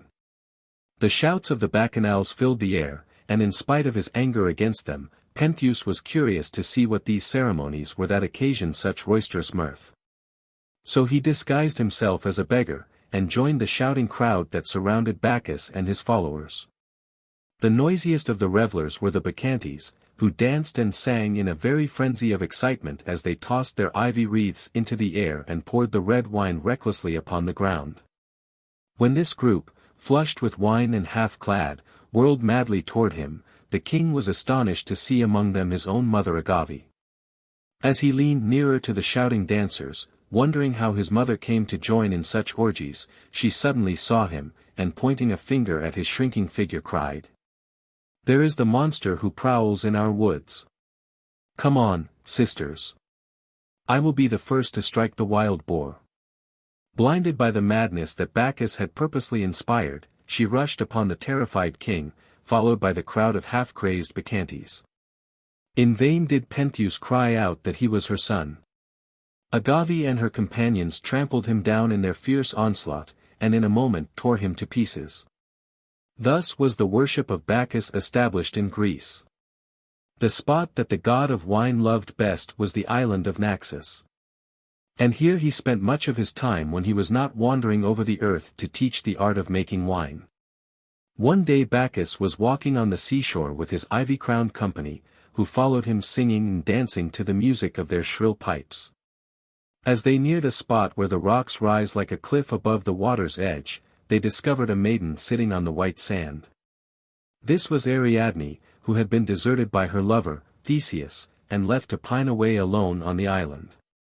For days Ariadne had sat looking mournfully out over the sea, and now when Bacchus, with his joyous group of revellers, suddenly broke in upon the silence of her solitude, she was frightened by the sight of so many strangers. Bacchus soothed her fears, and in a short time so won the maiden's confidence that he persuaded her to become his wife. Ariadne was quite content to stay on the island with such a merry company, and if she ever felt any regret over the faithless Theseus, it was soon forgotten in the joy of the wedding celebrations, which lasted for several days. As a marriage gift, Bacchus placed on Ariadne's white forehead a crown adorned with 7 glittering stars, but wonderful as it was, it did not eclipse the beauty of the wearer. The happiness of the newly-wedded pair did not last long, however, for in a few months Ariadne sickened and died. After her death Bacchus left the island, and did not return there for many years. But before he set sail he took Ariadne's crown and threw it up into the sky, where it forms a brilliant constellation known as Corona. One day Silenus fell asleep in the forest, and his companions, believing him safe for a while, went away and left him propped up against a tree with his wine bag at his side. Here he was found by some peasants, who were subjects of Midas, king of Lydia. The rustics watched the sleeping Silenus for a long time, wondering who he might be. At length the old man woke up, and after rubbing his eyes, asked the staring peasants where he was. As he received no answer to his question, Silenus motioned to the rustics to help him up, and then started to hunt for Bacchus and his lost companions. Seeing him unable to walk, the men led him to the court of King Midas, who, as soon as he saw the wanderer's jolly red face and his body, half goat and half man, knew at once that it was Silenus, the tutor of Bacchus. This Midas was the same king who had challenged Apollo to compete in the musical contest with Pan, and, because of his unfair decision, had been cursed with ass's ears by the offended god. The fact that Silenus had ears unlike the average mortal may have made King Midas feel a bit more sympathy for the old man's distress. But whatever the reason might be, he entertained Silenus royally for 10 days, and then led him back to his pupil, who had been wondering at his long absence. Delighted to have Silenus return to him unharmed, Bacchus promised to give the king any reward he might name, and Midas, being very avaricious, asked the god to grant that all that he touched should turn into gold. Bacchus had hoped that Midas would desire a better gift than this, but having made a promise, the god was ready to fulfill it, and he therefore assured the king that his wish was granted. Midas, overjoyed at his good fortune, hastened back to his palace, and on the way he hesitatingly tried his new power. He touched some leaves that hung from the trees nearby, and immediately they became golden. He took up a stone from the roadway, and it turned into gold in his hand. He plucked an apple, and in a moment it looked like one of the golden fruit from the garden of the Hesperides.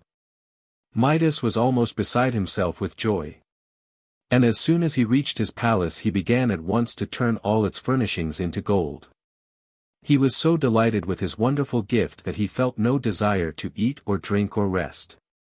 But at last he grew a little weary of turning things into gold, and, being hungry, sat down at his well-filled table. He took great pleasure in seeing the cloth and the cups and the plates change as everything else had done at his touch. But to his great amazement and horror, he also found that the bread he took in his hand, the food that touched his lips, turned into hard, unyielding gold. He tried to drink from the shining cups, but the wine in his mouth became melted gold. Then Midas knew the real meaning of his magic touch, and realized sorrowfully that until it was taken away, he would slowly starve in the midst of his great wealth. Already he hated his gift, and longed for some way to divest himself of his ill-fated power. He cried aloud to Bacchus for help, but no answer came to his prayers. Again he besought the god, and this time acknowledged his avarice, and lamented the greed that had led him to ask for the gift of the golden touch. Bacchus heard his prayers, and, believing him truly repentant, commanded him to go to the river Pactolus, trace the stream to its source, and plunge his head and body into the purifying water. In this way he could cleanse himself of his fault and its punishment.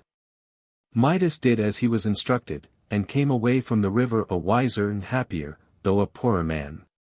If at any time he was ever tempted to regret his lost gift, he had only to look into the river at the glittering golden sand on the bed of the stream. For where the king had stood, the sand was changed into gold, and so it has remained to this very day. 8. Chapter 20. Pan and the Nymphs. Pan, the god of woods and fields, god of the flocks and herds, and patron deity of all shepherds, was said to be the son of Mercury. It is apparently not known who his mother was, but she must have had some sylvan blood in her veins, for the youthful Pan showed every evidence of having been born of woodland creatures, as he had the pointed ears of the fawns, and the horns and goat's legs of the satyrs. The story goes that his mother, whichever nymph it was of the many reputed to have borne him, was disgusted with his absurd appearance, and refused to own him for her child. But Mercury was delighted with his son's grotesque figure, and took him to Olympus to amuse the gods. Pan's favorite dwelling place was Arcadia, and here he wandered over the hills and among the rocks, or roamed through the fertile valleys. He delighted in hunting, and amused himself with various pastimes, his especial pleasure being to lead in the dances with the nymphs. He was devoted to music, and was usually seen playing on the syrinx, or shepherd's pipes, which he himself invented and named from a nymph whom he unsuccessfully wooed. The maiden Syrinx was a follower of Diana. And one day, as she was returning from the chase, she met Pan, who immediately fell in love with her beauty, and begged her to be his wife. The nymph had always scorned to listen to any lover, and Pan's appearance did not tend to soften her objections, so while he was praising her many charms and pleading for her love, she turned and ran away. The woodland god was not to be put off so lightly, however, and he promptly gave chase to the fleeing maiden, who, finding that her pursuer was gaining on her, called wildly on the river nymphs for help. She had by this time reached the water's edge, and just as Pan's arms were about to enfold her, the kindly nymphs changed her into a cluster of reeds. The god was much chagrined at the failure of his hopes. But since he could not have the living maiden, he determined to take whatever remained of the beautiful thing that had charmed him. So he gathered a bunch of the reeds, and after cutting them into unequal lengths, bound them together into a sort of shepherd's pipes. When he put the reeds to his lips, they gave forth the softest and most plaintive tones, and Pan called them the syrinx in honor of the nymph. Before inventing this new instrument, Pan had played upon the flute, and it was his skill in this direction that made King Midas dare to affront Apollo by declaring Pan to be the better musician. The god of woods and fields was not, however, a frequenter of palaces, but made his home in grottos and piped to the murmuring trees. He loved to prowl by night in lonesome places, and lurk among the shadows where some belated traveler, startled by the weird hoot of an owl, would see his grotesque form and rush away, filled with that unreasoning terror called a panic. Pan's partners in the sylvan dance were the wood nymphs, who always welcomed him and his followers. When his days were spent among the mountain solitudes, the Oreads, or mountain nymphs, danced with him in the moonlight. And when he preferred to live in the valleys, the Dryads, or nymphs of vegetation, joined in the revels led by Pan and his company of fauns and satyrs. The Naiads, the beautiful water nymphs who dwelt in the clear depths of the fountains, did not come out of their quiet haunts to take part in the merriment. Nor did the shy Hamadryads leave the safe shelter of their trees to mingle in the joyous dance. Among these latter nymphs each had her particular tree, and lived and died with the one entrusted to her care. It was held, therefore, to be an act of wanton cruelty to destroy or even mar a tree, lest the Hamadryad who inhabited it should be hurt and possibly killed. It was unwise to break off a flower recklessly, or to pull it rudely from the earth, for in this humble form might be lodged the spirit of some woodland creature. Such a sad mistake did Dryope once make, and suffered for her carelessness by being changed from a mortal into a Hamadryad. Dryope was a beautiful young princess, the wife of Endymion, and the mother of a golden-haired boy.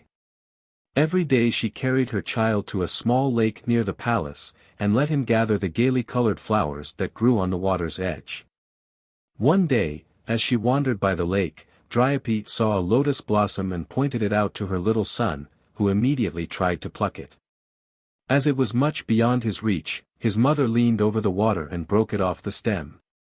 To her surprise, she saw drops of blood slowly oozing from the stem, and as the boy eagerly grasped the lovely flower in his chubby hand, a crimson stream trickled through his clasped fingers. He dropped the blossom with a frightened cry, and ran screaming to the palace, while Dryope stood looking down, bewildered, at the bleeding flower. Just then she heard a voice telling her that she had killed the nymph Lotus, who, to escape from the arms of the hateful god Priapus, had taken the form of a lotus.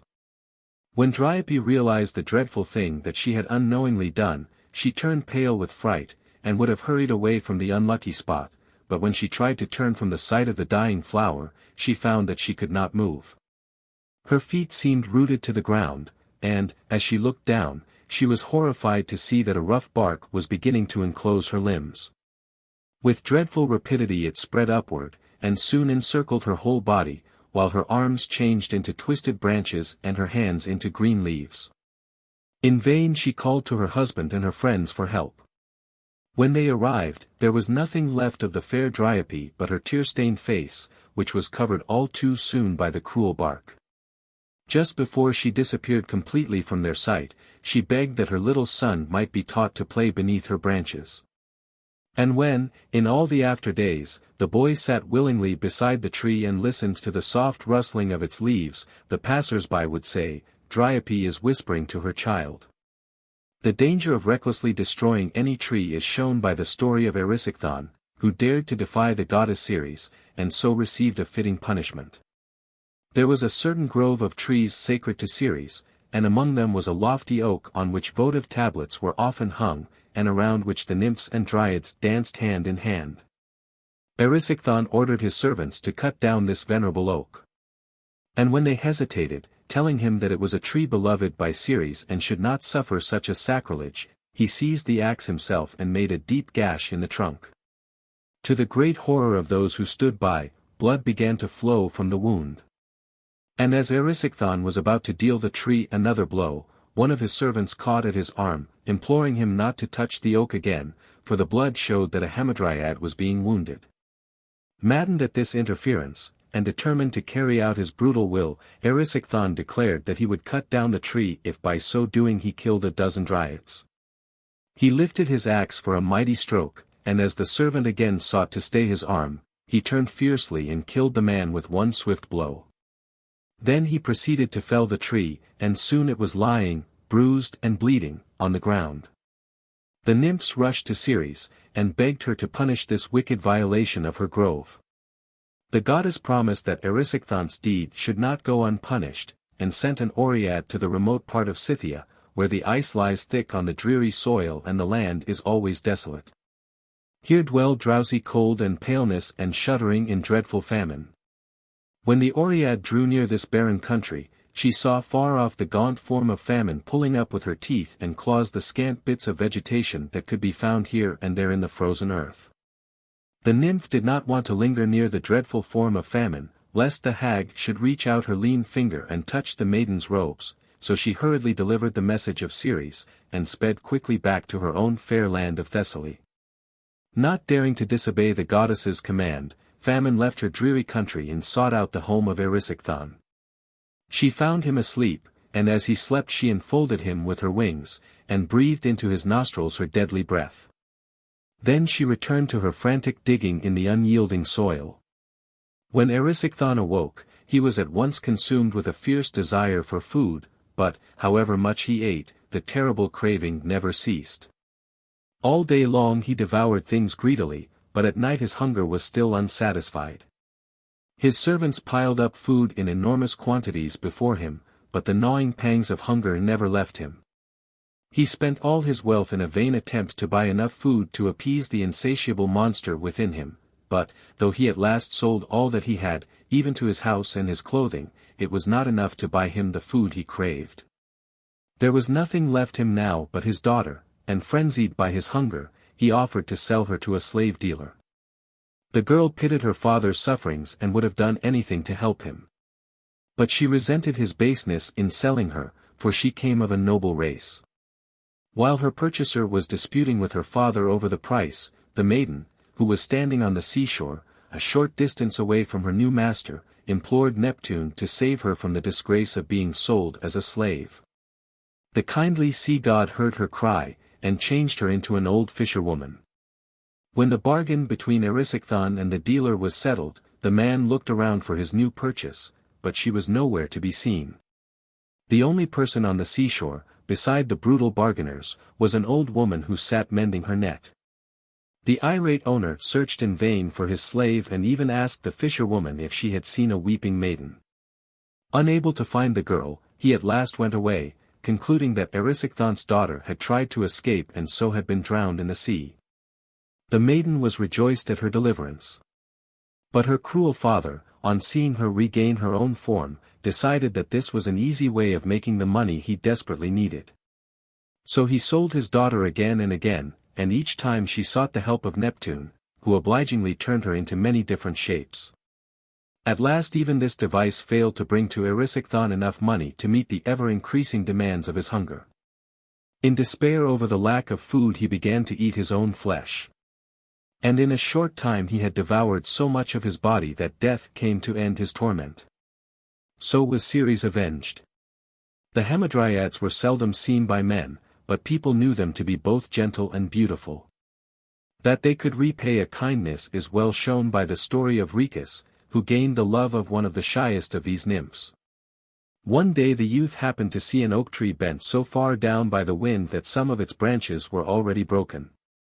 He propped up the tree, and gently bound up the broken limbs, then as he turned to go, he heard a soft voice calling him. It was the Hamadryad who had expected to die with her stricken tree, and was now so grateful to Rhecus that she bade him ask of her any reward he wished. The youth boldly asked for her love, and the nymph reluctantly yielded to his wish, promising to meet him at the oak tree each day just before sunset. To keep him mindful of the hour set for the tryst, she told him that she would send him a messenger, a bee, which would also guide him to the spot where she was waiting. Rhecus was very happy with the Hamadryad, and never failed to follow the flight of the bee that came each day at sunset to lead him to the trysting place. One morning, however, he began to play at dice with his friends, and the game continued through the long summer afternoon. As it drew toward sunset, Rhecus forgot that it was his hour to meet the Dryad, and continued his game, even though he noticed vaguely that a bee was buzzing near him. Soon the bee came close to his face, and buzzed so persistently that Rhecus brushed it angrily away. Each time he tried to shake it off it came buzzing back, and at last he struck at it so viciously that it fell to the ground. Then in a flash Rhecus remembered his promise to the Dryad, and throwing away his dice, he hurried to the trysting place. He called to the nymph and begged her to come to him once more. But no sweet face appeared, though a voice spoke from the heart of the oak tree bidding him a sad farewell. Rhecus had already repented bitterly of his forgetfulness, but nothing could restore him to favor. He sat all night beside the oak tree, but the Dryad never came to him again. Chapter 21. The Vestals. Vesta was the oldest child of Saturn and Rhea, and was the goddess of the family hearth. As the hearth was the basis of all domestic ties, Vesta was considered the guardian of family happiness, and her worship was an essential part of the family life. The hearth in ancient days had a much greater significance than in modern times, for it was the center of the household, around which the family gathered for their common meal and common worship. On the hearth, as an altar fire, the head of the household offered prayers and sacrifices. And it made a bond of union so generally recognized that he who partook of food there, or who shared in the family worship, could ever afterward lay claim to the master's hospitality. If a suppliant was seeking protection from any danger, it was to a man's hearth that he came as a sure place of refuge. The flames that burned on this family altar were sacred to the goddess Vesta, and prayers for domestic happiness and the household's welfare were usually offered to her. Thus the fire burning on the hearth of each dwelling was a perpetual worship of the beneficent Vesta, and even the sacrifices made to other gods were partly in her honor. For whenever the flames were rekindled, a prayer was offered to the goddess of the family fireside. Every dwelling was, therefore, in some sense, a temple of Vesta. But there was also in each city a stately edifice where all the citizens worshipped at her sacred fire, and were thus bound together in one great family. In Rome, where the worship of Vesta was most celebrated, a beautiful circular temple, dedicated to the goddess, stood in the Forum. It was not necessary to place a statue of Vesta here, for the eternal fire that glowed on her altar was her living symbol, and through this she was worshipped. This fire was supposed to have been brought to Italy by Aeneas when he fled from burning Troy and carried with him out of the city two valuable possessions, i.e. the fire of Vesta and his own household gods, or Penates. When a colony was sent out from any city, the emigrants took some of the fire from the temple of Vesta in the mother town, and guarded it during their voyages, that they might use its flames to light the fires that were to burn on the hearths of the new homes. Each city cherished carefully the fire that was sacred to Vesta, and never allowed it to burn out, for that was an evil omen sure to presage disaster. If by any chance it was allowed to become extinct, it was never relit from any ordinary fire, but was kindled with a spark produced by friction, or by drawing fire from the sun's rays through a glass. The temple at Rome was the most famous of those dedicated to Vesta, for here was the school of the Vestal virgins whose duty it was to tend her ever-living fire. As any neglect on their part might bring some public calamity upon Rome, this altar was jealously guarded. And when, as it sometimes happened, enemies threatened the city, the Vestals carried the fire of Vesta down the Tiber and kept it in concealment until the danger was over. Since so much depended on the watchfulness and fidelity of the Vestals, the office of priestess to the temple was held in high honor, and the maidens were chosen from the noblest families of Rome. They entered the service at the very youthful age of 6, and spent 30 years in the temple. The first 10 years were devoted to learning their important duties. The next decade was the period for filling the office of priestess, and performing all the solemn rites that belonged to the worship of Vesta. The last 10 years were given to instructing the novices.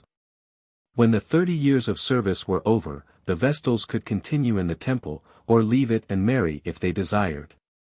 But so holy were the virgins thought to become through their long residence in the temple, that it was held a sort of sacrilege for any man to marry them. Therefore the priestesses usually died, as they had lived, in the service of the goddess. The chief duty of the Vestals was to watch in turns, by night and day, the sacred fire of Vesta, and to see that the flames never grew dim. During their entire period of service, they were obliged to keep the strictest vows of chastity, under penalty of being buried alive in a vaulted room, built especially for this purpose by the king, Numa Pompilius. The Vestals were, however, so true to all the vows made at the great altar fire, that in 1,000 years only 18 failed in their promises and thus suffered punishment. The story is told that the Vestal Tuccia was accused of having broken her vow, but was able to prove her purity, by being given the miraculous power to carry water in a sieve from the Tiber to the temple. Though the restrictions placed upon the Vestals were severe, and the rules of their order were pitilessly enforced, yet the privileges that they enjoyed were such as to raise them in dignity above the other women of Rome. They were entirely released from all parental authority, they had conspicuous places at the theaters and gladiatorial shows, and occupied seats of honor at all public festivals. Treaties and important state documents were entrusted to their care as in a place inviolable, and their persons were held so holy that, when they died, they were buried within the city limits, a privilege granted to but few. When they went abroad, each was preceded by a lictor, and consuls, praetors, and even tribunes made way for them, while if any one passed under their litter, he was put to death. If they chanced to meet a criminal on his way to punishment, they could demand his release, provided that it could be proved that the meeting was accidental. The Vestals wore a robe of pure white linen with a wide purple border, and over their shoulders was a purple mantle. When the festivals of Vesta, the Vestalia, were held, the priestesses marched in a procession through the streets, carrying their sacred fire, while the Roman matrons followed them barefooted, chanting hymns in praise of Vesta. During these ceremonies all work was suspended in the city, the houses were decked with flowers, and the beasts used in the procession were wreathed in garlands. Banquets were set out before the houses, and the people gave themselves up to a gala day. 2. When Aeneas fled from burning Troy, and took with him some of the fire from the temple of Vesta, as the thing most necessary in the founding of a new city. He also brought to the shores of Italy his own household gods, or Penates, who presided over the daily affairs of the household, and were the guardians of each member of the family on whose hearth they held the place of honor. The statues of the Penates were of clay, wax, ivory, silver, or gold according to the master's wealth, and were always carried to the new home when the family changed its dwelling place. When the common meal was served, a small portion of it was set aside for the Penates, and a libation of wine was poured to them on the hearth. In return for this daily deference, the Penates blessed the household with happiness and prosperity. The Lauras were also worshipped by the Roman family, though they were quite unknown to the Greeks. They were the divinities that preserved the family unity, and often were a sort of embodiment of the spirit of its head and founder. The Lauras also guarded the welfare of the city, and presided over the fortunes of those great groups of families that were the probable foundation of every Roman town. Tradition tells us that the Lauras were the two children of Mercury and a beautiful naiad named Lara. This nymph was so loquacious that she talked from morning to night, and was very fond of prying into other people's affairs, that she might thereby have some new subjects for conversation. One day she heard Jupiter making love to a beautiful wood nymph, and instead of keeping the matter discreetly to herself, she hurried off to tell the whole affair to Juno. This impertinence so angered Jupiter that he determined to punish her severely and also to prevent her from doing any more tale-bearing, so he had poor Lara's tongue cut off. Then he summoned Mercury and bade him take the nymph to Hades, where the sight of her sad face could never offend his eyes. On the way down to Pluto's kingdom, Mercury fell in love with his fair companion. And instead of leading her into Hades, he took her to a kindlier place, where he soon won her love and persuaded her to be his wife. The two children of Mercury and Lara were called Lauras, and to them the Romans paid many honors, reserving for them a place of honor on the family hearth. Chapter 22. Minor Deities. I. Aeolus. Not far from sunny Sicily in the deep crater of Etna, in which Vulcan built his glowing forge, were the Aeolian Islands, now called Lipari Islands, where Aeolus, god of the winds and storms, kept his turbulent children. He never allowed them to roam at will, but held them securely bound in a great cave, and let them loose one at a time when they needed exercise or when the gods demanded their release. Only once were they allowed to give free play to their boisterous feelings, and rush over the waters, making havoc everywhere, and this was when Jupiter sent a deluge upon the impious earth. Since that time the winds have never roamed at large, though they always chafe at being restrained in their narrow prison and long to break free. Hic vasto rex Aeolus antro. Luctantes ventos, tempestates sonoras. Imperio primit ac vinclis eti carcer frenet. Illi indignans magno cum murmur montis. Circum claustra frement. Celsa sedet Aeolus arse. Septratinans, malit animos et temperatiras. Ni faciat, Maria ac terras caelum profundum. Quip ferent rapidi secum verant per horas. 9. Virgil, Aeneid, Book I, line 52. Aeolus wooed and married the dainty Aurora, goddess of the morning, who bore him his sons, i.e. Boreas, the north wind, Notus, the south wind, Eurus, the east wind, and Zephyrus, the soft and gentle west wind. Sometimes Aurora sought the services of her children, but they were entirely under the control of their father Aeolus, who ruled them with a strict hand. Sometimes when the stately Juno sought his assistance, he let the wind sweep over the calm sea until the waves rose mountain high, for he was reputed to have received his royal status as god from Juno's hands, and so was ever anxious to serve her. Once, at her request, he let loose the fiercest winds to destroy the ships of Aeneas, that unfortunate hero who was always being pursued by cruel Juno's unrelenting hate. The goddess was so eager for his destruction that she went herself to the cave of the winds, and begged Aeolus to shatter the Trojan ships. So a terrible storm broke over the sea, and the winds drove the vessels of Aeneas far out of their course, scattering them here and there, until no two could see each other amid the fury of the tempest.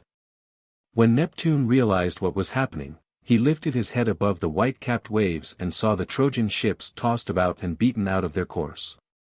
As he himself had given no commands for such a storm, he knew it was the never-ending hatred of Juno for the Trojans that had brought about the disaster.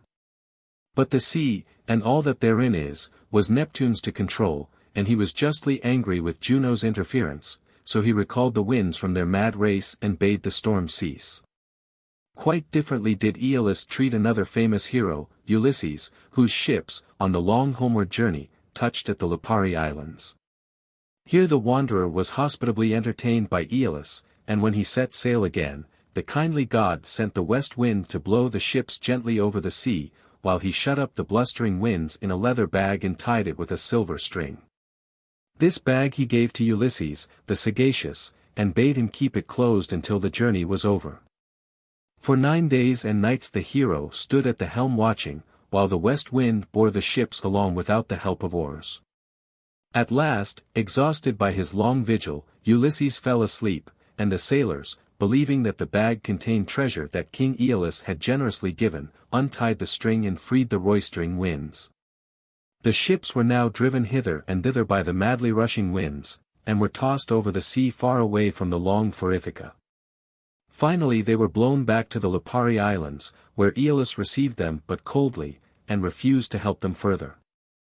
So they turned their prows once more toward home, and worked wearily against wind and weather by the slow pull of the oars. The Athenians built a temple to Aeolus, which is still extant, and is generally known as the Tower of the Winds, or the Temple of Aeolus. The structure is hexagonal, and on each side there is a flying figure of one of the winds. Notus, or Auster, the south wind, was usually represented by an old man with dusky wings. He is clad in a black robe, and his head is covered with clouds, for he sends the rains and sudden showers. Eurus, the east wind, was a young man full of impetuous and lively motion. Chorus, the northwest wind, drove clouds of snow before him, and Boreas was a figure rough and shivering. Zephyrus had a lapful of flowers, and was the one wind sent to play among children. Boreas was the bringer of hail and tempests, and when he wooed the nymph Orythia, he sought in vain to approach her gently, and to breathe his love softly. But he could not sigh, and his lightest whisper frightened the maiden by its harshness, so Boreas gave up attempting to win her by gentle means and boldly carried her off to his home in the midst of snow and ice. Their children were Zets and Calais, winged warriors who accompanied the Argonauts on their famous expedition, and performed a valuable service in driving away the Harpies. 2. Janus. Janus, god of the past, present, and future. Of gates and entrances, of war and peace, was said to be the son of Apollo, but as he is a Roman god, and entirely unknown to Greek mythology, his ancestry is a matter of doubt. He presided over the beginning of everything, and was therefore invoked first in every undertaking, even before Jupiter. He opened the year and the seasons, and the first month of the year was called after him. He was the porter of heaven, and in this capacity he was represented as holding a key in his left hand and a staff or scepter in his right. On earth he was the guardian deity of gates, and as such he had always two faces turned in opposite directions, because every door looks both ways.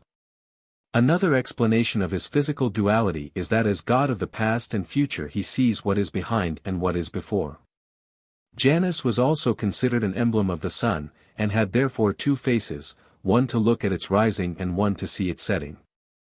Sometimes these faces were alike, but more often they were represented by a white-haired and white-bearded old man on the one side, and a smooth-cheeked youth on the other. At Rome Numa Pompilius is said to have dedicated to Janus the covered passage, erroneously called a temple, that stood close by the Forum. This was kept open in times of war and closed in times of peace. But such was the belligerent nature of the Romans that the gates were closed but 3 times in 700 years, and then only for a short period. As he was god of all beginnings, the first of every new year, month, and day was held sacred to Janus, and special prayers and sacrifices were then offered at his shrines. When he presides over the year, he is represented as holding the number 300 in one hand and 65 in the other. Festivals in honor of Janus were celebrated on the first day of the new year, and on this day people exchanged visits, good wishes, and gifts, which usually consisted of sweetmeats and copper coins showing on one side the double head of Janus. The sacrifices offered to Janus on New Year's Day and at other times of beginnings were barley, incense, cakes, and wine. 3. Iris and Aurora. Iris was the special attendant of Juno, and was often employed as a messenger by both Juno and Jupiter. In the Iliad she is the swift servant of the gods, but in the Odyssey it is Mercury who is the messenger to and from Olympus, and Iris is never mentioned. Sometimes Iris is described as the rainbow itself. Sometimes the rainbow is only the road over which she travels, and which therefore vanishes when it is no longer needed. When Juno sends Iris to the cave of sleep, she assumes her garments of 1,000 colors, and spans the heavens with her curving arch. As the personification of the rainbow, that brilliant phenomenon that vanishes as quickly as it appears, Iris might easily be considered the swift messenger of the gods. Aurora, rosy-fingered goddess of the dawn, opened the gates of the morning for the impatient horses of the sun, who chafed at being held behind the golden bars until Apollo was ready to start forth on his daily course. Attended by the faithful Hours. Though Aurora was the wife of Aeolus and mother of the winds, she had the usual weakness of the deities of Olympus for falling in love with mortals who won her favor. Thus she became enamored of the young hunter Cephalus, but was unable to gain his love, as he himself had already wedded the fair Procris, one of Diana's nymphs. The happiness of these lovers was a maddening sight to the jealous Aurora, and she determined to find some way to end it. Procris had brought to her husband as a dowry a hunting dog named Lelops, who could outrun the swiftest deer, and a javelin that never missed its mark. So all day long Cephalus hunted in the forest, and his long absences gave the malicious Aurora an excuse for whispering to the young wife that her husband spent his time in the society of a wood nymph. For some time Procris resisted these suggestions of the goddess, but at last, overcome by jealousy, she followed Cephalus to the forest to see who the maiden was that charmed him. At noonday the weary hunter sought his accustomed resting place. And as he lay beneath a wide-spreading tree, he called to the breeze to come and refresh him. Believing that he referred to some wood nymph, Procris sank down among the bushes in a swoon. And her husband, hearing the leaves rustle suddenly behind him, hurled his javelin into the thicket, supposing that some wild beast was crouching near him ready to spring. To his horror he discovered the body of Procris. And though he did all that he could to stanch the wound made by his unerring spear, his wife died in his arms, but not before an explanation had been given. Though Aurora had succeeded in separating the lovers forever, she did not thereby gain the affections of Cephalus, but was obliged to console herself with the Trojan prince, Tithonus. She begged Jupiter to confer upon him the boon of immortal life, but forgetting that he would sometime grow old, she neglected to ask for him the greater gift of eternal youth. For a while she was very happy with her lover, but as soon as he lost the attractions of youth she wearied of his company and wished to get rid of him. She shut him up in a room of her palace, where his feeble voice could often be heard. And then, knowing that he would never die, she cruelly changed him into a grasshopper. The son of Aurora and Tithonus was Memnon, who became king of the Ethiopians, and went with a band of warriors to help his kindred in the Trojan War. He fought bravely, but at length met his death at the hands of Achilles.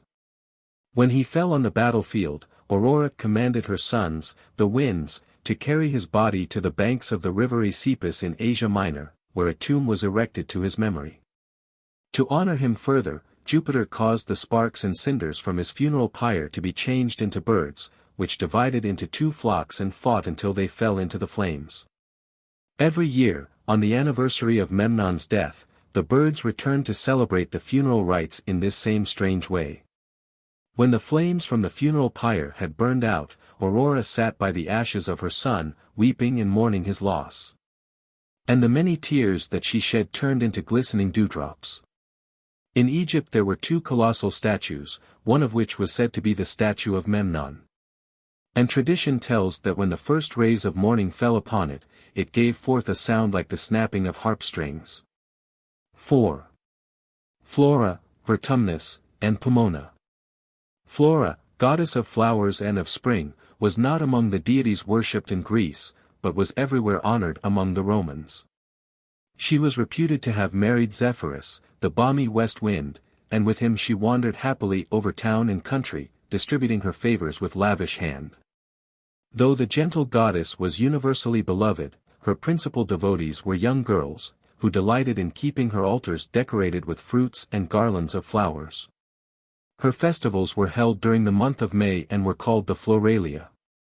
Vertumnus and Pomona were also Roman deities and presided over orchards and gardens. Pomona was a hamadryad, and was so devoted to the care of her trees that she scorned the idea of love.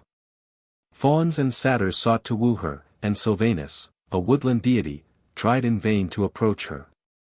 Even the wily Pan was never able to come near enough to her to urge his suit, but the youthful god Vertumnus was not to be discouraged by the nymph's coldness, and determined to win her for his wife. Hoping to catch her eyes and so get speech with her, he assumed various disguises. How often did he carry the ears of corn in a basket under the guise of a hardy reaper? How often he bore a whip in his sturdy hand so that you would have sworn he had that instant been unyoking the wearied oxen. Now he was carrying a ladder, and you would suppose he was going to gather fruit. Sometimes he was a soldier with a sword, and sometimes a fisherman, taking up the rod. But no attractions in the form of man could induce Pomona to leave her orchard, or to admit one of the hated beings. At last the resourceful Vertumnus hit upon the plan that brought him well-earned success. Having bound his brows with a colored cap, leaning on a stick and with white hair falling around his temples, he assumed the shape of an old woman and entered the well-cultivated gardens. After praising the fruit and flowers, the pretended old woman began to ask Pomona why she had persistently remained unwed, and told her how foolish it was to fly from love. Much to the surprise of Vertumnus, the maiden seemed to receive this advice very kindly. And when he went on to speak of a certain youthful god who had long sought her love, he was delighted at gaining the confession from Pomona that she might be willing to listen to Vertumnus if he came to woo. At this admission the bold lover threw off his disguise, and claimed the fulfillment of the maiden's promise. Chapter 23. Hercules. Part 1. Hercules was the son of Jupiter and Alcmene, a lovely princess, the granddaughter of Perseus and Andromeda. Juno hated her as she did all her mortal rivals, and sought to bring misery and suffering on the unoffending maiden. When she learned that Hercules, the son of Alcmene, was born, she sent 2 immense serpents with poisonous fangs to attack the child while he slept. The baby happened to waken just as the creatures were twining themselves about him. And grasping their necks in each of his tiny hands, he strangled them, thus showing from his birth the wonderful strength that was later to make him a famous hero. The education of Hercules was entrusted to Chiron, the most renowned of the centaurs, who had himself been instructed by Apollo and Diana in hunting, medicine, music, and the art of prophecy. The idea of a creature half man and half horse was not repulsive to the ancients, who were too fond of a horse to consider man's union with him degrading. When Hercules left the kindly tutelage of Chiron, he set out on his own adventures, and before he had traveled far he met two beautiful women, each of whom offered to guide him on his journey. Cacia, Vice, told him that if he followed her, he would gain love, riches, and ease, and narrate, Virtue, promised him honor, bought at the price of hardship, poverty, and endless toil.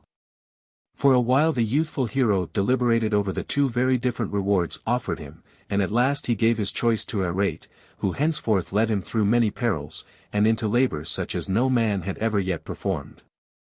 Like most heroes, Hercules was a great wanderer. And on one of his journeys he came to the city of Thebes, where Creon, the king, entertained him and showed him so much favor that when Hercules asked for the hand of Creon's daughter Megara in marriage, the king gladly gave his consent. The hero then rested from his wanderings, and spent many happy years in the society of his wife and children, but Juno had not forgotten her old hatred of Alcmene's offspring, and she determined to end this happiness. So she afflicted Hercules with a sudden madness, and in his delirium he killed his wife, and threw his children into the fire. When at last he recovered his senses, he suffered terribly over the thought of the crimes that he had unwittingly committed, and would have gone off to the mountains to spend his days in sorrow and remorse. Had not Juno demanded that he should expiate his deeds of bloodshed. Accordingly she sent Mercury to lead him from his solitude among the hills and to take him to his cousin Eurystheus, king of Argos, whom he was compelled to serve for a whole year. During this time he performed the 12 great labors that have made his name famous as the doer of mighty deeds. The first task that Eurystheus gave the hero was to procure the skin of a monstrous lion that inhabited the Endymion forest. This creature's frequent attacks had brought terror to all the countryside, for it was not content with carrying off cattle and sheep, but had killed the children at play, and mangled shepherds who were watching with their flocks. When the people heard that Hercules was setting out to fight the lion, they tried to persuade him to give up the adventure, but he, who had strangled 2 huge serpents in his infancy, was not afraid of a lion, however fierce and strong it might be. So he boldly entered the forest, and having tracked the great brute to its den, he attacked it fearlessly and killed it with his bare hands. Then, throwing the body of the lion over his shoulder, he started back to the palace of Eurystheus. But when the king saw Hercules approaching, he begged him to leave his burden outside the city gates. So the hero skinned the lion, and took the shaggy pelt to be henceforth his favorite covering. Hercules' second labor was to kill the Hydra, a 9-headed monster that infested the marshes of Lerna. With the blows of his great oak club the hero was able to strike off 8 of the heads, but the central one was immortal and could not be destroyed. Further to complicate the difficulty, Hercules found that as soon as he struck off one head, 2 others sprang up in its place. To prevent this discouraging miracle from continuing, the hero bade his friend Iolaus, who had accompanied him, take a lighted brand and sear the wounds as soon as they were made.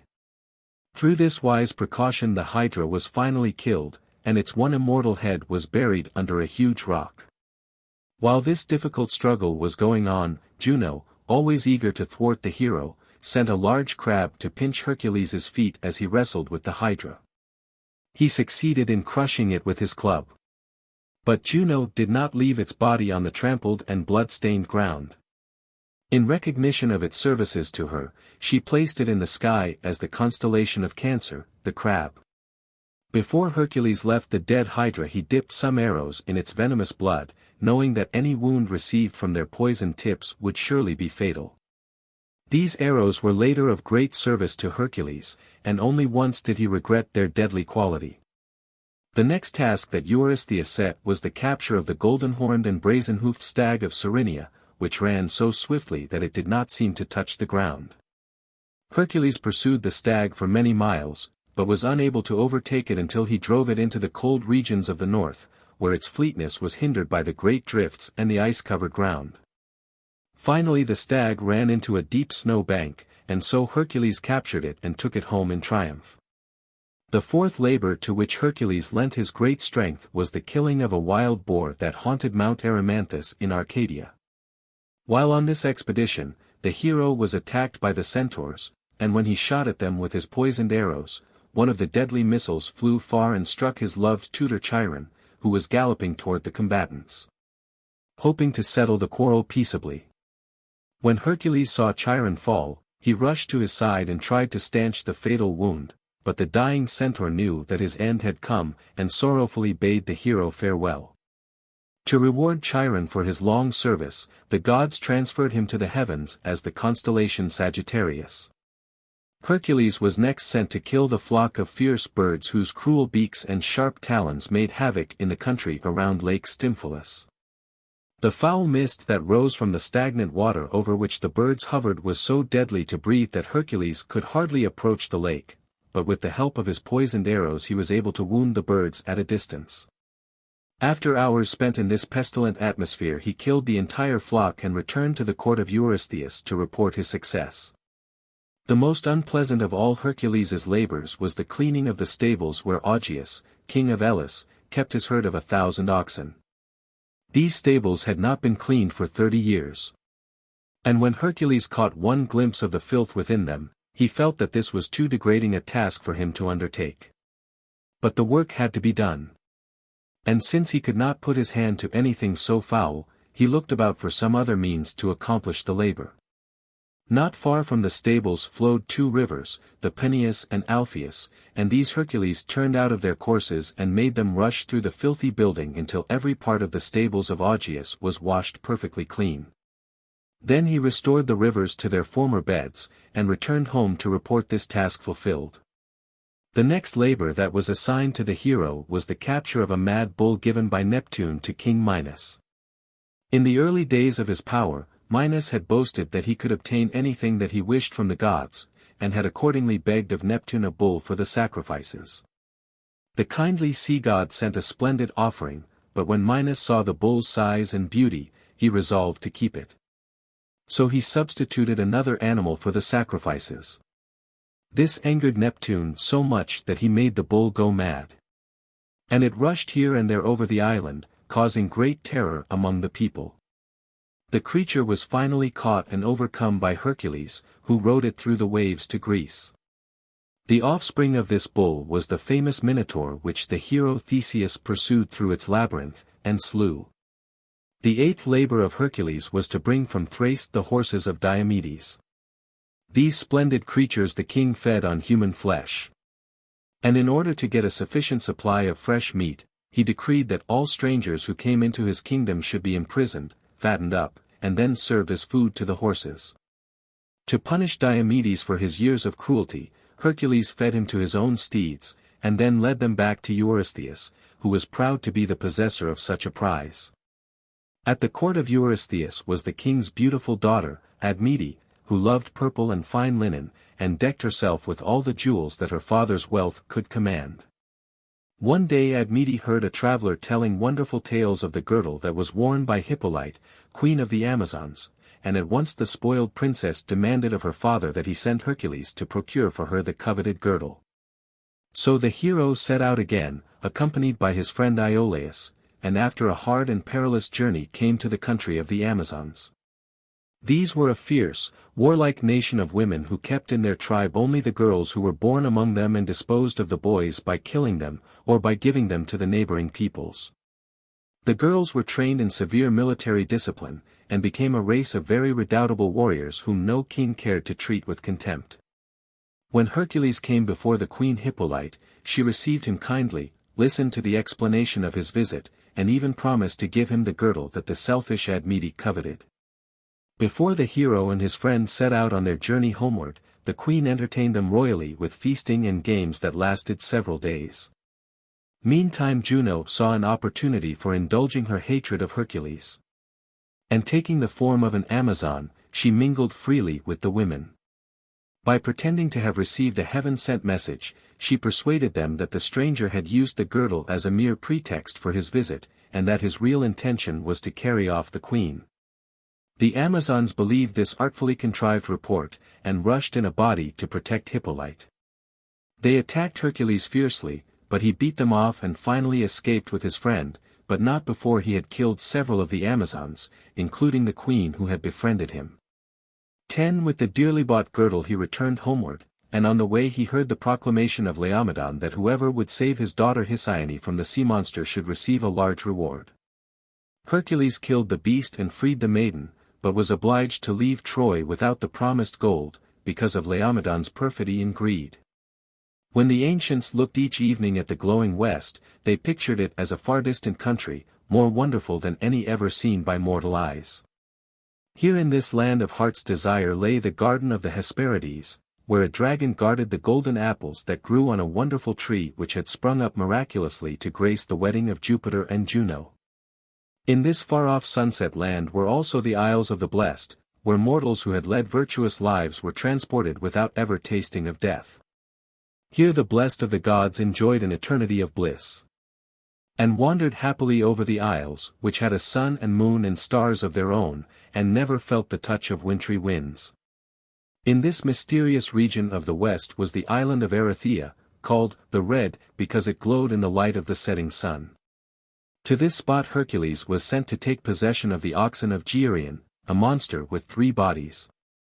On his journey to the island, Hercules's way was blocked by a huge mountain, and with one blow of his strong oak club he cleft the opposing rock, and allowed the waters of the sea to flow through. This is now the Strait of Gibraltar, and the cliffs on either side are called the Pillars of Hercules.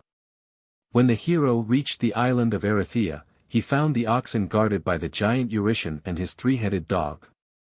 But even this did not daunt the slayer of the Hydra. He boldly attacked the giant, and after a fierce battle, in which his oak club stood him in good stead, killed both Eurydice and the monstrous dog. Then he went in search of the oxen, and, after herding them closely, drove them toward his own country. On the journey homeward he passed Mount Aventine, where the giant Cacus lived in a rocky cave. One night, as Hercules was asleep near the mountain, the giant stole part of the cattle, and, to deceive the hero, he dragged them backwards by their tails into his cave. Hercules might have been tricked by this stratagem if the stolen oxen had not lowed loudly as the rest of the herd passed the cave, and so betrayed their hiding place. Hercules rushed into the giant's dark, ill-smelling dwelling, slew him, and recovered all the stolen cattle. Chapter 24. Hercules. Part 2. One of the most difficult of Hercules's labors was to procure the golden apples that the Hesperides, daughters of Hesperus, god of the west, guarded very jealously. At the foot of the tree coiled a fierce dragon whose nostrils poured out fire, and whose deadly breath would have slain any venturesome robber, even if he had escaped the dragon's claws. As Hercules did not know in what part of the great glowing west the garden of the Hesperides lay, he wandered many miles before he met with anyone who could direct him where to go. The first help he received was from the nymphs of the Eurydice river, who were sporting on the river bank and called to Hercules to come and join in their games. Much as he would have liked to rest, the hero dared not tarry. But he begged the friendly nymphs to tell him the way to the garden of the Hesperides. They could not help him, but they advised him to go to old Proteus, the ancient of the deep, who could tell him whatever he wished to know better than anyone else. So Hercules went down to the seashore, and found the hoary god asleep in his cool green cave. Knowing the old man's wiles, the hero grasped him firmly and held him fast through all the bewildering changes by which he sought to frighten away the stranger. At last, finding himself securely caught, the wizard assumed his own form, and asked Hercules what it was that he wished to know. The hero stated his errand, and Proteus told him, in words that ne'er deceive, that he must find the giant Atlas who alone knew where the garden of the Hesperides lay. Hercules then started again on his search, and in the course of his journey came to the Caucasus Mountains, where he found Prometheus, the stealer of the sacred fire, bound with adamantine chains to the rock, while a vulture daily feasted on his liver. Hercules killed the foul bird, broke the chains, and set Prometheus free, and in return for his deliverance the grateful Titan directed his rescuer where to find the giant Atlas. Following Prometheus's advice, Hercules traveled straightway to Africa. And on the way he passed through the land of the Pygmies, a tiny race of warriors who waged continual warfare with neighboring tribes, and especially with their deadly enemies, the cranes. Hercules was not aware that he had reached the country of the Pygmies, but one day, when he had fallen asleep from weariness, he was wakened by sharp prickings over his body.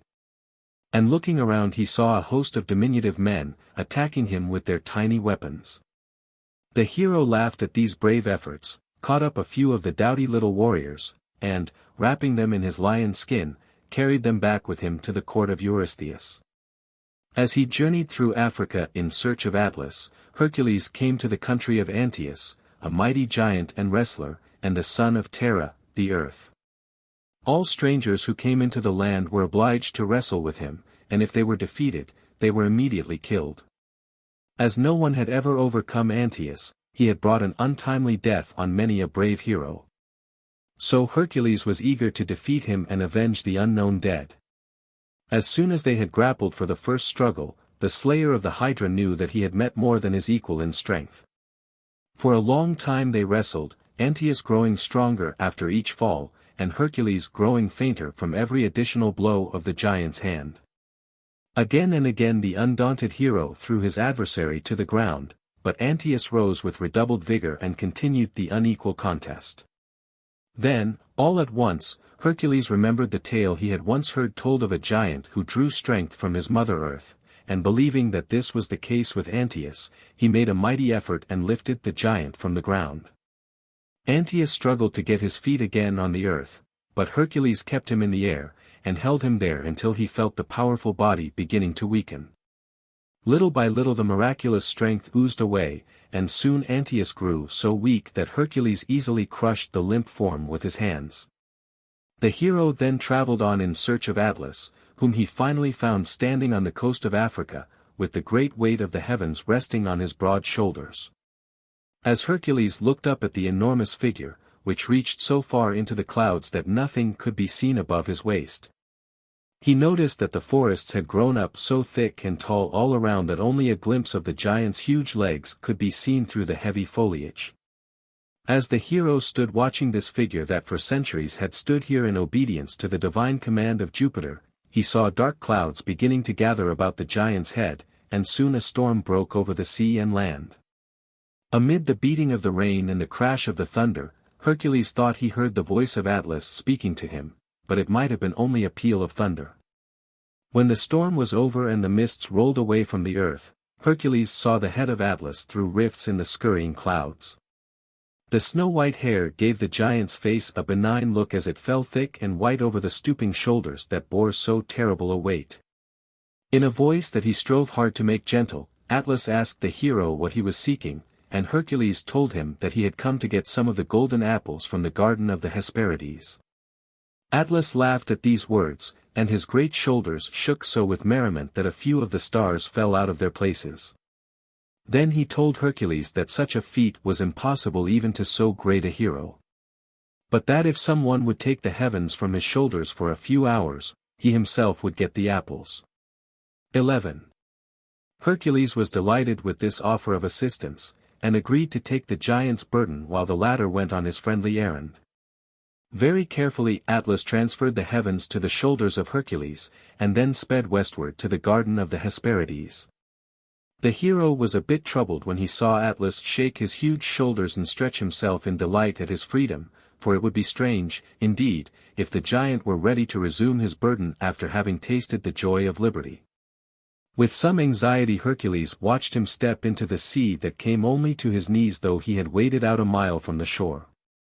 As Atlas went deeper and deeper into the waves, at first his huge bulk loomed like a cliff against the horizon. But soon it dwindled into a mere speck, and was presently lost to view.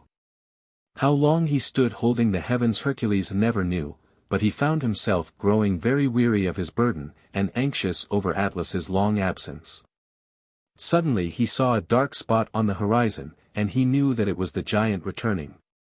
It had not been a difficult task for Atlas to reach the garden, or to pluck the golden apples from the carefully guarded tree. And Hercules, delighted with the giant's success, thanked him for his trouble and asked him politely to take the sky again on his shoulders, for the journey back to the court of Eurystheus was a long one. Now Atlas had no desire to stand for another dozen centuries with his old burden, and seeing a good opportunity of getting rid of it forever, he told Hercules that he would carry the apples to Eurystheus himself. And meanwhile the hero could keep the heavens supported until Atlas returned. Pretending that he was quite satisfied with this arrangement, Hercules bade the giant goodbye. Then hastily asked him to wait a moment while he made a pad for his shoulders to ease the weight of the unaccustomed burden. The unsuspicious giant good-naturedly agreed to this, and took the heavens from Hercules. But instead of making a cushion, the hero picked up the golden apples, which Atlas had dropped on resuming his burden, and started back to his own country, leaving the giant to stand on the seashore forever. Or until the pitying gods should release him. The 12th and last labor of Hercules was to bring from Hades the three-headed dog, Cerberus. With the help of Mercury and Minerva, he descended into the dread realm of Pluto, and begged that grim monarch to let him take Cerberus into the upper world. Pluto was not willing at first to lose the guardian of his gates even for a short time. But at length he consented to let Hercules do as he desired on condition that Cerberus should not be bound or any weapons used upon him. So the fierce three-headed creature was carried, snarling and struggling, in the hero's strong arms. And when the pair approached the throne of Eurystheus, the horror-struck monarch implored Hercules to take the monster back as quickly as possible, for the sight of its dripping jaws, from which oozed the deadly nightshade. So terrified Eurystheus that he sought refuge in a huge jar, and would not come out until his courtiers assured him that Cerberus was safely out of the country. When the 12 labors were ended, Hercules's term of service at the court of Eurystheus was over, and he was free to wander where he willed. He spent many years roaming through various lands and assisting other heroes who, like himself, were in search of adventures. He took part in the battle between the Centaurs and Lapithae, joined in the Argonautic expedition, organized the first siege of Troy, and braved the terrors of Hades to bring Alcestis back to her repentant husband. The expedition against Troy was one of revenge, for the false Laomedon had never paid the gold that he had promised for the release of his daughter Hesione from the sea monster, and Hercules now set out to punish the treacherous king. So he sailed for Troy with 18 ships, and the city fell into his hands with but little resistance. Laomedon was killed, his son Priam placed on the throne of Troy, and Hesione given in marriage to Telamon, one of the Greeks who accompanied Hercules. The hero's splendid career received a check, however, for in a quarrel he killed his friend Iphitus, and the gods, angry at this unnecessary bloodshed, compelled him to go once more into bondage. So for 3 years Hercules served Omphale, queen of Lydia. And during this time he lived very effeminately, wearing sometimes the dress of a woman and spinning wool with the handmaidens of Omphale, while the queen wore his lion's skin and wielded his renowned club. When his years of servitude were over, he set out again on his wanderings, and during one of his journeys he met the beautiful Deianira, daughter of Ennius of Calydon and sister of Meleager, famous in the Calydonian hunt. Hercules immediately sought the maiden's hand in marriage, but she had another suitor, the river god Achilles, who had already obtained her father's consent. Deianira, however, much preferred her new lover, and begged him to free her from the betrothal with Achilles. So Hercules challenged the river god to a wrestling match, the conditions of the contest being that he who won should have the maiden in marriage. Achilles readily agreed to this way of settling their rival pretensions, for he had no doubt as to the result of the wrestling. The opponents were well matched as to strength, but the river god had one great advantage, for he could assume any form he pleased, and thus bewilder anyone who tried to grapple with him. Among his many changes, he took the form of a serpent. But when Hercules grasped it by the neck and was about to strangle it, Achilles became a bull and rushed at the hero with lowered horns. Skillfully eluding this unexpected attack, Hercules seized the bull by one horn and held on so firmly that when the creature tried to wrench himself free the horn broke. This decided the victory in favor of Hercules, and Achilles departed sullenly to his bed in the river. The broken horn was appropriated by Fortuna, the goddess of plenty, who filled it with her treasures, and adopted it thenceforth as her symbol, calling it cornucopia.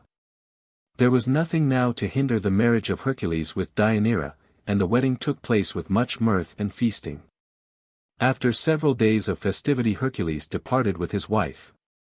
And in the course of their journey homeward, they came to the river Œdipus, which had grown so swollen and turbid from the heavy rains that it was impossible to ford it. As the travelers stood helpless on the bank, the centaur Nessus came galloping up to them, and offered to carry Deianira across the river in safety. Grateful for this timely assistance, Hercules placed his wife on the back of the centaur, who swam with her through the swift-flowing stream. When they reached the opposite bank, Deianira expected the centaur to stop, that she might dismount. But Nessus set off at a brisk trot, hoping to kidnap his fair rider before her husband could overtake them. Hercules heard the cries of his terrified bride, and as soon as he swam the river he sent a swift arrow after the treacherous Nessus. The poisoned tip sank deep into the centaur's side, and he knew at once that he had received his death wound. With a pretense at repentance, he asked Deianira to forgive his rash deed. And then, as if granting her a favor, he told her to take his robe which was stained with blood, and keep it carefully, for it had wonderful properties. He assured her that if the time ever came that Hercules's love grew cold, she had only to persuade him to put on this magic robe, and his devotion to her would become more ardent than ever before. Deianira took the robe, but said nothing to her husband of the centaur's gift, hoping that she would never have to make use of it. For many years Hercules and his wife lived happily together. For, although the hero went on other adventures, he was always eager to return to Deianira, and she had no need to be reminded of the centaur's gift. On one of his expeditions, however, he brought back with him a fair maiden named Iole, of whom his wife soon grew to be extremely jealous. Not long after the arrival of Iole, Hercules wished to offer sacrifices to the gods in honor of his safe return, so he sent to Deianira for a suitable robe. His wife, trembling for the success of her venture, bade the messenger Lycus carry to Hercules the magic robe of Nessus, which she had carefully guarded all these years. The hero, not knowing the history of the fatal garment, threw it over his shoulders, and as soon as it touched his flesh, the poisoned blood began its deadly work. The body of Hercules burned suddenly as if on fire, and agonizing pains convulsed his frame. He tried to unloose the fatal robe, but it clung to his skin, and he tore off part of his flesh in trying to set himself free. In his rage and pain he turned upon Lycus, the unhappy bearer of the poisoned robe, and seizing him in his still powerful arms flung him into the sea from the top of Mount Olympus, where they had assembled for the sacrifices. Then the hero tore up huge oak trees by their roots and built a lofty funeral pyre on which he stretched his pain-racked limbs. Calmly he bade his servants apply the torch, but no one was willing to do this, even to ease his sufferings. So Hercules turned to his friend Philoctetes, and after giving him the poisoned arrows, begged him in pity to light the funeral pyre. The youth placed beside Hercules the hero's famous oak club, and covered his body with the lion's skin. Then he applied a torch to the wood, and the flames rose with a roar and cracking to the skies. But only the mortal part of the hero perished, for Jupiter would not allow the divinity that he had bestowed upon Hercules to suffer extinction. Purged of his mortality, the hero took his place in high Olympus, and even revengeful Juno was so reconciled to his presence, that she gave him her daughter Hebe in marriage. Chapter 25. Perseus.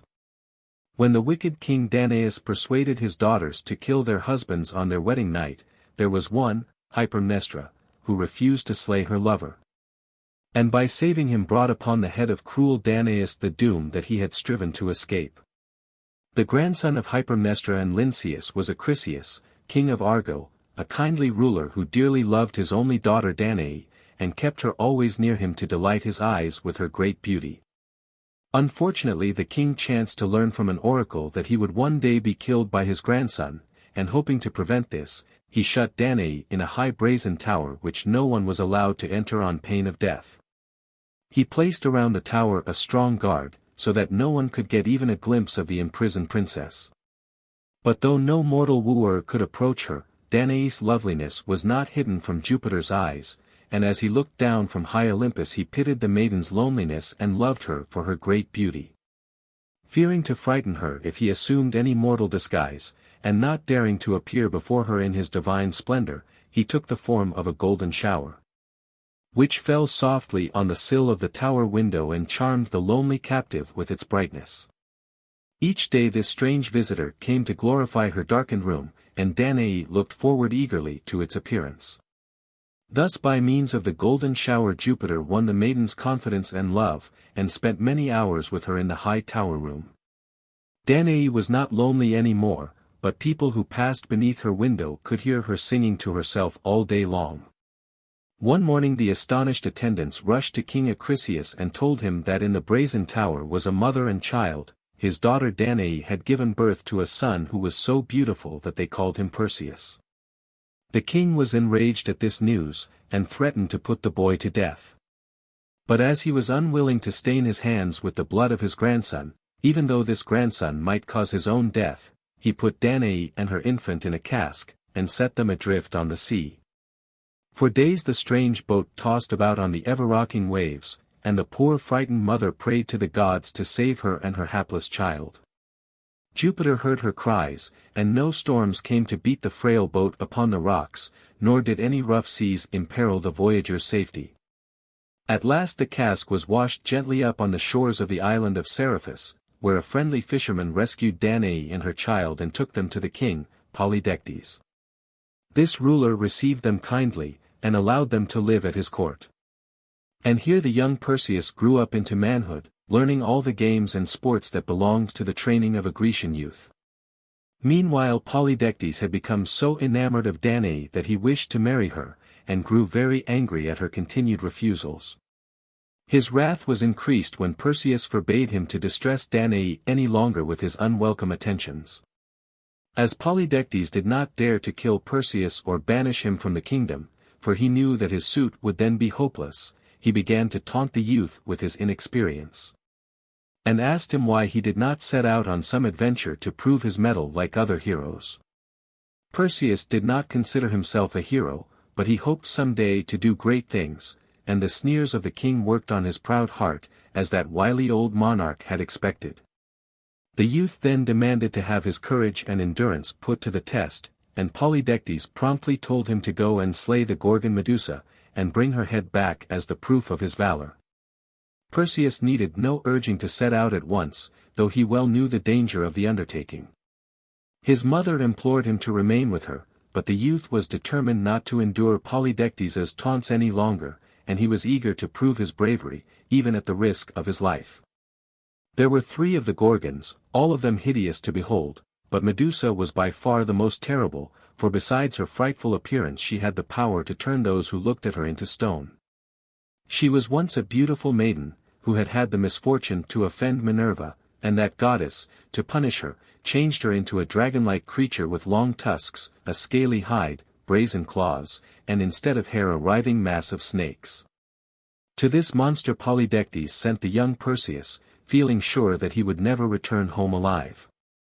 The young hero had not journeyed far before he noticed that someone was walking beside him, and, turning to look more closely at the stranger, he was at once surprised and frightened at recognizing Mercury.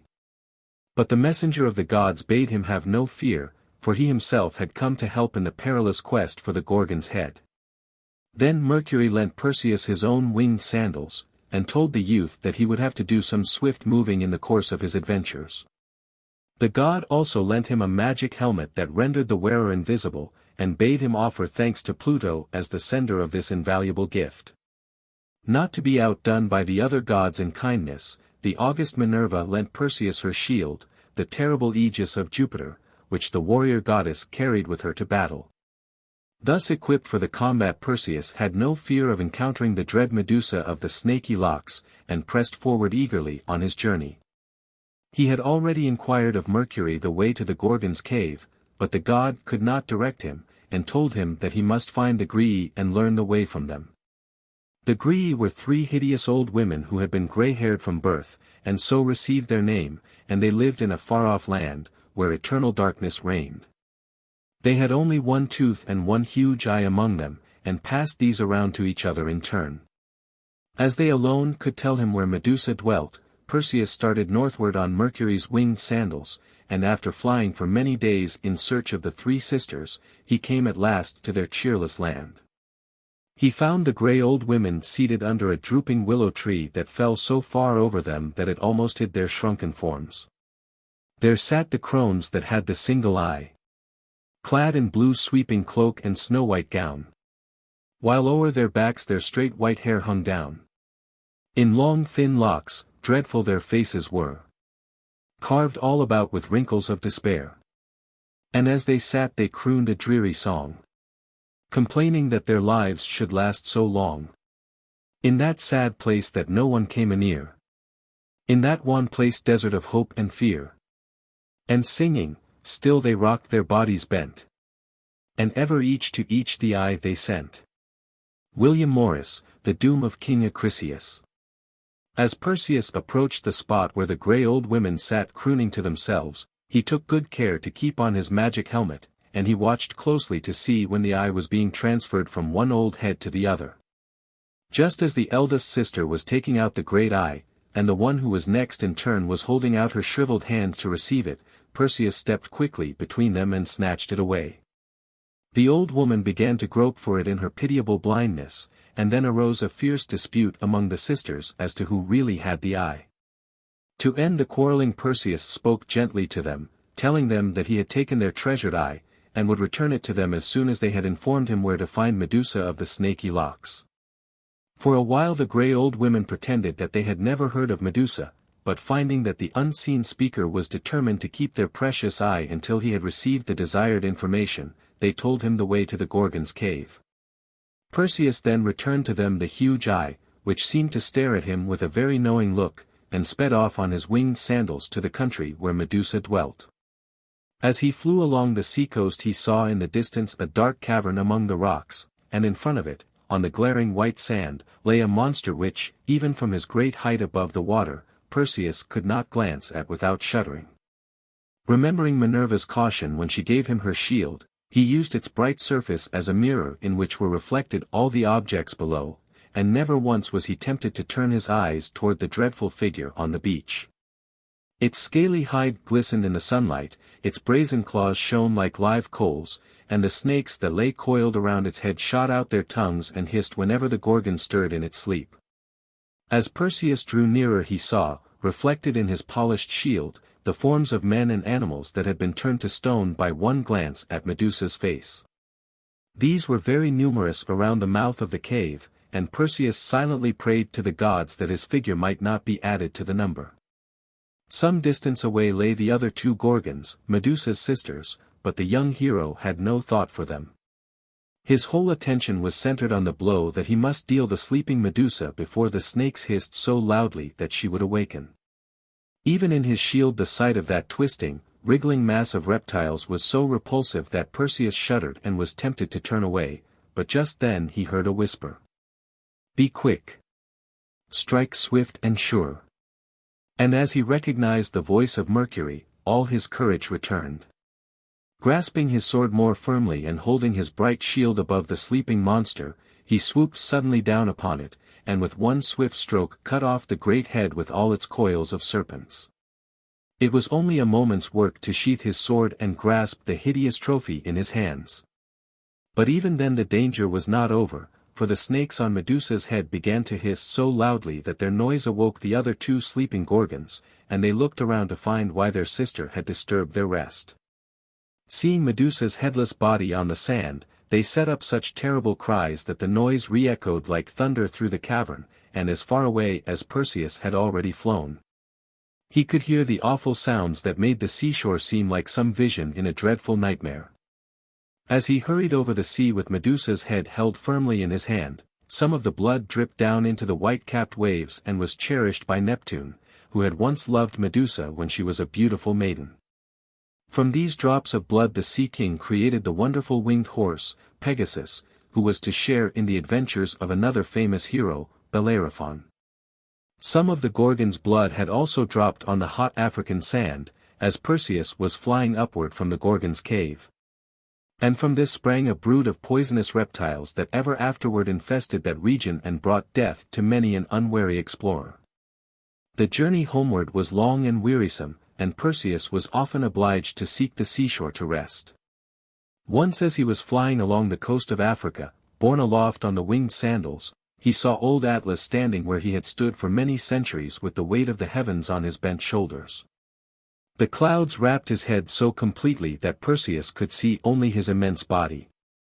Forests had grown up so high all around him that his huge legs were scarcely visible among the heavy foliage, and his broad shoulders looked like mighty boulders rising up above the treetops. But though his head was so far in the clouds, Atlas knew that Perseus was approaching, for giants have certain senses unpossessed by mortal men, and he shook the clouds from about his face, and blew away the mists with his breath. Then, when the air was clear, and Perseus could see the white hair that was previously hidden above the clouds, he pitied poor Atlas for his heavy punishment and stopped to speak with him. The giant looked down from his great height and begged the hero to uncover Medusa's head, which Perseus had kept wrapped in his cloak, for he was anxious to gaze upon it and become himself an image of stone. He told how weary he was of standing for all these ages without ever being able to rest, and he could not endure the thought of keeping up this torture for eternity. So Perseus lifted up the Gorgon's head, being careful to keep his own averted, and Atlas gazed long and eagerly at the dead face, with its wreath of lifeless serpents. Then slowly the giant's great bulk began to harden, and the stooping shoulders became firm, unfeeling stone. As Perseus stood there watching the strange transformation, he seemed to see no longer the floating white hair of Atlas, but a pile of snow on a mountain top. And he looked no more on the huge limbs surrounded by forests, but he saw rents and clefts on a mountain side that just showed themselves through the thick trees. Thus was the burden of Atlas forever removed from his aching shoulders, and the heavens now rested securely on a mountain. When Perseus resumed his journey along the coast, he soon came to a place where the cliffs rose abruptly from the sea. And as he looked down at the rocks below him, he saw, outlined against their dark surface, a figure that made him pause in his swift flight, and wonder if a sudden madness had taken hold on his fancy.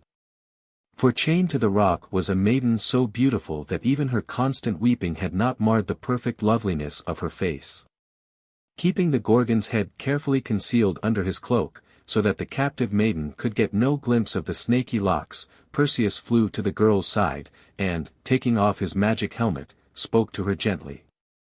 At any other time she would have been startled at this sudden appearance of a stranger, but the thought of her dreadful fate, so near at hand, drove all other fears from her mind. The spray from the sea dashed over her, and the cold winds blew on her shivering form, but of this she seemed to be hardly aware. Her eyes were fixed in wild terror upon a cavern in the rocks, where Perseus could see a huge dragon lying stretched out on the cool, slimy seaweed. When the young hero spoke to the maiden, she did not seem to hear him, but, at his gentle persistence, she at last turned her eyes away from the dreaded cavern and told him her story. She said that her name was Andromeda, and that her mother, Cassiopeia, had angered the sea nymphs by presuming to rival them in beauty. To punish the queen for her vanity, the nymphs sent a fierce sea monster to devastate the homes along the coast. And when the terrified people consulted an oracle to know how they might save themselves from further disaster, they were told that the monster would not depart until the princess Andromeda was sacrificed to its fury. So the king, her father, and her wretched, remorseful mother, and a procession of weeping attendants had led her, that very day, to the rocks, and had chained her fast to await the monster's pleasure.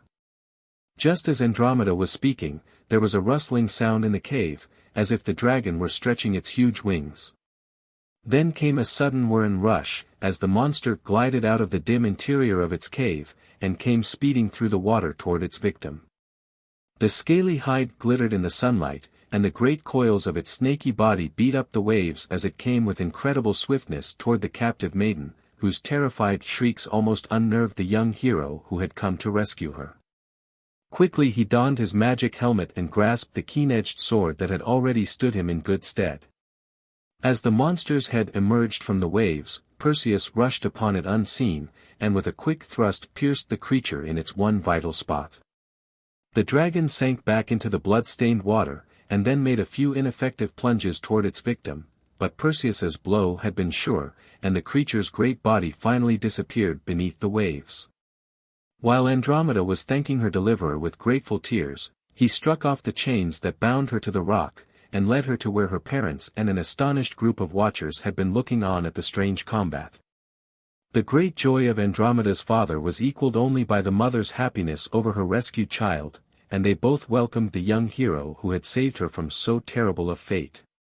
When Perseus had been entertained royally for several days, the king bade him demand any reward that he wished for his heroic services, and the youth boldly asked Andromeda's hand in marriage. To this the parents gladly consented, although she was already betrothed to her uncle Phineus, and the preparations were begun at once for the wedding. While the marriage celebrations were in progress, the jilted suitor, who had been too timid to attempt any rescue of Andromeda, now came forward to claim his wife. His pretensions were laughed at, however, and he left the court angry and plotting revenge. The following day he appeared with a band of followers and suddenly attacked Perseus, who had barely time to defend himself. The friends of the young hero rallied to his support, but they were outnumbered by the attacking party, and a disastrous battle might have ensued, had not Perseus bethought himself of a sure means of defense. Catching up the cloak in which he had wrapped the Gorgon's head, he cried, "Whoever is my friend, let him turn away his eyes." The courtiers of King Cepheus, and the men fighting around Perseus obeyed him. But Phineus and his followers believed this to be a mere trick to gain time, and looked on while Perseus unveiled Medusa's snaky head. Some of the gazers had their spears in uplifted hands. Some were fitting arrows to their bows as they turned their eyes a moment toward Perseus, but in whatever position they stood, just so they were suddenly turned into stone. By some chance Phineus had been watching his men instead of looking at the Gorgon's head, and when he saw their dreadful transformation, he fell on his knees before Perseus, and with outstretched hands implored the hero to spare his life. But Perseus forced him to look upon the hideous face of Medusa, and he became a stone image with averted head and supplicating arms. Having thus disposed effectively of his enemies, Perseus covered up his death-dealing trophy, and the wedding ceremonies were resumed. Later he departed with his bride to the country of Polydectes, where that king had been keeping his mother a prisoner until she would consent to marry him. He had long ago believed Perseus dead, and was therefore much astonished to see him appear unharmed and victorious. Hearing of the cruel treatment his mother had received from Polydectes, the young hero determined on a swift revenge. In the presence of the king and his court, he suddenly displayed the head of Medusa, and the whole company, just as they stood, were turned into stone. Then Perseus set sail with his wife and mother for his own country. But before he left he returned to Pluto the magic helmet, to Mercury the winged sandals, and to Minerva the wonderful aegis. The august goddess of wisdom seemed to have taken a strange fancy to the Gorgon's head, so Perseus gave her this trophy of his victory, and she fixed it in the middle of her shield. When Perseus, with Andromeda and Danae, arrived in Argo, they found that old Acrisius had been driven from his throne, and that a usurper was enjoying the kingdom. It did not take long for the hero who had slain Medusa to kill the unlawful claimant, and reinstate his grandfather. The old man had been languishing for years in prison, and was hardly able to endure the great joy of his release at the hands of one whom he had long since believed to be dead. Things seemed to be settled very happily in spite of the oracle. But the decrees of the gods are sure to be fulfilled, and one day when Perseus was playing quoits, he accidentally threw one wide of the mark. It struck Acrisius, who was looking on at the game, and killed him instantly. This unfortunate mishap so preyed upon Perseus's mind that he could not remain in Argo, but exchanged his kingdom for that of Mycenae, over which he ruled for many years very wisely and well. When at last Perseus died, the gods placed him among the stars with his wife Andromeda, and with Cassiopeia, who had long since been cured of her vanity. Chapter 26. Bellerophon. At the court of Proetus, king of Argos, there dwelt as guest of honor a young prince named Bellerophon. He was a kinsman of Proetus and a grandson of Sisyphus, king of Corinth, so much honor was shown him. As he was strong, brave, and fearless, he was a leader in all the games, and his beauty won such favor at the court that Proetus's wife, Queen Antiaea, sought his love. Since the youth could not in loyalty return her affection, he found it difficult to remain in Argos, for the queen was not content to receive only the courtesy due her, but importuned Bellerophon for his love. He tried many times to find some pretext for leaving his kinsman, so when Proetus proposed that he should make a journey to Lycia to deliver some important messages to its ruler, the youth was eager to go. Meanwhile the queen, angered at his indifference, had told her husband that Bellerophon delighted in treating her with contempt in return for all her kindness, and that she could not endure his presence in Argos any longer. She demanded further that Proetus should put the young man at once to death, but that he should not let Bellerophon suspect that she had been the instigator of the deed. The king readily believed his wife's artfully contrived story, and declared that the insolent youth should be made to pay dearly for his ingratitude. As Bellerophon was already a hero at the court, Proetus dared not condemn him openly to death. So when the prince departed on his journey to Lycia, he carried with him some letters whose purport he was far from suspecting, for the sealed message that he bore so light-heartedly was a request to King Œdipus to put the bearer at once to death. King Œdipus was the father-in-law of Proetus, and the ruler of Lycia had often relied on his powerful relative as an ally in time of war, so the king of Argos was confident that his instructions would be carried out. The expedition to Lycia might, therefore, have had a different ending had not Bellerophon forgotten to deliver his letters for several days. Meanwhile King Œdipus, supposing him to be on a friendly visit, received him very hospitably and made him a member of the royal household. After much feasting and entertainment, the young prince suddenly remembered the sealed message entrusted to his care, and hastened to deliver it to Œdipus with many apologies for his forgetfulness. When the king read the letter, he was surprised and horrified at its contents, for he could not, in cold blood, kill the guest who had sat at his table, and yet he did not wish to refuse any demand made by Proetus. When the courtiers saw his white face and troubled looks, they wondered what the message contained, but no one suspected its real import. At last a solution of the difficulty came to the king's mind, and he began to praise Bellerophon for the bravery and courage that had made the young prince famous throughout Greece. He lamented that no such fearlessness dwelt among the men of Lycia, for otherwise the Chimera would not be living in security and laying waste the king's lands. When Bellerophon heard what terror was inspired by the mere mention of the Chimera's name, he wondered whether he would be afraid to face this fearful creature with its lion's head, goat's body, and dragon's tail. When he expressed surprise that no hero had slain it, the wily Œdipus at once implored him to help the stricken country and to go himself to fight the Chimera.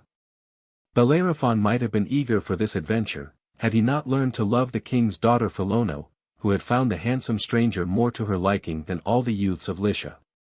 He was, therefore, loath to leave the princess and depart on so perilous a venture, but at the repeated urging of Œdipus, he began to make preparations for the journey. Before setting out he first consulted the soothsayer Polyidus, who advised him to procure the winged horse Pegasus if he hoped to succeed in slaying the Chimera. This advice was probably well meant, but it was very discouraging. For how could Bellerophon expect to bridle the famous immortal steed that had never known the touch of any man's hand? He knew too well that Pegasus was rarely seen by mortal eyes, for he dwelt on the calm heights of Mount Helicon, a spot sacred to the Muses, and seldom came to earth except to visit the fountain of Pyrene, near Corinth, whose clear waters sometimes tempted him to leave his lofty home. Very few people had ever seen the snow-white horse, with his wonderful silvery wings that carried him through the air as buoyantly as an eagle in its flight. Whenever Pegasus deigned to come to earth to taste the sweet waters of Pyrene, he sped over the grassy meadows so swiftly that even the fleetest runner could not hope to catch him. He had never been bridled in all his wild, free life, and for beauty and strength and sheer joy of living there was nothing like him in the whole wide world. Sleeping at night as he did, on a lofty mountain top, and passing the greater part of the day in the air, Pegasus seemed hardly to be a creature of the earth. Whenever he was seen, up very high above people's heads, with the sunshine on his silvery wings, one would have thought that he belonged to the sky, and that, skimming a little too low, he had got astray among our mists and vapors, and was seeking his way back again. In the summer time, and in the beautifulest of weather, Pegasus often alighted on the solid earth, and, closing his silvery wings, would gallop over hill and dale for pastime as fleetly as the wind. 12. When Bellerophon was advised to catch this glorious winged steed, it was no wonder that he felt discouraged, for nowhere could he find an old man, a maiden, or a child who had ever had so much as a glimpse of the snow-white Pegasus. Someone told him, however, that the immortal steed had once been tamed by Minerva, and owed obedience to her, so he went immediately to the temple of the warrior goddess, and begged her to help him. For many hours he prayed before Minerva's shrine, but there came no answer to his petition, and, at last, worn out with fatigue and discouragement, he fell asleep on the steps of the temple. When the first rays from Apollo's golden sun car fell on the white marble pillars of the temple, Bellerophon awoke, and to his great astonishment he found in his hand a golden bridle. Believing this to be the answer to his prayers, he set out hopefully on his search for the winged horse. And before journeying very far, he came to the fountain of Pyrene, where the beautiful, clear stream bubbled up beside a grassy meadow so redolent of ripening clover that it might tempt a far more fastidious horse than the immortal Pegasus. Bellerophon spent many days beside the fountain, but he never caught a glimpse of the white-winged steed, nor saw any mark of his hoofs upon the sod. Once an old man stopped to ask him why he was lingering so long beside the fountain, and then shook his white head incredulously when Bellerophon spoke of Pegasus and his silvery wings. At last the young hero grew so discouraged that he decided to return to the court of Œdipus. But on the very morning that he was intending to leave Pyrene, he chanced to wake just at dawn, and, leaning over the fountain to bathe his flushed face, he saw reflected in the water an image that made his heart beat fast with hope and joy. It seemed like a great white bird, flying high up among the clouds, where the sunlight shone on its silvery wings. Nearer and nearer it came, sweeping the air in great wide circles, and at last it alighted beside the fountain. Bellerophon meantime had hidden himself in the bushes, and now he watched the beautiful creature as it folded its gorgeous wings and bent its arching neck to drink the clear water. Then Pegasus daintily cropped a few clover blossoms, shook his long white mane, and began to run up and down over the meadows, capering madly like a colt just set free in the pasture. After rolling luxuriously in the thick grass, and racing like the wind across the meadow, Pegasus grew tired of his play, and folding his snow-white wings, trotted quietly up to the fountain to take one more drink before flying back to his home on Mount Helicon. Then Bellerophon crept noiselessly out of his hiding place, and while the unsuspicious Pegasus was drinking the cool water and his eyes were no longer watchful, the youth boldly sprang upon his back and took firm hold of the thick mane, being careful meantime not to let Minerva's golden bridle slip from his fingers.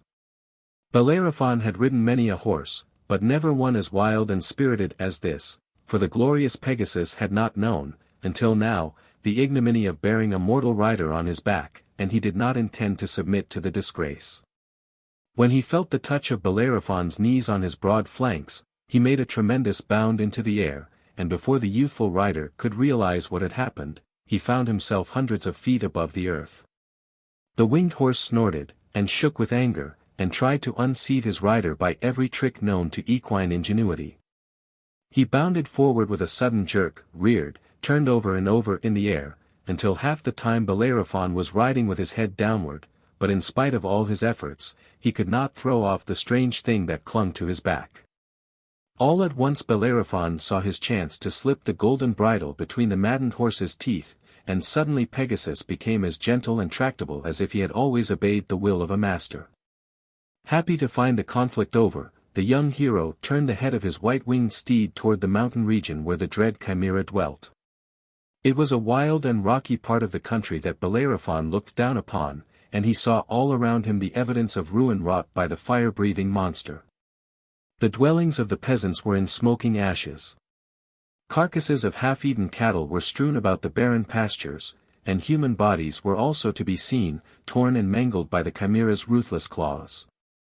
On the mountain side was a deep hole in the rocks, and from it issued clouds of black smoke that had a horrid stifling smell as it rose up from the cavern's mouth.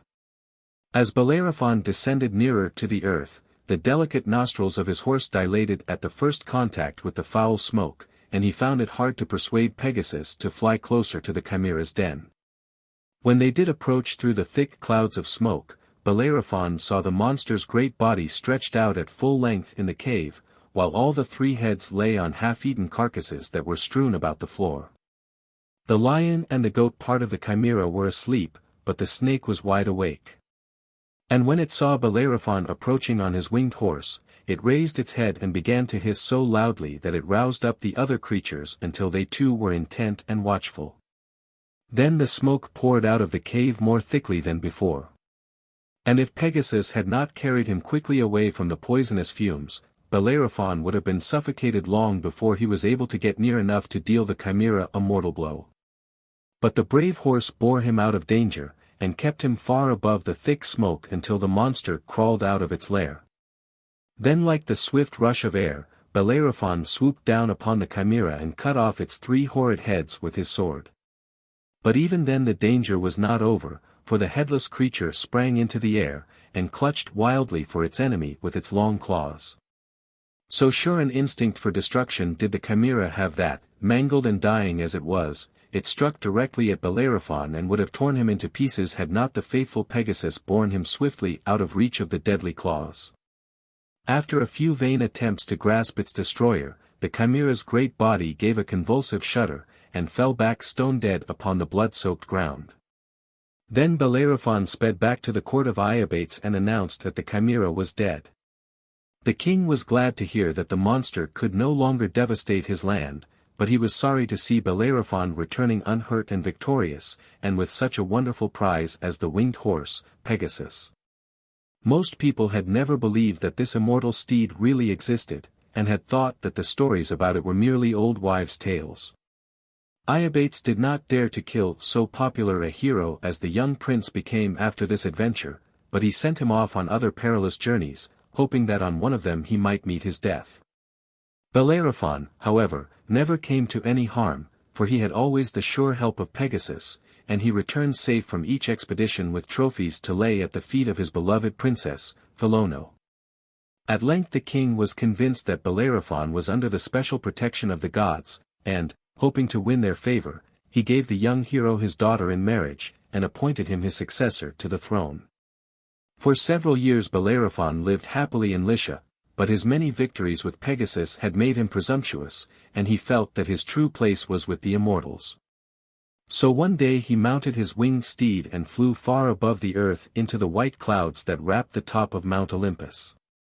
Angered at this insolence and daring, Jupiter sent an enormous gadfly which stung Pegasus so cruelly that he gave a sudden leap forward, and this unexpected movement threw his too confident rider from his back. The luckless Bellerophon felt the reins slip through his fingers, and he plunged downward through mist and clouds many, many miles to the earth. This terrible fall would have killed any one but a mythological hero, but Bellerophon, though bruised and shaken, only lost his eyesight. Ever afterwards he wandered through the fair places of the earth, lame and blind and lonely, lamenting the foolish pride that had led him to risk the anger of the gods. What his end was no one ever knew, but he probably died in some distant land, alone and forgotten, while Pegasus went back to the sunny slopes of Mount Helicon and never visited the earth again, even to drink the sweet waters of Pyrene. Chapter 27. The Story of Jason. Part 1. In Thessaly there once ruled a wise and good king named Aeson, who dwelt happily with his wife Alcimede, and his little son Jason. The king's reign did not last long, however, for his wicked brother Peleus collected a band of armed warriors and made war upon Aeson, who, after a feeble resistance, surrendered his throne to the invader and escaped secretly from the kingdom with his wife and child. The dethroned monarch took refuge in a distant country, and lived in concealment until Jason was old enough to be sent to some place of greater safety, for they knew that the cruel Peleus would try to seek him out and kill him. So they entrusted the boy to the care of the centaur Chiron, after telling that wise teacher who the lad really was, and begging him to bring Jason up with the desire some day to avenge their wrongs. Chiron instructed the youth in all the arts of which he himself was master, and when the young prince reached manhood, he was one of the bravest and most skillful of the centaur's pupils. Jason had been told many times of his uncle's tyranny, and he burned to avenge the wrongs of his parents, but his wise teacher cautioned him to wait until he had strength and power enough to face the wicked usurper. When he deemed the youth sufficiently trained to leave his care, Chiron sent Jason forth, bidding him satisfy now his desire for revenge. He advised his pupil, however, to be careful and to do no harm to anyone except the man who had wronged him. Jason promised to obey his tutor's instructions, and, girding on his sword, set out on the journey to his native city. It was springtime when Jason turned his steps toward his father's kingdom, and the rains had swollen all the streams, making them difficult to ford. One day as he stood on the bank of a river, wondering where he had best attempt to swim across, he saw an old woman looking despairingly at the rushing, foaming water. Jason spoke gently to her, and offered to carry her across the river. This unexpected assistance was gratefully accepted, and Jason bravely waded into the shallowest part of the stream. The swift current and his unwieldy burden made the crossing very difficult, so that when Jason at last reached the opposite bank, he was glad to rest. He did not mind the wetting, but he was sorry to find that he had lost one of his sandals in the river. As it was useless to try to find it, he set off with only the remaining one, but first he stopped to say goodbye to the old woman. To his surprise he no longer saw a bent and trembling figure beside him, but he stood in the presence of a beautiful, imperious woman, whose royal bearing would have proclaimed her a goddess even if the startled youth had not seen beside her the peacock that ever attends the stately Juno.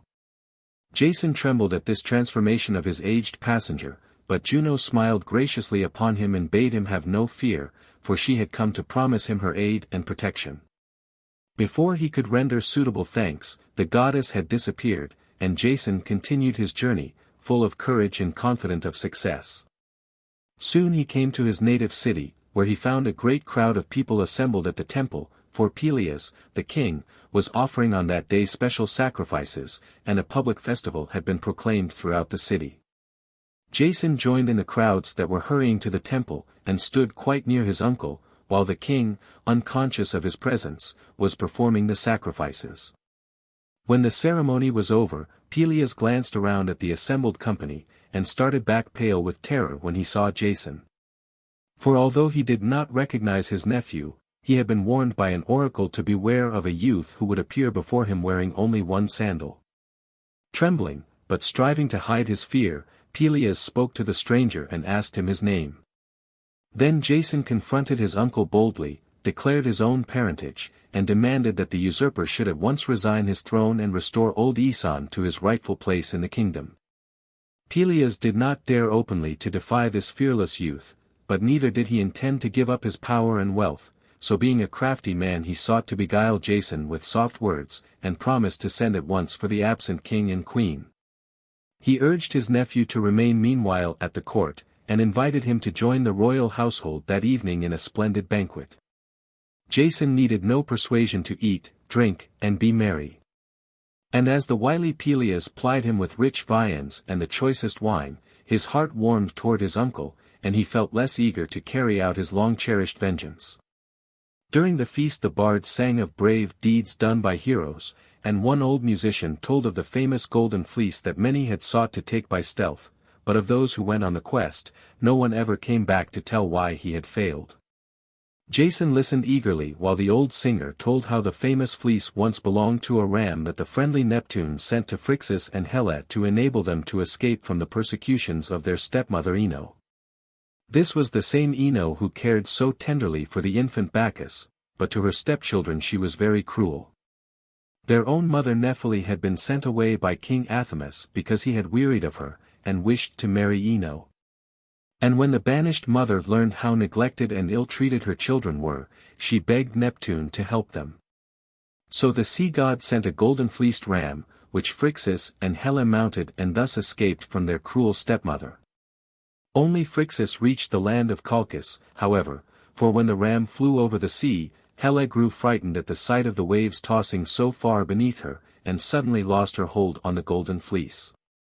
Her brother reached out to clutch her as she slid from the ram's back, but it was too late, and the unfortunate maiden fell into that part of the sea that is since known as the Hellespont. Phrixus reached Colchis safely, and here he sacrificed the ram to Neptune, and hung its golden fleece on a tree under which he placed a dragon to guard it night and day. As Jason listened to this story he felt as though here was a task worth his mettle, and it needed no urging from Peleus to make him declare himself ready to set forth on the adventure without further delay. The wily king praised Jason's courage, and prophesied that he would be called the greatest among heroes, while in his heart he felt assured that the troublesome nephew would never return alive. He promised to render Jason every assistance in his power, and offered to fit him out with a well-manned ship, but the young adventurer had been thinking over the matter more calmly, and had begun to distrust his uncle's apparent kindness. So he went for counsel to the shrine of Jupiter at Dodona, where there was an oracle called the Speaking Oak. And, on consulting this, he learned, to his great satisfaction, that Juno was still watching over his welfare, and would aid him in the quest of the Golden Fleece. The Speaking Oak then bade him cut off one of its great limbs, and carve from it a figurehead for his ship. It told him also that the ship in which he was to sail should not be made of timber cut from any ordinary trees, but should be built of the wood taken from pine trees that grew on Mount Pelion. When Jason had carved his figurehead, he found that it had the gift of speech and could counsel him wisely in all his affairs, so as soon as the ship was ready, the figurehead was fastened to its prow, and Jason set out on his memorable voyage. He called his ship the Argo, and himself and his fellow adventurers the Argonauts. Among his companions were many men famous for their brave deeds: Hercules, Admetus, Castor and Pollux, Meleager, Orpheus, and Theseus. All these were eager for new adventures, and no one doubted that with so many heroes to aid him, Jason would succeed in winning the Golden Fleece. Even Peleus, as he watched the voyagers sail away, wished that he had sent the daring youth on a still more perilous journey. The voyage to Colchis was full of strange happenings, both on land and sea. The first disaster that overtook the Argonauts occurred when Hercules went ashore to get some fresh water, with a youth of the party named Hylas. There had been several occasions on which it was necessary for some of the heroes to land in order to get food or water, but the delay had been brief and the voyage quickly resumed. This time they were in need of new oars, so Hercules offered to procure them, and took with him his favorite companion Hylas. While he himself was felling trees, he sent Hylas in search of fresh water. And the youth, after wandering about for some time, came at last to a fountain whose waters were so pure and cool that he lingered long beside it. The nymphs who lived in the fountain were charmed with the beauty of Hylas, and determined to keep him with them, so when he bent over the water, they drew him gently down into its clear depths. Hercules, after waiting long for the lad's return, went in search of him, but no trace of Hylas could be found anywhere in the lonely forest. Though he called again and again, no voice answered him. For Hylas lay in the green bed of the fountain, and his ears were deaf to the cries of his friend. Hercules's grief was so great over the loss of Hylas that he refused to accompany the expedition any further, and made his way home alone and on foot. On another occasion Jason landed in Thrace, and here he learned that the blind king Phineus was tormented by some harpies, creatures half women and half bird, that ate or befouled all the food placed before the wretched king. The only meals Phineus could take were by stealth, and the poor king's life was rendered miserable by the constant presence of these foul monsters. When the two sons of Boreas, who were happily gifted with wings, heard Jason relate the story of the harpies to his companions, they promptly offered to help the blind Phineus. And, flying at the loathsome birds with drawn swords, the brothers drove them out of Thrace into an island so far away that they never came back to trouble the king. Chapter 28. The Story of Jason. Part 2. Once, in the course of the voyage, Jason was attacked by a flock of brazen-feathered birds that showered their sharp metal plumage down on the Argonauts, and wounded some of them sorely. Jason soon found that weapons were of no avail against these formidable enemies, so he consulted the figurehead that had always counseled him wisely. In obedience to its advice the heroes clashed their swords and spears furiously against their shields until the birds, terrified by the noise, flew away and never returned. When the Argo approached the Symplegades, or clashing islands, Jason remembered the words of Phineus, who had advised him to let free a dove, whose speed was less than that of his swift vessel, before he attempted a passage. If it flew easily between the rocks, then the ship could safely follow it with no chance of being ground to pieces as the islands clashed together. When the Argonauts reached this dangerous spot, Jason sent a dove out before him. He watched its flight anxiously, and when it glided between the rocks with only a tail feather caught, he guided the ship so close behind it that, as he slid through the opening made by the rebound of the islands, the deadly rocks merely grazed his rudder.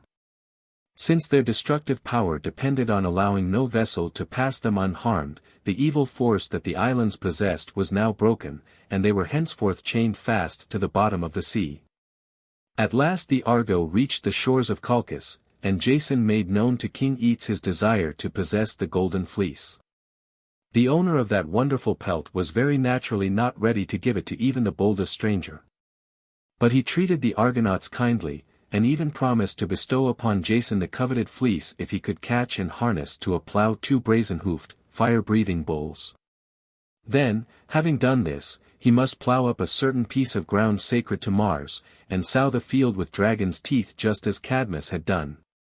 Last of all he must conquer the armed giants that would spring up in the field after the sowing, and then slay the dragon that guarded the golden fleece. This was certainly enough to daunt any hero, but Jason, relying on the help of Juno, agreed to the king's terms and went down to the seashore, where his ship lay, to consult the figurehead who had never yet failed him. On the way he met Medea, the king's daughter, who was much taken with the young stranger's beauty, and hoped to induce him to marry her.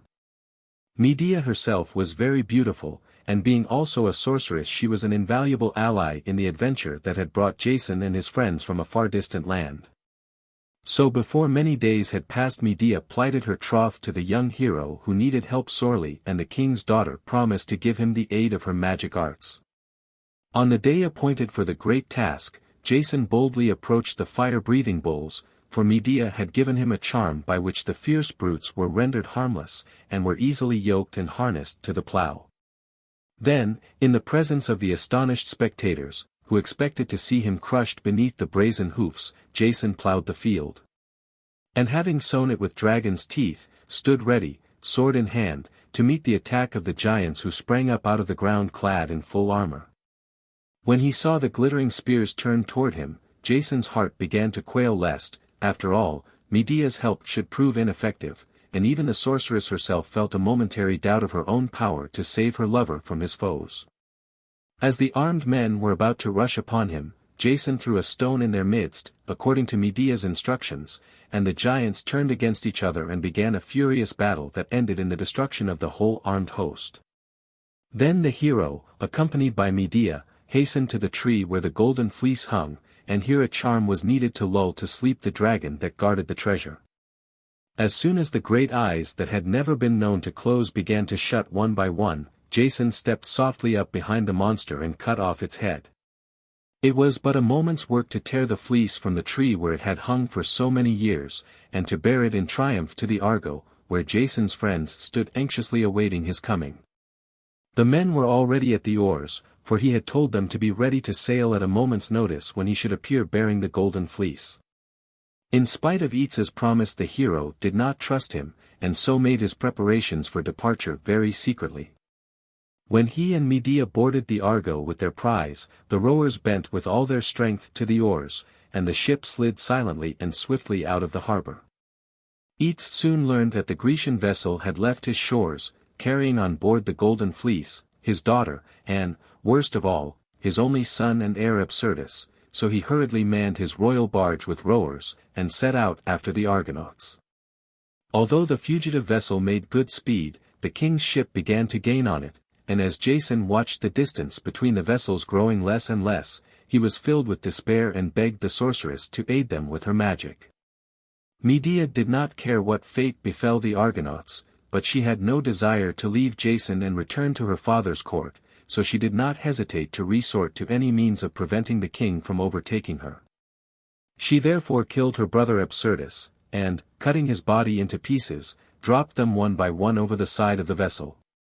Aetes, seeing the remains of his only son floating on the water, stopped to collect them so that the body might have suitable burial, and by this delay the Argonauts were allowed to escape. The wretched king then returned to Colchis, where he buried Absyrtus with prayers to the gods to bring vengeance upon his inhuman daughter. When the Argo with its triumphant crew reached Thessaly, they found that their arrival caused great surprise as well as joy, for King Peleus had never supposed they would return, and felt himself secure against any further trouble from the youth with only one sandal. He was therefore much dismayed at seeing Jason return, especially as he came unharmed and bearing so rich a trophy as the golden fleece. The usurper knew that his days of power were over, and when Jason again demanded the kingdom in his father's name, Peleus was forced to resign his throne to the lawful king. Old Aeson was then summoned from his place of banishment, and restored to his rightful place, but he was so weak and decrepit that power had no charm for him, and he accepted his throne very reluctantly. So Jason begged his wife to use her magic in behalf of the old king, and Medea, anxious to please her lover, willingly promised to restore Aeson to all the vigor of manhood. To prepare the magic potion that was to bring youth and health, the sorceress went out into the meadows on 9 successive nights beginning with the new moon, and gathered herbs whose magic properties she alone could tell. Then she set a cauldron in the deepest part of the woods, and built under it a slow fire that burned always night and day. In the cauldron she threw the magic herbs, flowers with acrid juice, stones from the far east and sand from the all-surrounding ocean, hoarfrost gathered by moonlight, a screech owl's head and wings, and the entrails of a wolf. Then she added some bits of tortoise shell and the liver of a stag, for these animals are tenacious of life, and the head and beak of a crow that outlives 9 generations of men. All these she boiled together, stirring them with an olive branch. And when she lifted out the branch, it was full of new leaves and heavy with young olives.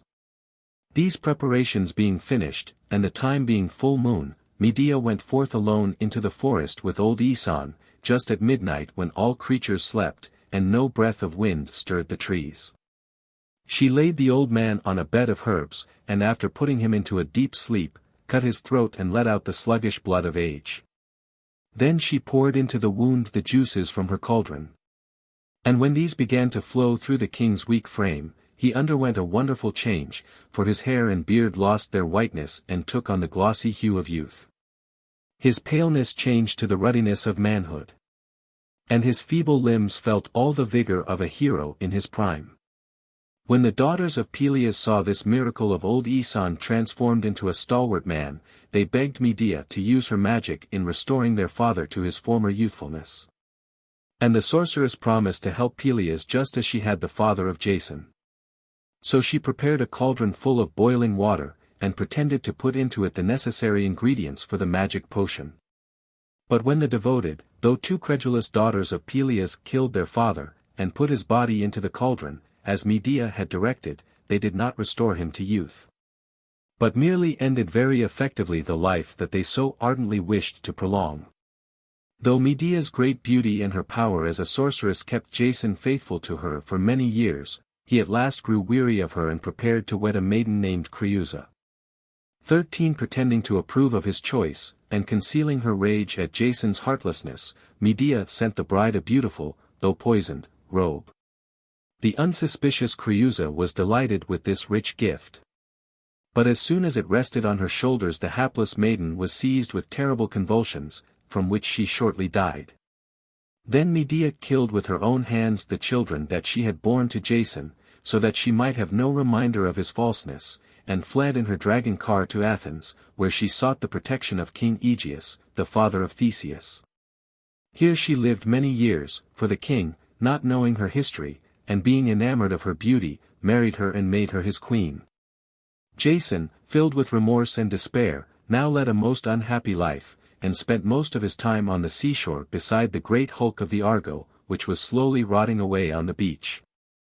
One day a sudden gale detached a loose beam from the vessel, and it fell on Jason's head, killing him instantly.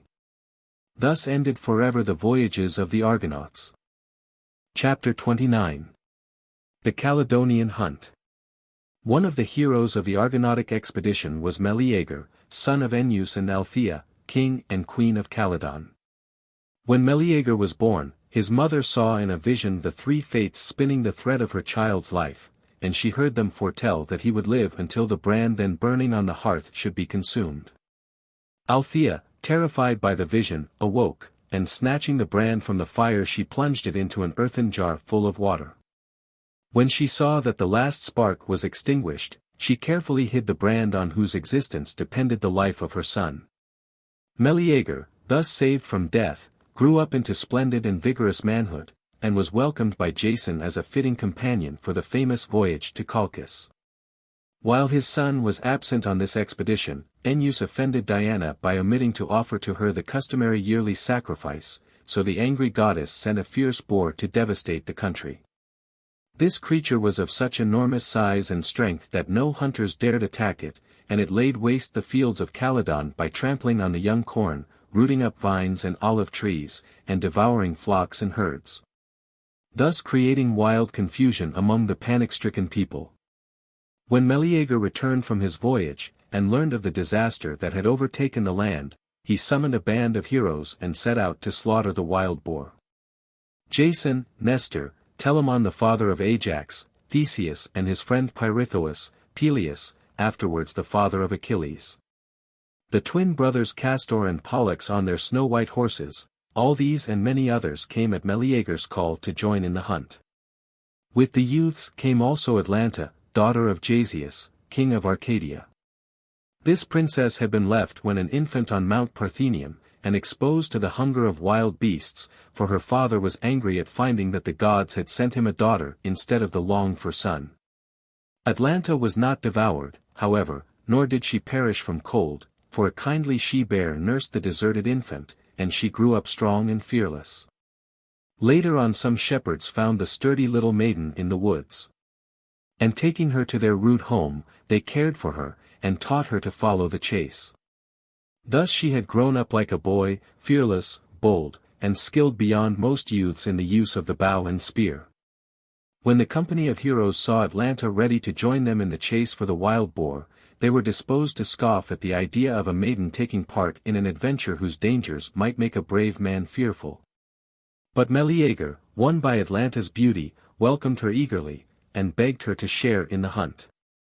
Then the company set forth into the forest, and they did not have to wait long for their quarry, for, as soon as the wild boar heard the barking of the dogs and the sound of snorting steeds, he rushed out of his lair and savagely attacked the hunters.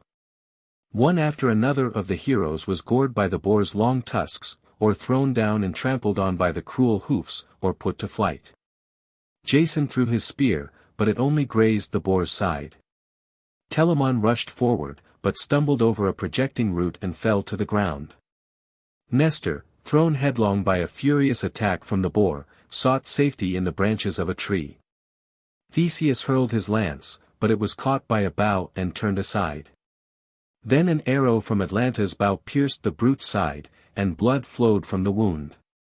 The infuriated boar turned savagely upon her, but Meleager, who was ever near the maiden, hurled his spear with so true an aim that the boar fell dead upon the bloody and trampled ground.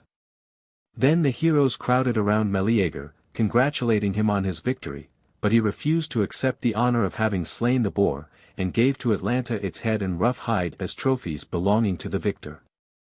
His companions were angered that such honor should be given a mere girl, and they feared the scorn and ridicule that would be heaped upon them when they returned to report the success of the hunt.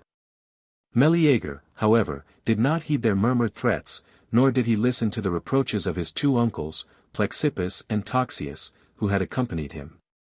To see themselves thus rivaled by a boyish girl was too humiliating for the pride of these two princes, and they began to insult Atalanta by chiding her for joining in the sports of men, and showing such unmaidenly boldness. Then they attempted to snatch from her the trophies of the hunt, and at this Meleager, who had been incensed at their taunts to Atalanta, turned upon them in a blaze of fury, and killed them both with his sword. Meanwhile Althea had heard that the boar was slain, and was on her way to the temple with a thank-offering when news was brought her that her two brothers had been killed, and by the hand of her son.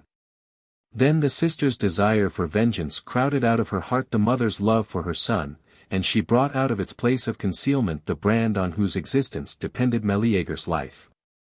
She lit a fire, and then hesitated for a moment whether to commit this dreadful deed or not, but the thought of her murdered brothers hardened her heart, and she threw the brand into the fire.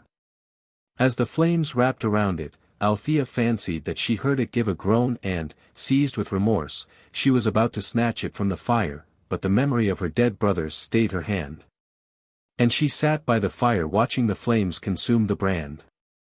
While this was going on, Meleager suddenly felt his body seized with deadly pangs, and, though not knowing the cause, he was certain that his death was at hand.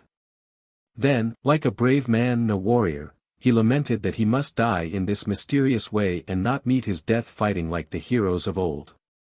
He called upon his mother and father, upon his sisters, and upon his loved Atalanta, but no one could save him from his fate. When the last bit of the brand fell into the ashes, Meleager died. And his mother, now filled with horror and remorse at her deed, committed suicide. Atalanta, having won fame and the spoils of a celebrated hunt, was now welcomed at her father's court and returned there to live. But though she spent much time at the palace, she could not be induced to give up the chase, and roamed the forests as before, glorying in her freedom. Her father could not persuade her to marry, although many noble suitors sought her hand. For an oracle had once warned her that marriage would be her ruin. To her father's continued insistence she at last returned this answer, that she would wed the suitor who could beat her in a foot race. But the conditions of the race were to be that the runner, if defeated, should lose his life. Rather than accept these terms, many of the suitors withdrew, but some remained to run the race, for the maiden's beauty was worth a great venture. None of them, however, succeeded in beating the fleet-footed Atalanta, and each man paid the price of defeat with his life. In vain the old king implored his daughter to alter the hard conditions, but Atalanta was determined never to wed. At one of the races a youth named Hippomenes 14 was made the judge, and when he learned the terms of the contest, he turned to the competitors and asked them why they were so foolish as to risk their lives for the sake of a maiden's beauty. As he was speaking, Atalanta appeared dressed for the race, and when he looked at her, Hippomenes said, "Pardon me, youths, I knew not the prize you were contending for." When the race was over, and the defeated runners put to death, Hippomenes, undaunted by this result, boldly asked that he might try his fate. Atalanta looked at him pityingly, for he was a youth of noble bearing, and she felt a strange reluctance to see him go so blithely to his death. She would not admit to herself that she could fall in love so quickly with a stranger. And yet she half hoped that in this race she would not come first to the goal. As Hippomenes prepared himself for the running, she thought, "What unkind God wishes to bring disaster upon this youth, and commands him, at the risk of a life so dear, to seek this marriage. In my own opinion I am not of such great value. It is not his beauty that moves me, though he is good to look upon, but I pity him because he is still a boy. He himself cannot affect my sympathies, but his youth moves me." 15 Then she tried to persuade Hippomenes to give up the race. But the more he looked at Atalanta, the more determined he was to win her, and he demanded the right to compete alone with the fleet-footed maiden. Reluctantly Atalanta prepared for the race, and as Hippomenes waited eagerly for the sound of the trumpet he breathed an ardent prayer to Venus to help him win the peerless maiden. Venus, the patroness of lovers, heard his prayer, and, unseen by any watchers, slipped into his hand 3 golden apples gathered from a wonderful tree on her own island of Cyprus. When the signal was given for the start, each runner shot forward like an arrow from the bow, but Atalanta soon outdistanced her lover, and his fate seemed assured. But just as she passed him he threw in front of her a golden apple, and the maiden, surprised at this unexpected interruption, stopped to pick it up. Hippomenes pressed eagerly forward, but Atalanta soon overtook him, and as she sped by him he tossed another golden apple in her path. Caught by its glitter the maiden stooped again, and while she paused to recover the apple, Hippomenes shot ahead. This advantage was soon lost, however, for again Atalanta outran him and was speeding past him toward the goal. Then the lover, with another prayer to Venus, threw the 3rd golden apple. But by this time the maiden had begun to fear that she might be beaten by the handsome stranger, and so hesitated to stop for the tempting golden fruit. Venus impelled her, however, to pause long enough to snatch the apple quickly from the ground, and in that moment's delay Hippomenes passed her and reached the goal. Thus for the first time the race was won by another than Atalanta, and Hippomenes claimed the maiden as his rightful reward. Triumphantly he carried off his prize, and for a long time he and Atalanta were so happy that the words of the oracle seemed unlikely to be fulfilled. But unfortunately the lovers forgot to do honor to Venus, and the goddess was so angered at their ingratitude that she caused them to give offense to Cybele, Rhea, by desecrating her sacred grove. To punish them for this impiety, Cybele changed them into a lion and lioness, and yoked them to her car, which they were ever afterward compelled to draw. Chapter 30. Theseus. Part 1. Theseus was among the heroes who joined Jason in the famous Argonautic expedition, and he also accompanied Meleager on the Calydonian hunt. Thus it seems that he was well known throughout Greece for a brave and daring youth who was ready to follow his friends into any adventure, no matter how dangerous. When Theseus was a mere child, his father Aegeus, king of Athens, went on a journey to some distant country, taking with him his wife Aethra and his little son. He returned alone to Athens, leaving Theseus and his mother in the stranger's land. But before he departed he hid his sword and sandals under a large rock, and bade Aethra leave them there until she deemed her son strong enough to raise the stone. If Theseus proved equal to the test, he was to take the sword and sandals and go straightway to his father's court at Athens, where he would be acknowledged as the king's son and heir. Aethra carefully obeyed these instructions, and when the time came that she considered Theseus strong enough to meet his father's test, she led him to the rock and bade him raise it. With a mighty effort the youth lifted the huge stone, and to his surprise he found beneath it a pair of sandals and a fine sword, both so perfectly preserved that they might have been placed there only the day before. Then Aethra explained the presence of these gifts, and told her son how the king, his father, had placed them there beneath the rock, so that he might know whether Theseus was to be a future hero or a weakling. While his mother was speaking, the youth eagerly girded on the bright sword and put the sandals on his feet, and he needed no urging when Aethra bade him set out at once for his father's kingdom. She warned him of the perils that beset the road to Athens, for giants and robbers would bar his way, and many other dangers lay in wait for the traveler. But Theseus was young and fearless, and he would have faced greater dangers than these to reach King Aegeus and the wonderful city of Athens. He had gone but a few miles on his journey, when he was accosted by the giant Perseus, son of Vulcan, who stood in the road, with his huge club in his hand and refused to let Theseus pass. When the young hero pushed boldly forward, Perseus raised his club to strike the youth to the ground, as he had done many another wayfarer. But as he lifted his arm for the blow, Theseus plunged his sword quickly into the giant's side, and Perseus fell dead upon the very roadway where he had been for so long a terror to all travelers.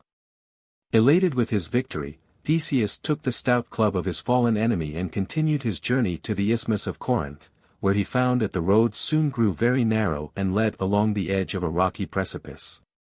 Here he encountered a famous robber named Sciron, who compelled all those who passed his way to wash his feet.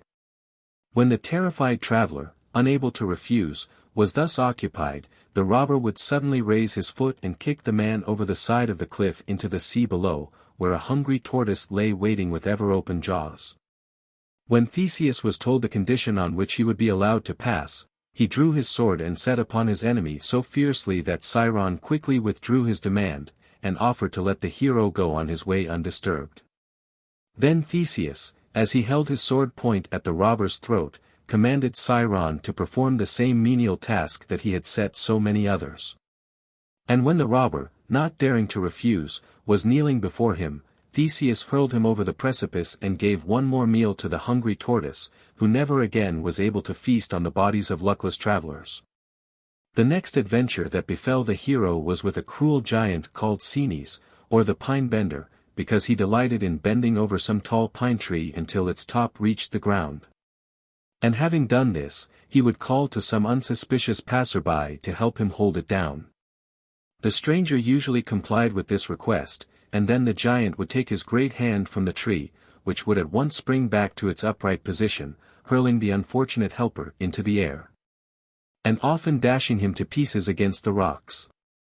When Theseus encountered the giant and was asked for his help, he remembered that his mother had told him long ago of this brutal giant's jest. And he determined that travelers should no more be killed or even terrorized by this curse of the highway. So when Cenes bent down a particularly large and strong pine tree and begged Theseus to help him hold it, the hero deftly fastened the giant himself to the tree, which sprang upward as soon as it was released and dashed the huge body against the mountainside, crushing it to pieces. After disposing of the giant, Theseus continued his journey and next encountered Procrustes, called the Stretcher, a fearful giant who, under the pretense of hospitality, lured travelers into his house. Though an offer of food and entertainment was so unusual that it might have aroused suspicion, most of those who passed Procrustes's house accepted his invitation and entered. In the house was an iron bedstead on which the giant forced all his guests to lie. If they were too short, he stretched their limbs to suit the size of the bed, and if they were too long, he cut off their legs to make them fit its dimensions. Theseus entered Procrustes's home, and partook freely of the food set before him. Then he suddenly fell upon the giant, who was unprepared for such an attack, bound him to his own bedstead, and by making his huge body fit into it, inflicted on Procrustes the same cruel death that he had delighted to visit on others. When Theseus finally reached Athens, he went straightway to the palace, and on his way he learned that his father had married the sorceress Medea. When he arrived at the royal apartments and came before Aegeus, his cloak so completely hid his sword that the king could not possibly recognize it as the one he had left for his son. Nevertheless he welcomed the stranger, who seemed a brave and handsome youth, and bade him take a place at the banquet table. But though the king did not know whom he was entertaining, Medea, the sorceress, was perfectly well aware of the stranger's identity, and mixed a deadly poison in the wine cup that was intended for the guest. Handing this to Aegeus, she bade him honor the youth with a cup of their choicest wine, and the king, suspecting nothing, was about to offer the poisoned drink to Theseus when he suddenly saw the sword beneath the stranger's cloak. Looking down at the youth's sandals, he recognized them as the ones that he had buried under a rock long ago, and he knew then that the sword was also his own. With a cry of joy he started forward to embrace his son, and as he did so the cup of wine that he held in his hand was overturned and its contents poured on the table. Some of the drops of poisoned wine fell on a dog that was lying at the king's feet, and immediately it gave one convulsive shudder and died. Realizing that the deadly draught had been meant for him, and knowing that only the jealous Medea could have dared to commit such a crime, Theseus sprang toward her with drawn sword, intending to put an end to her wickedness. But the sorceress fled from the banquet hall, mounted her dragon car, and escaped to a distant country, which was afterwards called by her name Media. King Aegeus was delighted to find that his son had grown to be such a brave and handsome youth, and he listened with pride while Theseus related all the adventures that had befallen him on the way to Athens. Then the king made a great feast in honor of his son, and publicly proclaimed him his heir. The time passed very happily to Theseus until the day when he saw a sad procession of weeping people wending its way through the streets, and observed in the midst of them 7 youths and 7 maidens dressed in funeral garments. He inquired where this solemn cortege was going, and was told that the casting of lots had just been concluded and the victims had been chosen for the Minotaur. Then the young prince learned for the first time that since Minos, king of Crete, had conquered the Athenians in a recent war, he had exacted of them a terrible tribute. Each year 7 youths and 7 maidens were offered to the Minotaur, an insatiable monster that dwelt in an intricate labyrinth built for its special use by King Minos, and designed by the celebrated architect Daedalus.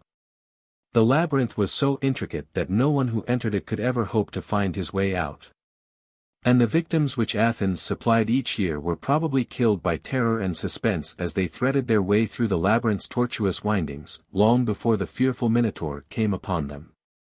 The architect who designed this wonderful cave should have earned the lasting gratitude of Minos, but Daedalus unfortunately lost the king's favor, and for some slight offense was shut up in a tower with his son Icarus. The boy gave himself up for lost, but the father began at once to contrive some means of escape, and ingeniously fashioned 2 pairs of wings, which were to gain freedom for himself and his son. When the last feather was adjusted, Daedalus fastened 1 pair of wings securely on Icarus, and cautioned him not to fly too high lest the heat of the sun should melt the wax with which the feathers were held together. The youth, impatient to be free, paid slight attention to these warnings, and as soon as his wings were fastened, he sprang boldly from the tower window and flew straight toward the clouds. Higher and higher he rose, exulting in this glorious motion, and soon the heat of the sun's rays began to soften the wax on his wings. When it was too late, Icarus realized his danger and came nearer to the earth. But the wax was melting fast, and in a moment the feathers separated and the adventurous boy was plunged headlong into the sea. His body was never recovered, but that part of the sea was afterwards called the Icarian Sea. Daedalus enjoyed a happier fate than that of his son, for he reached Sicily in safety and built a temple there to Apollo. In the temple he hung up his wings as an offering to the god. Chapter 31. Theseus. Part 2. When Theseus heard the story of the Minotaur and its wonderful labyrinth, he determined that it should no longer exact its yearly tribute of human lives. For he would offer himself as one of the victims and end the terrible sacrifice by slaying the monster. When he announced this intention to his father, the king sought to persuade him to remain at home, but Theseus joined the youths and maidens who had been chosen by lot to go to Crete, and they set sail for the country of the Minotaur. According to the custom, the ship hoisted only black sails, which Theseus promised to change for white ones when he returned unharmed, having slain the monster. Nothing befell the voyagers until they reached the coast of Crete, but here the ship was stopped by the giant Talus, whose body was made of brass and was always so red-hot that if he held any one in his embrace, the victim was burnt to cinders. This giant was a very effective guardian of the island, and kept off all strangers who had no business along that coast. As he knew that the black-sailed ship brought to his master, King Minos, the yearly tribute from the Athenians, he let the vessel pass, and the voyagers, having landed, were led before the king. The cruel mouth of Minos relaxed into a smile when he saw the youths and maidens, for they were all young and beautiful, the very flower of the Athenians, and it gave him special satisfaction to consign such a chosen company to death. Beside Minos stood his daughter Ariadne, who looked compassionately at those who were destined for the sacrifice, and when she saw Theseus, she pitied him above all the rest, and wished she might save him from his loathsome fate.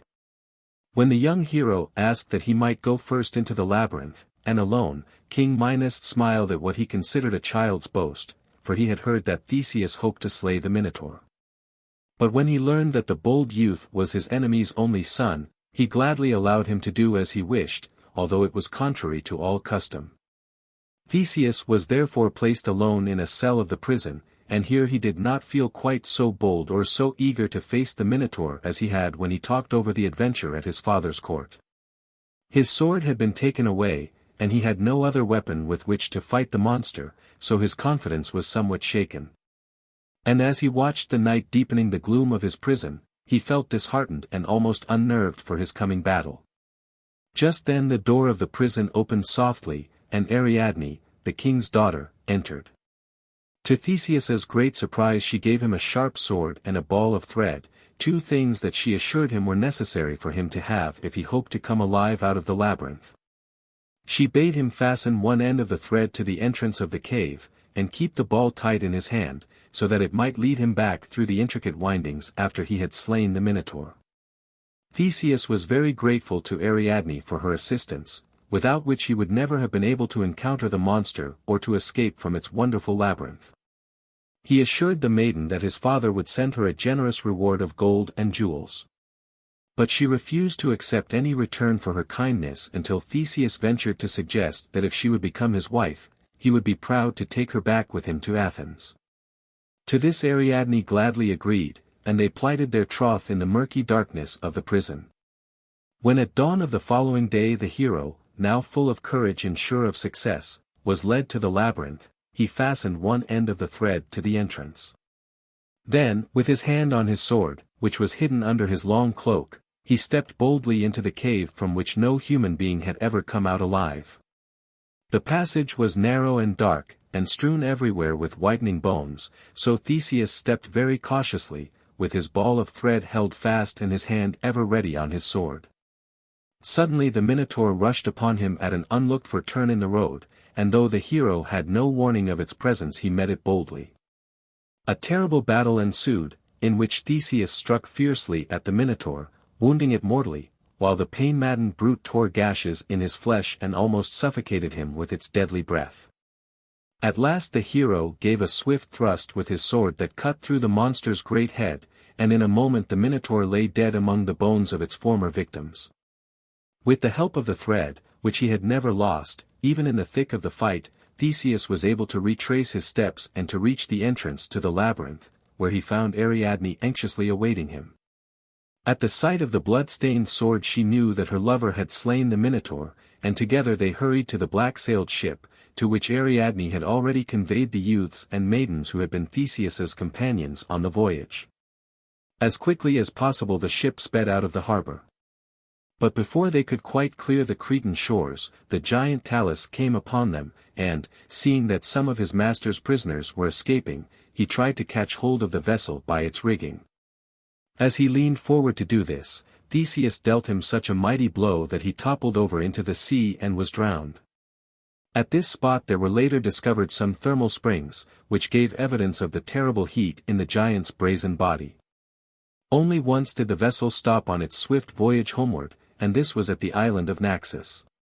Here the whole company landed to explore the beauties of the island, and to find some spring from which to get a supply of fresh water. Ariadne wandered apart from the gay company, and being weary, threw herself down on the bank of a stream to rest. Here she fell fast asleep, and when Theseus later found her there, he at once conceived the treacherous idea of deserting her. So he summoned all his companions, and went stealthily down to the ship, where he embarked, leaving Ariadne alone on the island. For some days the deserted maiden sat on the seashore watching in vain for the Athenian ship to return. But she did not mourn her faithless lover long, for the god sent her a greater happiness than she could ever have had with the fickle Theseus. The island of Naxos was the favorite spot of Bacchus, god of wine, who landed one day with a merry company of followers, and found the weeping Ariadne. In a short time he won her love and confidence, and persuaded her to be his wife. The wedding celebrations so occupied Ariadne's mind that the treacherous Theseus was soon forgotten. The Athenians had been so eager to return to their native city that they had no thought but to reach home as quickly as the vessel could bear them. And Theseus forgot his promise to his father that, in case of success, white sails should replace the black ones that were hoisted on the outgoing voyage. Old Aegeus went each day to the seashore, and stood on a high rock, watching the sea for some sign of the returning ship. When, at last, he saw it loom up on the horizon, with its black sails showing ominously against the sky, he at once concluded that his son was dead. And in his grief over this great loss he threw himself into the water, which has since been known as the Aegean Sea. When Theseus entered Athens in triumph, the first news he heard was the tidings of his father's death. And realizing that it had occurred through his forgetfulness, he was filled with remorse. Though this misfortune made him king of Athens, he allowed the city no rejoicings on his accession to the throne. And the power and wealth at his command gave him no happiness, for his conscience still accused him of causing his father's death. He tried to divert his mind by absorbing himself in state duties, but soon found that nothing would bring forgetfulness as long as he stayed in Athens. So he set out again in search of adventures, and led an expedition against the Amazons, who had been harassing his land. After a long and fierce battle he defeated them and took their queen, Antiope, prisoner.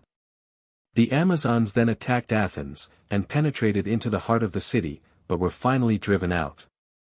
Shortly after this Theseus married the queen, Antiope, 16, and a son was born to them whom the delighted father named Hippolytus. When, later on, the Amazons again made an invasion into the country under the pretext of rescuing their queen, Antiope was killed by an arrow sent at random into the court of the palace. The next adventure in which Theseus engaged was to lead the Athenian army against Pirithous, king of the Lapithae, who had been secretly carrying off some of his herds. Full of anger at these continued plunderings, Theseus came suddenly upon the marauders as they were boldly making off with their booty. But as soon as he and Pirithous were brought face to face, they were seized with such an admiration for each other that they had no longer any feelings of enmity. They threw down their weapons, clasped each other's hands, and swore eternal friendship.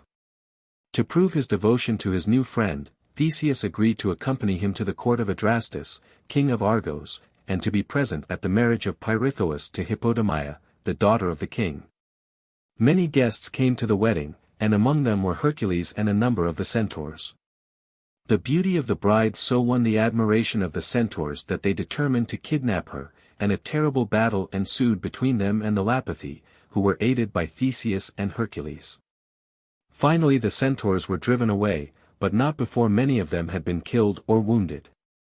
The bride who had been the cause of this strenuous fighting did not live long, however, and Pirithous soon found himself like Theseus, a disconsolate widower.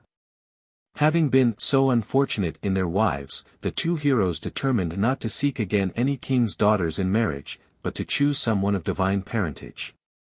So Theseus decided upon Helen, the child of Jupiter and Leda, whom the ruler of the gods wooed in the form of a snow-white swan. Pirithous' choice fell upon Proserpina, the wife of Pluto. Theseus succeeded in carrying off Helen. But as she was at that time a mere child, he left her in the care of his mother Aethra until she should be old enough for marriage. Meanwhile Helen's twin brothers, Castor and Pollux, having discovered who her abductor was, waited until he was absent on the venture with his friend Pirithous, and then went to the rescue of their sister, whom they took forcibly from Aethra, and carried triumphantly home to Sparta. Of these twin brothers, Castor was mortal, and some time later was slain in battle. Pollux, who was immortal, then begged Jupiter to let him die also, that he might not be separated from his brother. The ruler of Olympus, touched by this evidence of devotion, allowed Castor to return to life on condition that Pollux would spend half of his time in Hades. Later on both brothers were translated to the heavens, where they form a bright constellation, one of the signs of the zodiac. Although Theseus's attempt to win an immortal bride was unsuccessful, the two friends were not discouraged. And the hero accompanied Pirithous to Hades when he made the bold attempt to carry off Proserpina. Pluto, having discovered their intention, was so enraged at the insult that he fastened Theseus to an enchanted rock, and bound Pirithous to the ever-revolving wheel of his father Ixion. When Hercules went down to Hades to ask Pluto's permission to carry the three-headed dog Cerberus to the court of Eurystheus, he freed Theseus from the enchanted rock and thus enabled him to return to Athens. Though somewhat advanced in years, Theseus decided to marry again, and chose as his bride the beautiful Phaedra, a younger sister of Ariadne. An embassy was accordingly sent to ask for the maiden's hand in marriage, and later she was brought to Athens. But she was not at all pleased with her elderly husband, and much preferred his handsome young son Hippolytus, whose years were better suited to her own. She tried to persuade Hippolytus to elope with her, and when he indignantly refused to be so disloyal to his father, Phaedra's affection for him turned to hate, and she determined to make him pay dearly for thus scorning her love. So she went to the king and told him that Hippolytus was trying to persuade her to desert the husband she adored, and the infatuated Theseus, believing her story, vowed to punish the youth for his treachery. Learning that his son was then driving his chariot along the seashore, the king implored Neptune to avenge his wrongs. And the obliging sea god sent a huge wave over the chariot, which dashed it against the rocks and threw the lifeless body of Hippolytus on the beach. When Phaedra saw what had happened as the result of her false accusations, she was filled with remorse and despair, and after confessing her wickedness to the king, she hung herself. One story relates that Diana, pitying the innocent Hippolytus, restored him to life with the aid of Aesculapius, and, to remove him from the power of his irresponsible father, placed him in the care of the nymph Egeria. Theseus, having grown bitter from his many misfortunes, now became so stern and tyrannical that his people began to hate him and to wish for another ruler. At last, driven to desperation by his harsh measures, they banished him to the island of Scyros, where the king Lycomedes treated him at first with great kindness, but he soon grew tired of the old man's presence and decided to get rid of him. So one day when Theseus was walking along the cliff's edge, a servant stole up behind him and threw him into the sea. When the Athenians heard of the fate that had befallen their king, they repented of having sent him into banishment. And now, in a sudden revulsion of feeling, they made him a national hero. Later on he was deified as a sort of demigod, his bones were brought piously back to Athens, and a magnificent temple was erected in his honor on the Acropolis. Chapter 32. Œdipus. Laius and Jocasta, king and queen of Thebes, were very happy when the gods gave them a little son, and they sent to the oracle at Delphi to learn what auspicious omens attended the child's birth. To their horror they were informed that the boy would kill his father, marry his mother, and bring great misfortune upon his native city. Hoping to avert this dreadful calamity, Laius commanded a servant to take the child away and kill him. But the man, not wishing to commit so heartless a crime, hung the infant by his ankles to a tree, and left him there to perish of hunger or from the teeth of wild beasts. The king, believing that his command had been carried out and that the boy no longer lived, was happy in the conviction that the oracle would never be fulfilled. Meanwhile the helpless child was left hanging to the tree until a shepherd, chancing to pass by, heard his pitiful cries and went to his rescue. The kindly peasant then carried the infant to his master Polybus, king of Corinth, who befriended the little stranger and later adopted him as his son and heir, for he had no children of his own. He called the boy Œdipus, which means swollen foot. The young prince grew up in entire ignorance of his real parentage, and never suspected that he was not King Polybus' son until one day, at the royal banquet, a guest, drunk with wine, was heartless enough to tell him that he was only an adopted child. At first Œdipus believed this statement to be just a malicious invention, but as he saw the glances that the other guests exchanged, he was filled with dread lest the words might be really true. So he went in haste to the woman he had always called his mother, and demanded the truth about his birth. The queen, fearing that Œdipus might kill himself if he knew that he had been deceived about his parentage, assured him that he was indeed her son. The youth believed her repeated assertions, and yet he was not wholly satisfied. So he went to consult the oracle at Delphi. From this he could learn nothing but the terrible prophecy that he would kill his father, marry his mother, and bring misfortune upon his native city.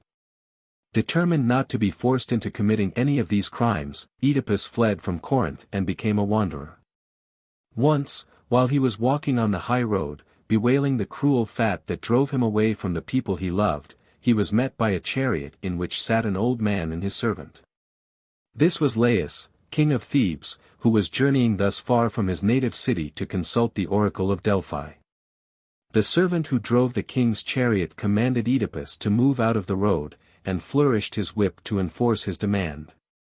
The young prince was not accustomed to be thus ordered about, and refused to move so that the king's chariot might pass. The driver then struck Œdipus with his whip, at which the youth grew so enraged that he avenged the insult by killing the servant with his sword. The king hurled his spear at Œdipus and called loudly to his other servants, who were some distance behind, but before they could come to their master's rescue, Laius was stretched dead in the road. Thus the first part of the prophecy was fulfilled. When the attendants came hurrying to the king's assistance, they were horrified at finding both him and his charioteer dead, but although they searched everywhere, no trace of the murderer could be found. Œdipus meanwhile had escaped and was on his way to Thebes, whither the servants were now preparing to carry their dead master. Though strangers were usually noticed as they came through the city gates, Œdipus was scarcely observed during the many days that Thebes was in mourning for the dead king. When the funeral ceremonies were over, the young stranger heard one day a herald proclaiming in the streets that the throne of Thebes should belong to him who could kill the Sphinx and thus free the country from its baneful presence. The hand of the queen Jocasta was also promised as a further reward. When Œdipus asked one of the natives what this creature called the Sphinx might be, the old man to whom he spoke turned on him a look of surprise, and remarked that he must indeed be a stranger to Thebes if he did not know that the city was suffering from the presence of the Sphinx. This monster, he said, was half woman and half lion, with the claws and wings of a huge bird. And it had stationed itself just outside the city gates, where it crouched upon a rock so close to the high road that no traveler could pass it unseen, especially as it kept watch both night and day. To each passerby the Sphinx propounded a riddle, and those who solved it could pass undisturbed, but those who failed were at once torn to pieces by the monster's claws. Thus far no one had been able to solve the riddle, and many travelers had already been destroyed. When Œdipus heard this story, he determined to seek the Sphinx and try his fate. Even if he himself were slain, he would not regret having given his life to the nation that had befriended him, especially since the oracle had prophesied for him such a series of crimes that he had no love for life. So, sword in hand, he went out of the city gates, and walked boldly along the road to the rock where the crouching Sphinx lay in wait for its prey. As soon as it saw Œdipus, it stopped him, and demanded that he should answer the riddle or else lose his life. "Tell me your riddle then," cried the hero, boldly. And the Sphinx replied, "What is it that in the morning goes on 4 feet, at noon on 2 feet, and in the evening upon 3? For some minutes Œdipus did not answer, but he crept nearer to the Sphinx, with his sword gripped firmly in his hand. The monster began to lick its cruel lips, and stretch out one long claw toward its victim, when Œdipus answered. "It is man, who in childhood creeps on hands and knees, in manhood walks erect, and in old age moves with the help of a staff." The Sphinx, with a cry of rage and disappointment, spread its wings, preparing to fly away to some other place where it could find new victims. But Œdipus suddenly rushed upon it with his drawn sword, and drove it over the edge of a precipice which was so steep that the monster was instantly killed by its fall. When Œdipus returned to the city and announced that he had slain the Sphinx, the people greeted him as their deliverer. They placed him in the royal chariot, proclaimed him their king, and carried him in triumph to the palace, where the Queen Jocasta welcomed him. Shortly after this she married Œdipus, thus fulfilling the second part of the prophecy. In spite of the crimes that he had unknowingly committed, Œdipus reigned many years in Thebes, and proved himself so wise and just a ruler that the people never regretted having chosen him for their king. 2 sons were born to him and Jocasta, and 2 beautiful daughters.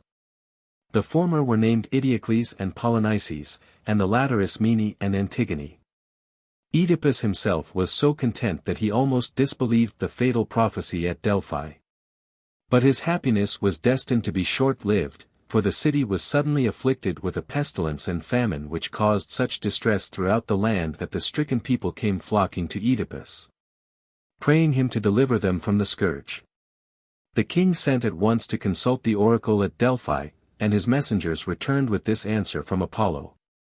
"The plague," he said, "should cease when those who murdered Laius were discovered, and paid the forfeit of their crime by death or banishment."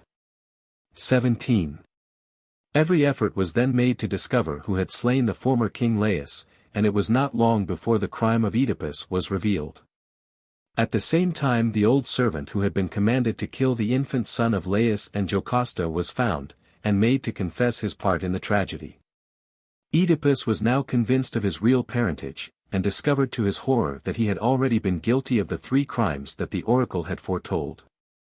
In vain he had fled from Corinth to escape being near his supposed parents. And in vain, too, had he sought refuge in another city, believing that the one he had left was his birthplace. When the Queen Jocasta realized the full horror of her relationship to Œdipus, she committed suicide. And the king, rushing into her apartment at the sound of her cries, saw her lifeless body on the ground.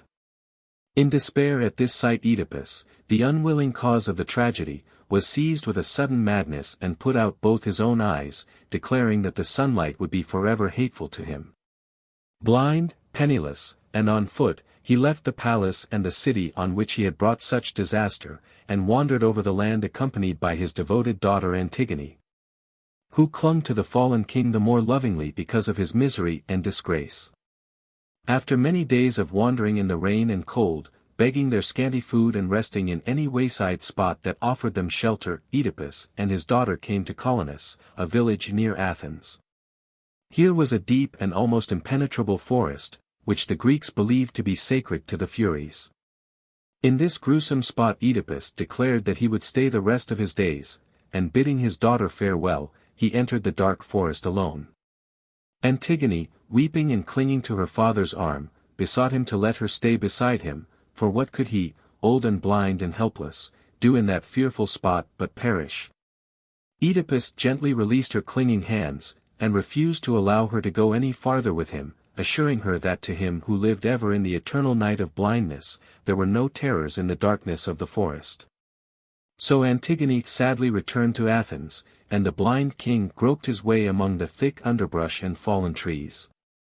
At nightfall a terrible storm came up, and its forerunner, the wind, shook the forest as if it were some child's toy. But still the old king felt his way among the trees, and the lightning, as it flashed into the dark places of the forest, illumined a figure bent and shaking, but grim, determined, and unafraid.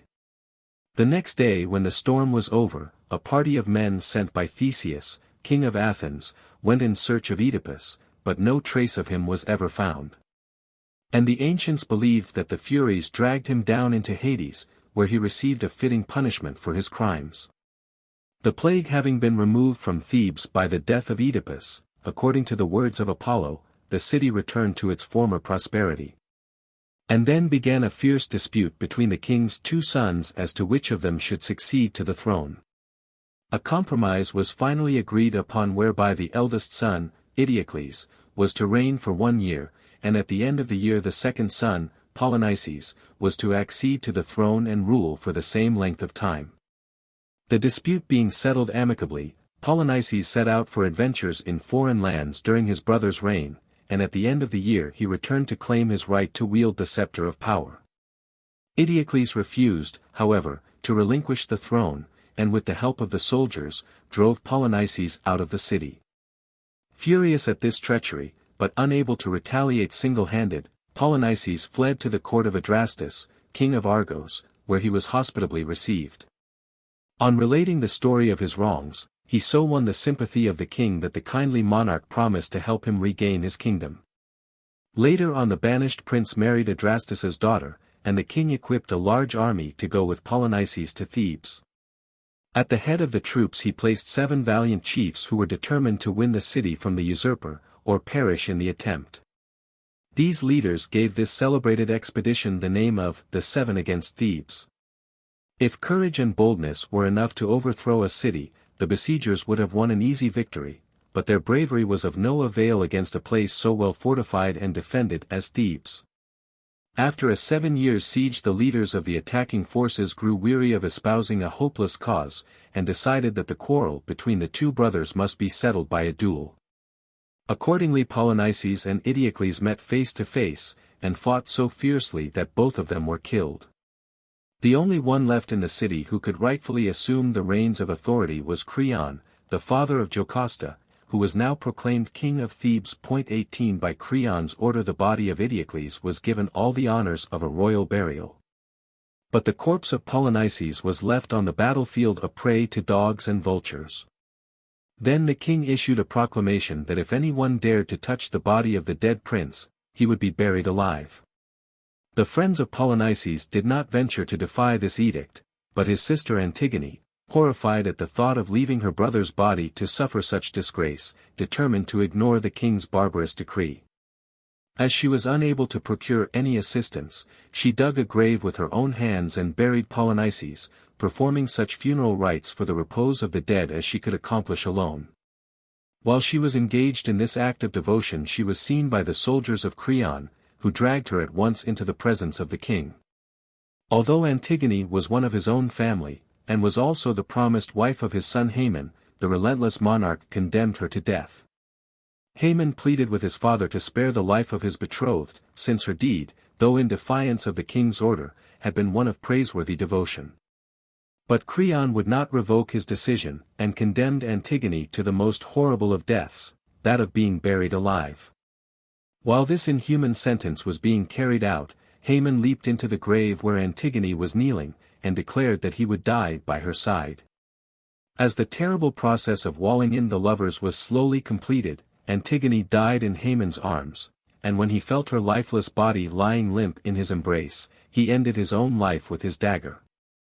Chapter 33. The Apple of Discord. Jupiter, father of the gods, once fell in love with the beautiful sea nymph, Thetis of the silver feet, the daughter of Nereus and Doris. Before he arranged for the marriage, the ruler of Olympus first consulted the fates to see whether any misfortune was likely to attend his nuptials. And the 3 sisters who spin the thread of life night and day declared that Thetis was destined to be the mother of a son who would be far greater than his father. Although Jupiter could not imagine how any god could supplant him in Olympus, he was nevertheless unwilling to act in defiance of what the fates decreed. So he gave Thetis in marriage to Peleus, king of Phthia, who had long loved her and had sought her hand in vain. The sea nymph was not very well pleased at having to accept a mere mortal as a husband, even though he was a king, after having been wooed by the greatest of the gods. To induce her to consent to the marriage, Jupiter promised that he and the other gods would come down from high Olympus to attend the wedding, and the prospect of this great honor soothed the pride of Thetis so that she consented to marry Peleus. The preparations for the wedding were begun in the coral caves of her father Nereus, and all the ocean deities and sea nymphs helped to beautify the palace under the sea. When the wedding day arrived, Jupiter, with all the attending gods, came to grace the marriage feast. The guests took their seats at the well-filled table, and pledged the bride in brimming cups of wine. There was nothing to mar the joy of the occasion until suddenly an uninvited guest appeared in the banquet hall, and the laughter died away into an ominous silence. This unexpected visitor was Eris, or Discordia, the goddess of discord, who had not been asked to the wedding because her hideous face, snaky hair, and vicious temper made Thetis fear that her presence would anger the other guests. The strife-breeding goddess regarded this omission as an insult, so she went unbidden to the marriage feast, determined to vent her wrath and spite on those who had received the coveted honor. For a moment she stood looking at the assembled company with glances full of hatred, and she laughed mockingly when she saw them shrink away as she breathed over them her poisonous breath. Then she threw on the table a golden apple, and immediately vanished. The guests were eager to see the beautiful fruit, and as they passed it about among themselves they were surprised to find engraved on its smooth surface the words, "For the fairest." Immediately there arose a lively discussion as to whom the apple should rightfully belong, and each of the goddesses present was inclined to believe that the fruit was intended for her. At last all the contestants for the golden apple withdrew their claims except Juno, Minerva, and Venus, each of whom disputed hotly for its possession. Juno contended that her power and majesty gave her the best right to the prize. Minerva claimed that the beauty of wisdom surpassed all other charms, while laughter-loving Venus asked who could rightfully be called the fairest, if not the goddess of beauty. As the dispute grew more and more bitter, the goddesses called upon the other guests to decide their respective claims, but no one was willing to assume this responsibility. Since the apple could be given to but one of the three, the other two would be sure to vent their anger and disappointment on those who made the decision, each believing that the judges willfully refused to admit her superior charms. So, at the suggestion of one of the company, the entire wedding party adjourned to Mount Ida, where the beautiful shepherd Paris was tending his flocks. Jupiter appointed him to be the judge of the contest.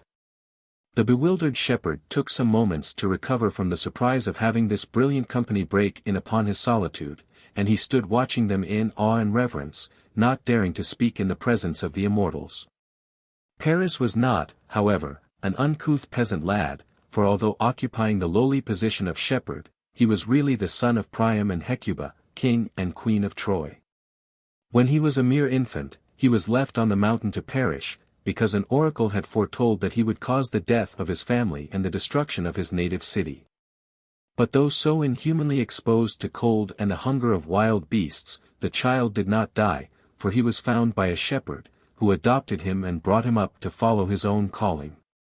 When Paris grew to manhood he was so handsome that the wood nymphs, who were his companions, all sighed for love of him. Among them was the fair and gentle Oenone, whom Paris secretly married, and with whom he lived happily on Mount Ida. Though his foster father had told him the story of his birth, Paris had no longing for the glitter and grandeur of palaces, for he felt sure that King Priam would wish to kill him if he learned that the son he feared and hated was alive. Paris had grown so accustomed to the solitude of the mountain that when the wedding party suddenly came upon him, he stood fearful and silent while Jupiter, showing him the golden apple with its inscription, bade him judge which of the three goddesses should receive it. Before he could make any answer, Juno told him if he gave the apple to her he would thereby win great wealth and honor. Minerva promised him the gift of wisdom far exceeding that of mortal men. But laughter-loving Venus whispered in his ear that if he awarded her the apple, he should have the most beautiful woman in the world for his wife. Whether it was the alluring beauty of Venus that blinded his judgment, or the reward which she offered that tempted him, it is impossible to tell. Perhaps it was for both of these reasons that Paris turned quickly and placed the coveted apple in Venus's hand. This decision brought upon him the wrath of both the discredited goddesses, who began from that moment to cherish a hatred for the house of Troy, and to plot its destruction. Venus told Paris that in order for her to fulfill her promise, he must now go down to the city of Troy and make himself known to his parents. She assured him that he need have no fear of his father, for she herself would so order his affairs that the king would welcome him and acknowledge him as his son. Later on she would arrange that he should be furnished with ships in which to sail to Greece, for to this country he must inevitably go, since Helen, wife of Menelaus, king of Sparta, was the most beautiful woman in the world. Obeying carefully all the instructions of the goddess, who had now become his protectress, Paris left his shepherding and went down to the court of his father, King Priam. He was so blinded by the vision of his glorious future that he did not think how heartless he was to desert the loving and faithful Oenone, who mourned for him until the hills echoed with the sound of her cries. To tell the story of Paris's return to his native city, of his voyage to Sparta, and of his abduction of Helen, would be to tell the story of the Trojan War and of how dearly Paris and his household paid for the most beautiful woman in the world. When the sons of Priam were falling, one by one, beneath the fierce blows of the Greeks, Paris was wounded by a poisoned arrow shot by Philoctetes, who had received these famous weapons from Hercules when he lit that hero's funeral pyre. As the poison entered Paris's veins, and he knew that he had received a mortal wound, he sent at once for Oenone, who had always loved him so dearly that he believed she must have forgiven his treachery and desertion. He knew how skilled the nymph was in the use of healing herbs, and she had once told him, in the happy days of their love on Mount Ida, that if he ever were wounded, he should send for her and she would heal him. Paris therefore dispatched a messenger in all haste to bring his wife from her home among the hills, but Oenone refused to accompany the messenger, for she knew that it was not for love of her that her husband desired her presence. So Paris died of his poisoned wound, and when Oenone heard of his death, she went down to the city and saw the funeral pyre with its flames leaping toward the sky.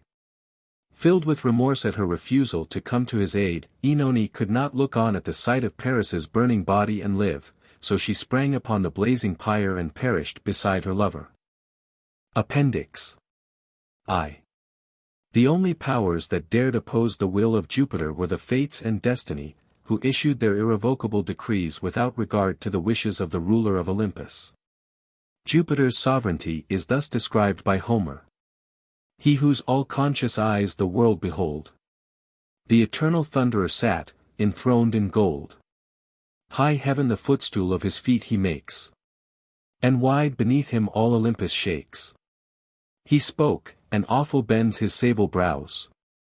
Shakes his ambrosial curls, and gives the nod. The stamp of fate and sanction of the god. High heaven with trembling the dread signal took. And all Olympus to the center shook. Pope's translation. The principal temples of Jupiter were the Capitol at Rome, and the temple of Jupiter Ammon in Libya. At Dodona was the oracle of Jupiter, called the Speaking Oak, where the responses were given by the trees whose rustling branches made sounds that were interpreted by the priests. The oracle was said to have been established at Dodona in the following manner: 2 black doves took their flight from Thebes in Egypt. One flew to Dodona in Epirus. And alighting in a grove of oaks, it proclaimed, in human language, to the people of that region, that they must establish there an oracle of Jupiter. The other dove flew to the temple of Jupiter Ammon, and delivered a similar command there. Another account says that 2 priestesses were carried off from Thebes in Egypt by the Phoenicians, and set up oracles at Dodona and the Libyan oasis. A magnificent temple at Olympia was dedicated to Jupiter, and here, every 5th year, the Greeks assembled to celebrate games. These festivals lasted 5 days, and were known as the Olympic Games. Vast numbers of spectators flocked to them from every part of Greece and from Asia, Africa, and Sicily. The Greeks usually reckoned time by Olympiads or 5-year periods, the space of time between the celebrations. The first Olympiad was about 776 BC. Inside the temple at Olympia stood a wonderful statue of Jupiter made of ivory and gold. The parts representing flesh were of ivory laid on a framework of wood, while the drapery and ornaments were of gold. It was the work of Phidias, and was considered the highest achievement of Grecian sculpture. The height of the figure was 40 feet, and the pedestal was 12 feet. The god was represented as seated on his throne, with his brows crowned with a wreath of olive and in his hand a scepter. The statue was considered one of the 7 wonders of the world, but our knowledge of it is confined to literary descriptions and to copies on coins. 2. Poems. Prometheus bound. Aeschylus. Prometheus unbound. Percy B. Shelley. Prometheus. Henry W. Longfellow. Prometheus. James R. Lowell. The following are Byron's lines. Titan. To whose immortal eyes the sufferings of mortality, seen in their sad reality, were not as things that gods despise. What was thy pity's recompense? A silent suffering, and intense. The rock, the vulture, and the chain. All that the proud can feel of pain. The agony they do not show. The suffocating sense of woe. 3. There is a full account of the story of Pandora in Hawthorne's Wonder Book. Poems. Pandora. Dante G. Rossetti. Mask of Pandora. Henry W. Longfellow. 4. Other mythologists than Ovid, in treating the story of the flood, state that Deucalion and Pyrrha took refuge in an ark, which, after sailing about for many days, was stranded on the top of Mount Parnassus. This version was far less popular with the Greeks, though it shows more plainly the common source from which all these myths are derived. Who does not see and drown Deucalion's name? When earth her men, and sea had lost her shore. Old Noah. Fletcher. V. The city of Delphi, containing the famous oracle of Apollo, was built on the slopes of Mount Parnassus in Phocis. It had been observed at a very early period that the goats feeding on Parnassus were thrown into convulsions when they approached a certain deep cleft in the side of the mountain. When a goatherd ventured near the spot, he found a peculiar vapor arising from the cavern, and as he inhaled it, he was affected in the same way as the animals had been. The inhabitants of the country, unable to explain the goatherd's convulsive ravings, imputed his utterings to divine inspiration. A temple was therefore erected on the spot, and the prophetic influence was attributed to various gods, but was finally assigned only to Apollo. A priestess was appointed who was named the Pythia, and her office was to sit upon a tripod placed over the chasm from which the divine afflatus proceeded. The priestess and the tripod were both adorned with laurel. And as she inhaled the hallowed air, her words, believed to be inspired by Apollo, were interpreted by the priests. The Pythian games were celebrated at Delphi every 3 years, and were instituted by Apollo in commemoration of his conquest of the Python. At these games were chariot racing, running, leaping, wrestling, throwing quoits, hurling javelins, and boxing. Besides the exercises in bodily strength, there were contests in music, poetry, and oratory. These occasions gave the poets and musicians an opportunity to show their productions to the public. 6. There was in Troy a celebrated statue of Minerva called the Palladium. It was said to have fallen from heaven, and the Trojans believed that the city could not be taken so long as this statue remained within it. Ulysses and Diomed entered the city in disguise, and succeeded in obtaining the Palladium, which they carried off to the Grecian camp. The finest and most celebrated of the statues of Minerva was the one by Phidias in the Parthenon at Athens. This was 40 feet in height, and was covered with ivory and gold. It represented the goddess as standing with a spear in one hand, and in the other a statue of victory. Her helmet, highly decorated, was surmounted by a sphinx. The Parthenon itself was constructed under the supervision of the famous sculptor, and many of the reliefs which enriched the exterior were by the hand of Phidias himself. The statue of Minerva is not in existence, but parts of the frieze of the Parthenon are in the British Museum and are known as the Elgin Marbles. The hero Theseus instituted at Athens the festival of Panathenea in honor of Minerva. The chief feature of the festival was a solemn procession in which the peplus, or sacred robe of Minerva, was carried to the Parthenon, and left on or before the statue of the goddess. The peplus was covered with embroidery worked by virgins of the noblest families in Athens. The festival was peculiar to the Athenians, but among them persons of all ages and both sexes took part in the celebrations. In the procession the old men carried olive branches and the young men bore arms. The women carried baskets on their heads containing the sacred utensils and cakes necessary for the sacrifices. 7. The most famous representations of Juno are the torso in Vienna from Ephesus, the Barberini in the Vatican at Rome, the bronze statuette in the Cabinet of Coins and Antiquities in Vienna, and the Farnese bust in the National Museum at Naples. Juno's festivals, the Matronalia, in Rome, were always celebrated with great pomp.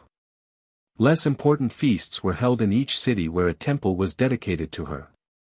On one of these occasions, an old priestess was very anxious to go to Juno's temple at Argos, in which she had served the goddess many years in her maiden days, and which she had left only to be married.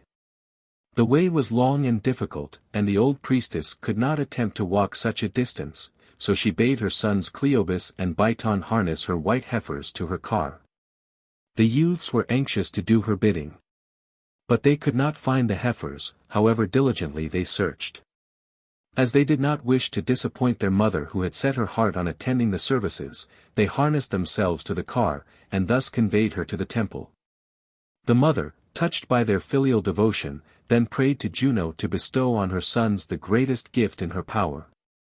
And when the old priestess went in search of the youths, after the services were over, she found them dead in the portico of the temple where they had lain down to rest. Juno had taken them, while they slept, to the Elysian fields to enjoy an eternity of bliss as a reward for their devotion. 8. There is another version of the story of how Hercules brought Alcestis back from Hades.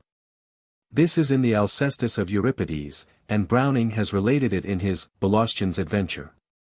In this account the wife of Admetus is not surrendered willingly by Pluto, but the great hero Hercules wrestles with death for the body and life of Alcestis, and by winning the victory over this dread adversary, restores Admetus's wife to his arms. Other poems. The Love of Alcestis. William Morris. Alcestis. Francis T. Palgrave. Shepherd of King Admetus. James R. Lowell. 9. The combat between a hero and a dragon is a favorite theme in mythology and folklore. Besides the myth of Apollo's slaying of the Python are the well-known stories of Siegfried's killing of Fafnir, St. George and the dragon, Perseus and the sea serpent, Cadmus and the serpent, and Hercules and the Hydra. The principal temples dedicated to the worship of Apollo were at Delos, his birthplace, and at Delphi. One of the 7 wonders of the ancient world, the famous Colossus of Rhodes, was a statue of Apollo. His head was encircled with a halo of bright sunbeams, and his legs were set wide apart to allow vessels to pass in and out of the harbor with all their sails spread. Among the many remains of ancient sculpture, none is better known, unless it be the Venus of Milo, than the statue of Apollo called the Belvedere, from the name of the apartment of the Pope's palace at Rome in which it is placed. The artist is unknown, but the work is supposed to be of the 1st century of our era, and is modeled on the type of Greek sculpture of the Hellenistic period. It is restored to represent the god at the moment when he has shot the arrow that slays the python. Poems. Apollo in The Epic of Hades. Lewis Morris. Hymn to Apollo. John Keats. Hymn to Apollo.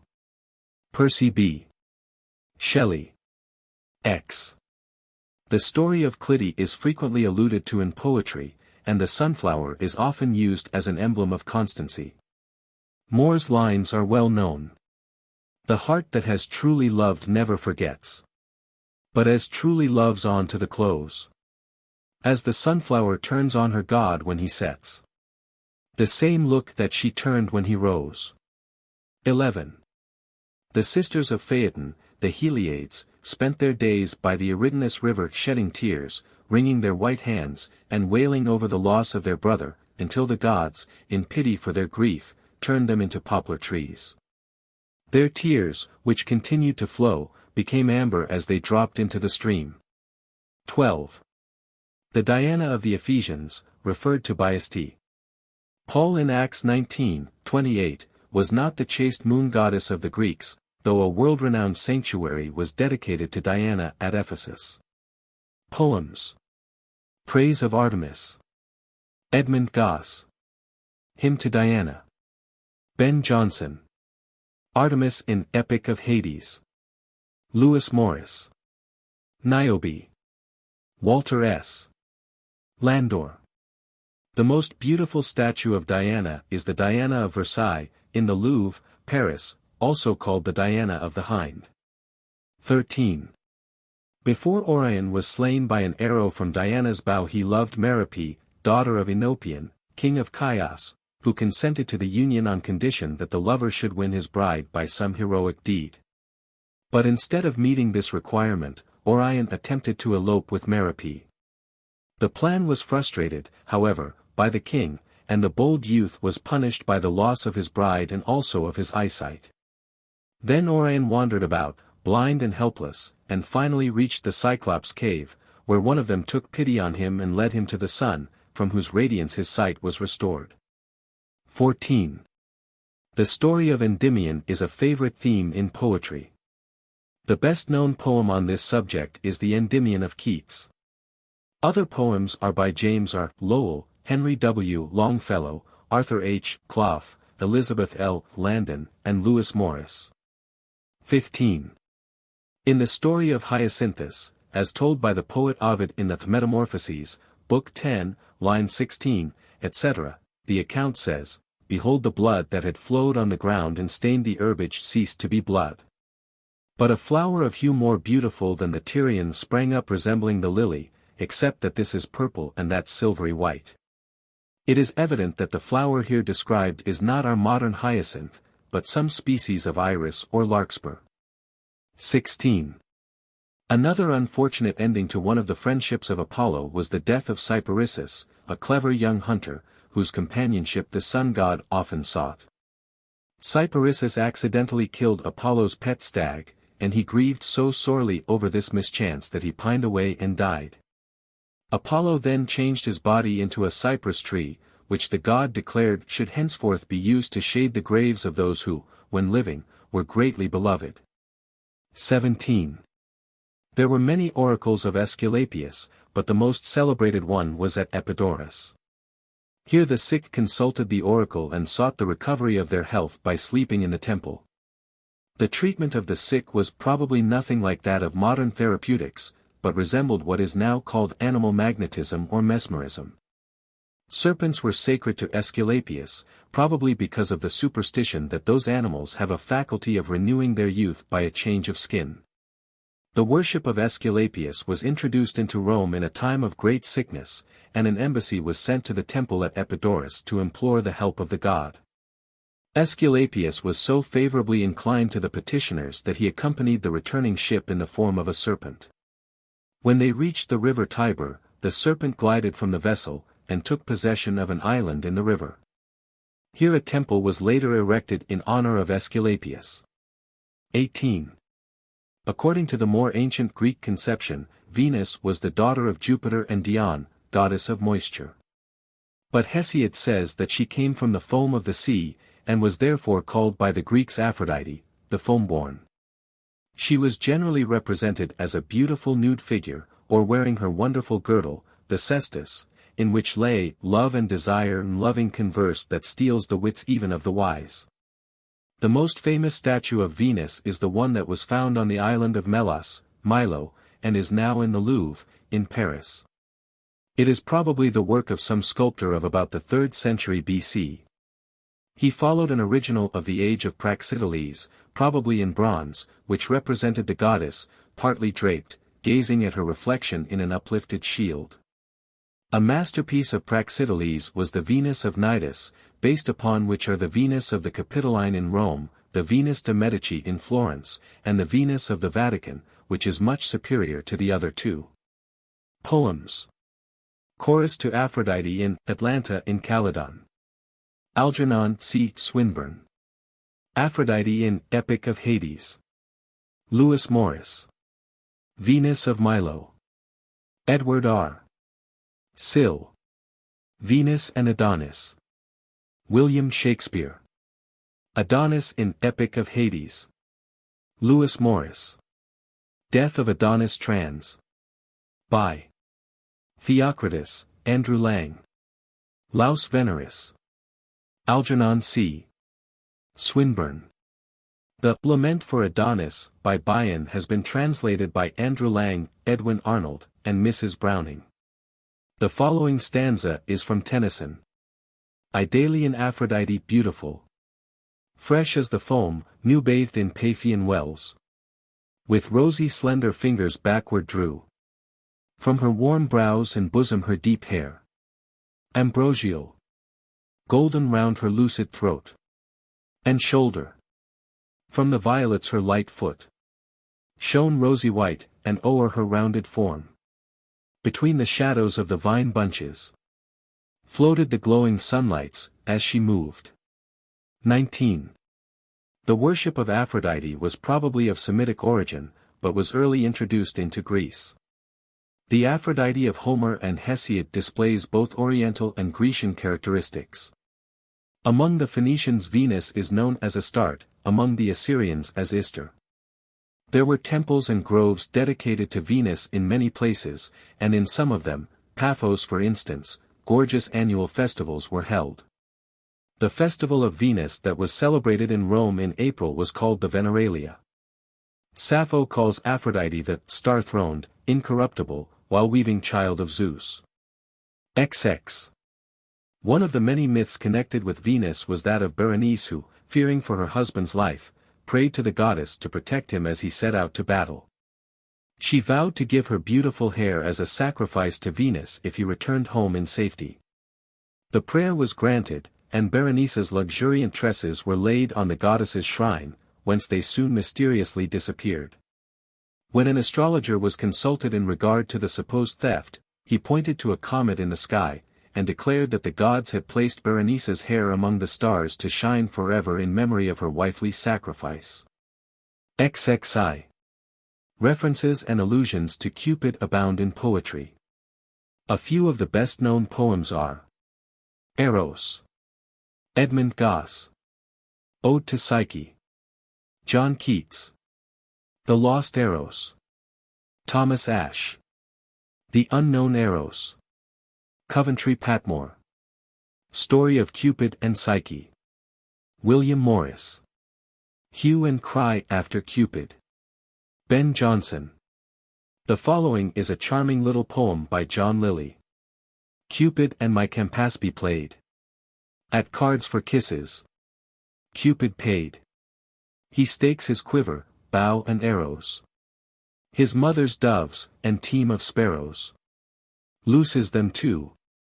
Then down he throws the coeral of his lip, the rose. Growing on's cheek, but none knows how. With these, the crystal of his brow. And then the dimple of his chin. All these did my Campaspe win. At last he set her both his eyes. She won, and Cupid blind did rise. O love!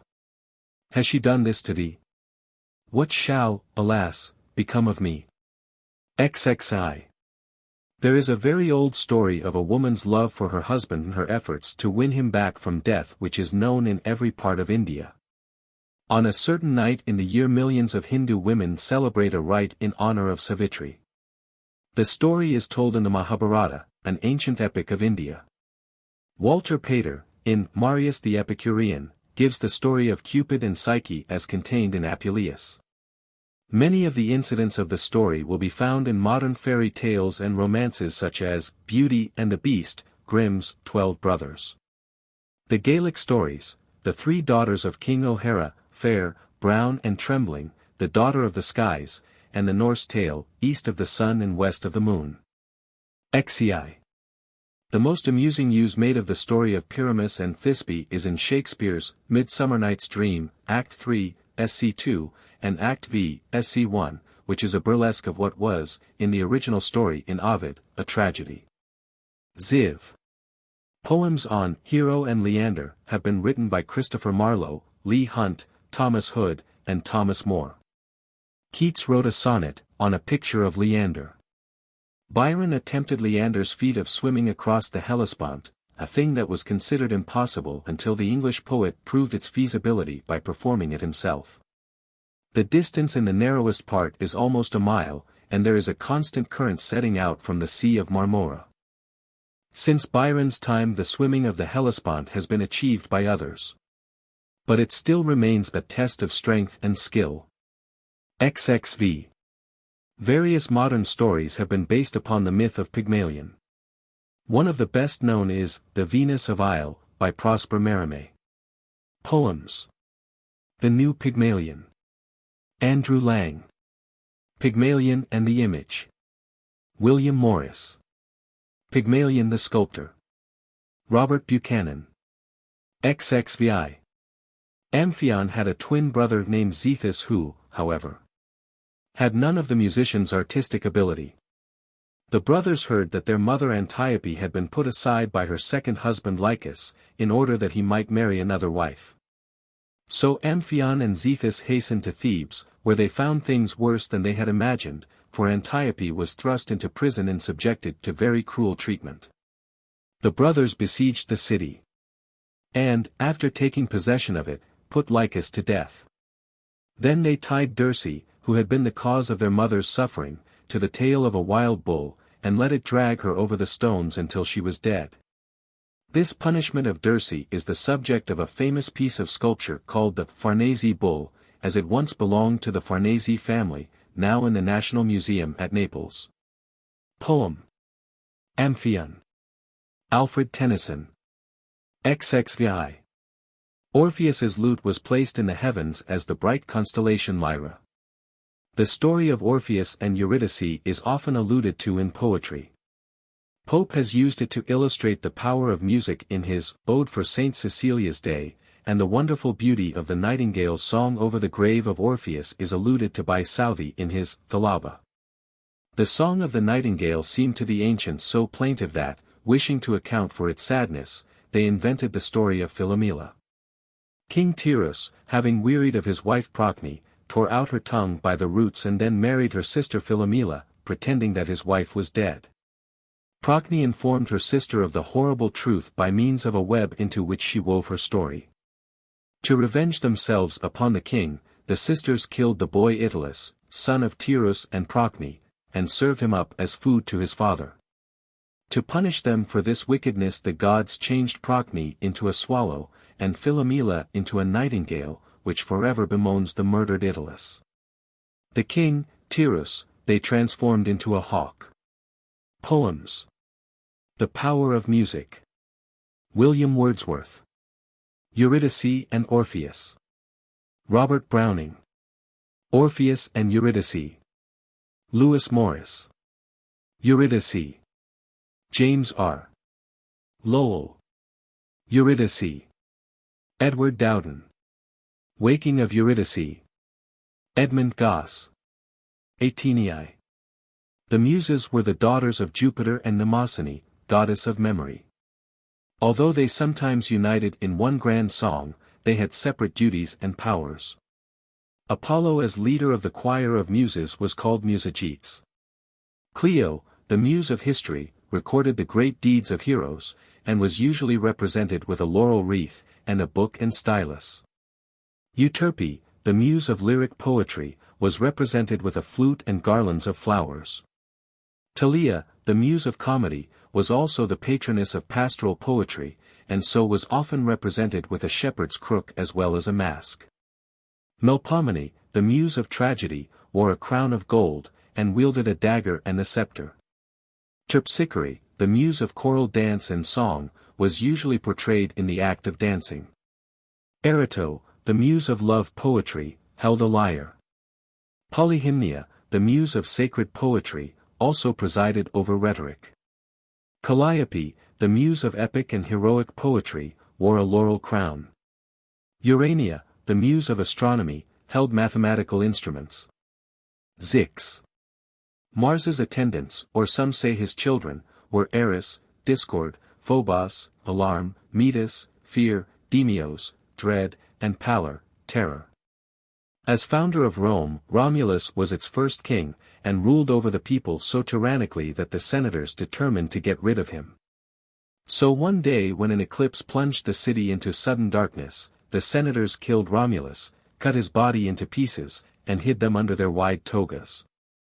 When daylight returned, and the people looked about for their king, for all the citizens had assembled on the forum, the senators informed them that Romulus had been carried off by the immortal gods and would never return.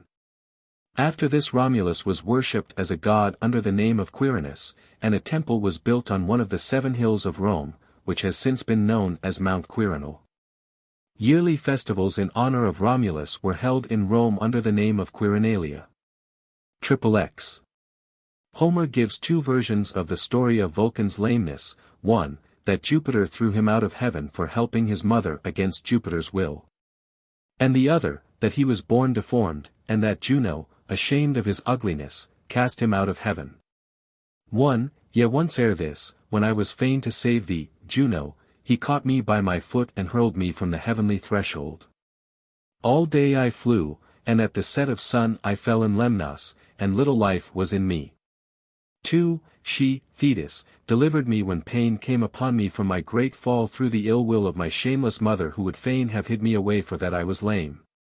He spake and from the anvil rose limping, a huge bulk, but under him his slender legs moved nimbly. The bellows he set away from the fire, and gathered all his gear wherewith he worked into a silver chest. And with a sponge he wiped his face and hands and sturdy neck and shaggy breast, and did on his doublet and took a stout staff and went forth limping. The Iliad, Book I and Book 18. Vulcan's children were mostly monsters. But he is also the reputed father of Servius Tullius, 6th king of Rome, by a slave Acrisia whom he visited in the form of a bright flame, which played harmlessly about her. Vulcan was worshipped by all blacksmiths and artisans. And great festivals, called the Vulcanalia and the Hephaestia, were celebrated in his honor. XXXI. There were many versions of the creation of the world among the Greeks and Romans, but the most popular was the following. At first there was nothing but a confused mass in which land, sea, and air were all merged in one substance. Over this shapeless mass reigned a careless deity named Chaos who shared his throne with his wife Nyx, or Nox, the goddess of night. They were dethroned by their son Erebus, Darkness, who ruled over the universe with his children Ether, Light, and Hemera, Day. These two then succeeded to the throne, and by their combined efforts, together with the help of their own child Eros, Amor or Love, created Pontus, the sea, and Gaea, the earth, also called Gu, Tellus, Terra. The earth was divided into 2 equal parts by Pontus, and around it flowed the great river Oceanus. Soon Gaea created Uranus, heaven, and these 2 powerful deities took possession of all the universe, and became the parents of 12 gigantic children, the Titans, whose strength was so great that their father Uranus grew much afraid of them. To prevent their ever uniting against him he hurled them, soon after their birth, into the dark abyss called Tartarus, which was situated far under the earth. Here he chained his 6 sons, Oceanus, Ceus, Crius, Hyperion, Iapetus, and Saturn, Chronos or Time, and his 6 daughters, also called the Titanides, Ilia, Rhea, Themis, Thetis, Mnemosyne, and Phoebe. Later on, Uranus thrust into Tartarus his other children, the Cyclops, who made the darkness hideous with their incessant clamor. Gaea was not pleased at this treatment of her children, so she descended into Tartarus to urge the Titans to conspire against their father. But they were all too fearful of the great Uranus and none dared defy him except Saturn, who, having been released from his chains by his mother, went out of Tartarus armed with a scythe that Gaea had given him. He came upon Uranus unawares, bound him fast, and took possession of the throne. Then he released his sisters and brothers, and the Titans, glad to escape from their dreadful bondage, agreed to accept Saturn as their ruler. He chose his sister Rhea, Cybele, for his wife, and gave his brothers and sisters different parts of the universe to govern. Meanwhile old Uranus had told Saturn, when the latter wrested from him his throne, that he himself would one day be dethroned by his children. So when Rhea bore her first son, Saturn determined to defy the prophecy and promptly swallowed him. One child after another was thus disposed of, and at last Rhea resolved to save her youngest son by stratagem. As soon as Jupiter was born, his mother concealed him, and was able to persuade Saturn into swallowing a large stone which she had wrapped in swaddling clothes. Then Rhea entrusted her child to the care of the Melian nymphs, who bore him off to a cave on Mount Ida. Here a goat, Amalthea, was procured as nurse, and it fulfilled its duties so well that it was later placed in the heavens as a constellation. When Rhea considered her son strong enough to cope with his powerful father, she urged him to attack Saturn, who, surprised at the sudden appearance of a son of whose existence he was unaware, was defeated and forced to resign his power to Jupiter. Then, by means of a nauseous drink prepared by Metis, a daughter of Oceanus, Saturn was made to disgorge the unfortunate children he had swallowed, Neptune, Pluto, Vesta, Ceres, and Juno. XXXI. Poems. Demeter and Persephone. Alfred Tennyson. Hymns to Proserpine. Algernon C. Swinburne. Demeter. Helen H. Jackson. The Search After Proserpine. Aubrey de Vere. Proserpine. Dante G. Rossetti. Persephone in Epic of Hades. Lewis Morris. Persephone. Jean Ingelow. Song of Proserpina. Percy B. Shelley. The Search for Persephone. Richard H. Stoddard. The following stanza is from Shelley's Arethusa. Arethusa arose from her couch of snows in the Acroceraunian mountains, from cloud and from crag, with many a jag, shepherding her bright fountains. She leapt down the rocks, with her rainbow locks, streaming among the streams, her steps paved with green, the downward ravine, which slopes to the western gleams, and gliding and springing, she went ever singing, in murmurs as soft as sleep. The earth seemed to love her, and heaven smiled above her, as she lingered toward the deep. The river Alpheus does, in fact, disappear underground in part of its course, finding its way through subterranean channels until it again appears on the surface. It was said that the Sicilian fountain Arethusa was the same stream that, after passing under the sea, came up again in Sicily. Hence the story arose that a cup thrown into the Alpheus appeared again in Arethusa. It is this fable of the underground course of the Alpheus that Coleridge alludes to in his poem of Kubla Khan. In Xanadu did Kubla Khan a stately pleasure dome decree, where Alph, the sacred river, ran through caverns measureless to man, down to a sunless sea. 33.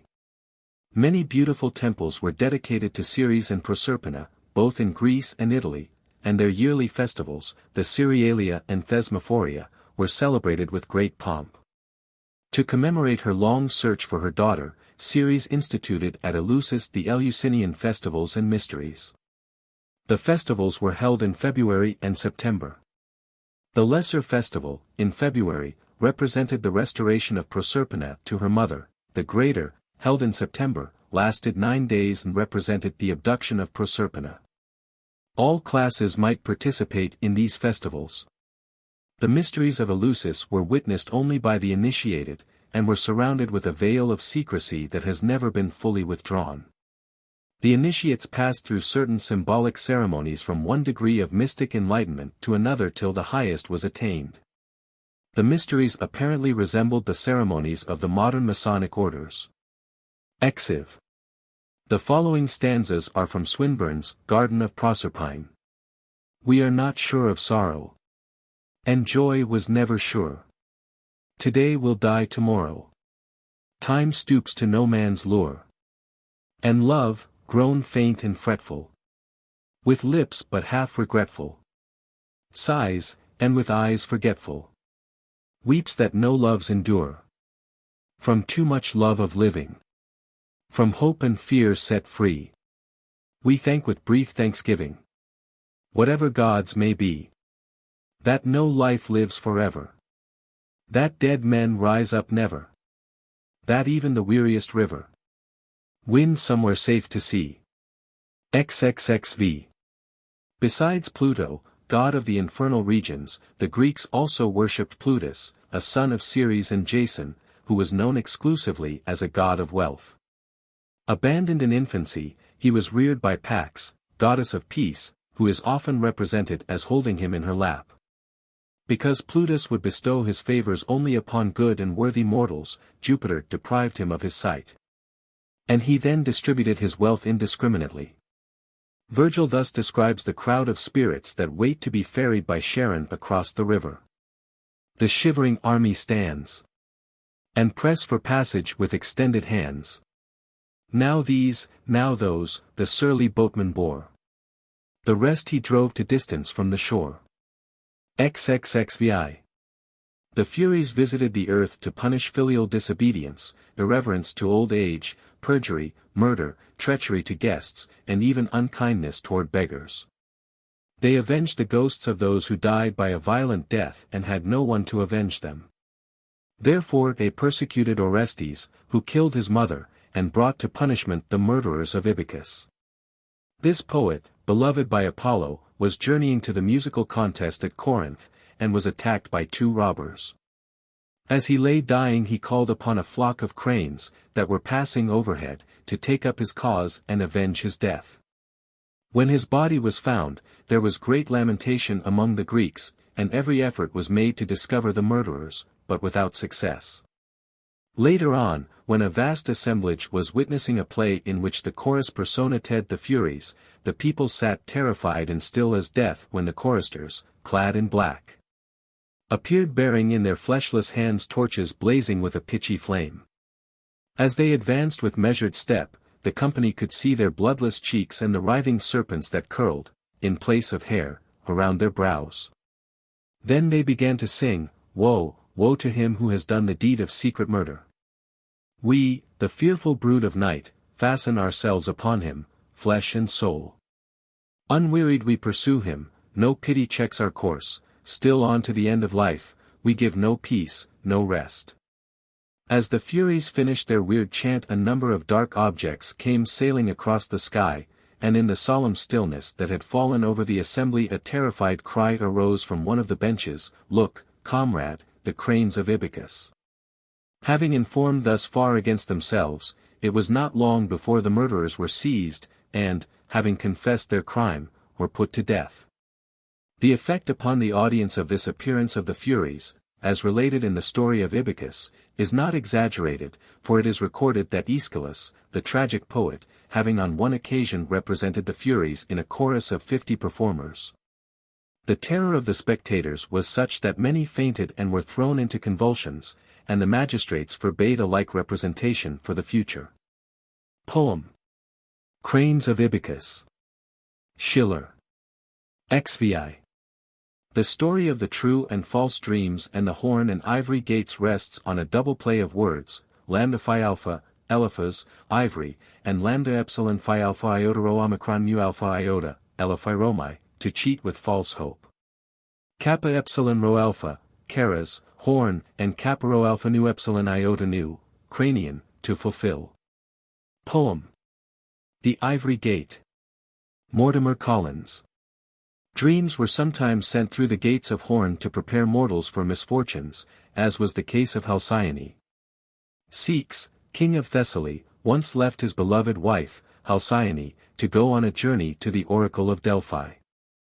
On the outgoing voyage, a tempest struck the ship on which the king was sailing, and he with all his crew perished in the waves. Every day the queen went down to the seashore to watch for the returning vessel, and every night she prayed to the gods to bring her husband safely back to her.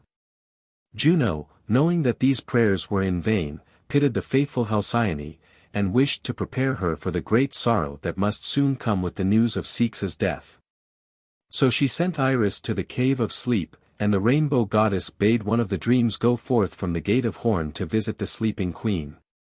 The dream glided to Halcyone's bedside, and, assuming the form of Ceyx, appeared before her pale, like a dead man, and dripping with the salt sea. He told his wife that the storm had sunk his ship, and that he himself was dead. Terrified at this vision, Halcyone sprang from her couch and hastened to the beach, where she found the body of her husband washed up by the waves. In pity for her grief, the gods changed both Halcyone and Ceyx into birds that ever afterward lived on the waters, and were known as the Halcyon birds. These birds uttered shrill cries of warning to all seamen whenever a storm threatened, but were themselves so fearless of the sea that they built their nests and hatched their young on the ever-tossing waves. XXXVI. The Nereides trained Arion, the wonderful winged steed that had the power of speech, to draw his father's chariot over the waves. He was said to be the first and the fleetest of horses, and passed successively into the hands of Cyprius, Pelops' son, Hercules, and Adrastus, the last of whom won all the chariot races, thanks to the fleetness of Arion. Neptune was a patron of horse trainers, and was himself especially devoted to horses. The Cyclops are described differently by different authors. Homer speaks of them as a gigantic and lawless race of shepherds who dwelt in Sicily. Each of them had a single eye in the center of his forehead. The chief of the Cyclops was Polyphemus, who fell in love with the Nereid Galatea. He took great care of his appearance, harrowed his coarse hair with a currycomb and mowed his beard with a sickle. When he looked into the sea, he smiled complacently and said, "Beautiful seems my beard, beautiful also my one eye, as I count beauty, and the sea reflects the gleam of my teeth whiter than Parian stone." Theocritus, Idol 6. Galatea did not return the Cyclops' affection, however, for she loved the river god Assus.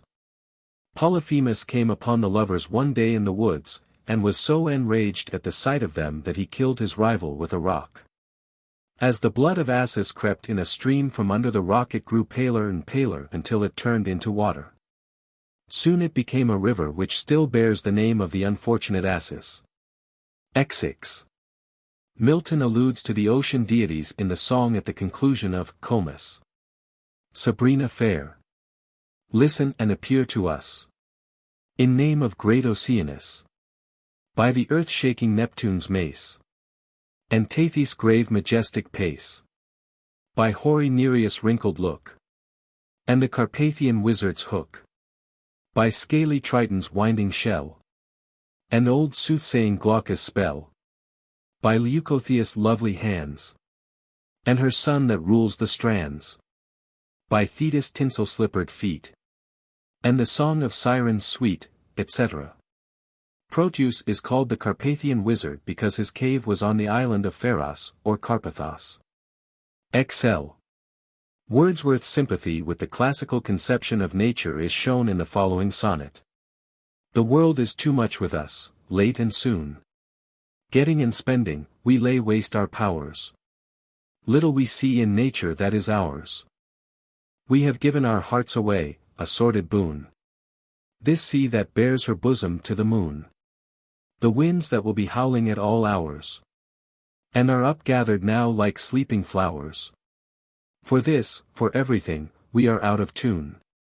It moves us not. Great God! I'd rather be a pagan suckled in a creed outworn. So might I, standing on this pleasant Leia, have glimpses that would make me less forlorn. Have sight of Proteus rising from the sea. Or hear old Triton blow his wreathed horn. XLI. Polemon was usually represented riding on a dolphin. He was called Portumnus by the Romans, and was believed to have jurisdiction over the ports and shores. Some authorities state that the Isthmian games held on the Isthmus of Corinth were in honor of Neptune instead of Polemon. The divinities of the lakes, rivers, fountains, etc. were hoary river gods, slender youths, beautiful maidens, and sometimes children. The famous statue called Father Nile is in the Vatican at Rome. XLI. Bacchus was worshipped very widely throughout the ancient world, and many festivals were held in his honor. The most noted were the Greater and Lesser Dionysia, the Liberalia, and the Bacchanalia. Bacchus is generally represented as crowned with ivy or grape leaves and bearing an ivy-circled wand, the Thyrsus. He rides in a chariot drawn by panthers or leopards. Poems. Semele. Edward R. Sill. Alexander's Feast. John Dryden. The Praise of Dionysus. Edmund Gosse. Triumph of Bacchus. Rodin Noel. Sophron's Hymn to Bacchus. Walter S. Landor. Prelude to Songs Before Sunrise. Algernon C. Swinburne. XLI.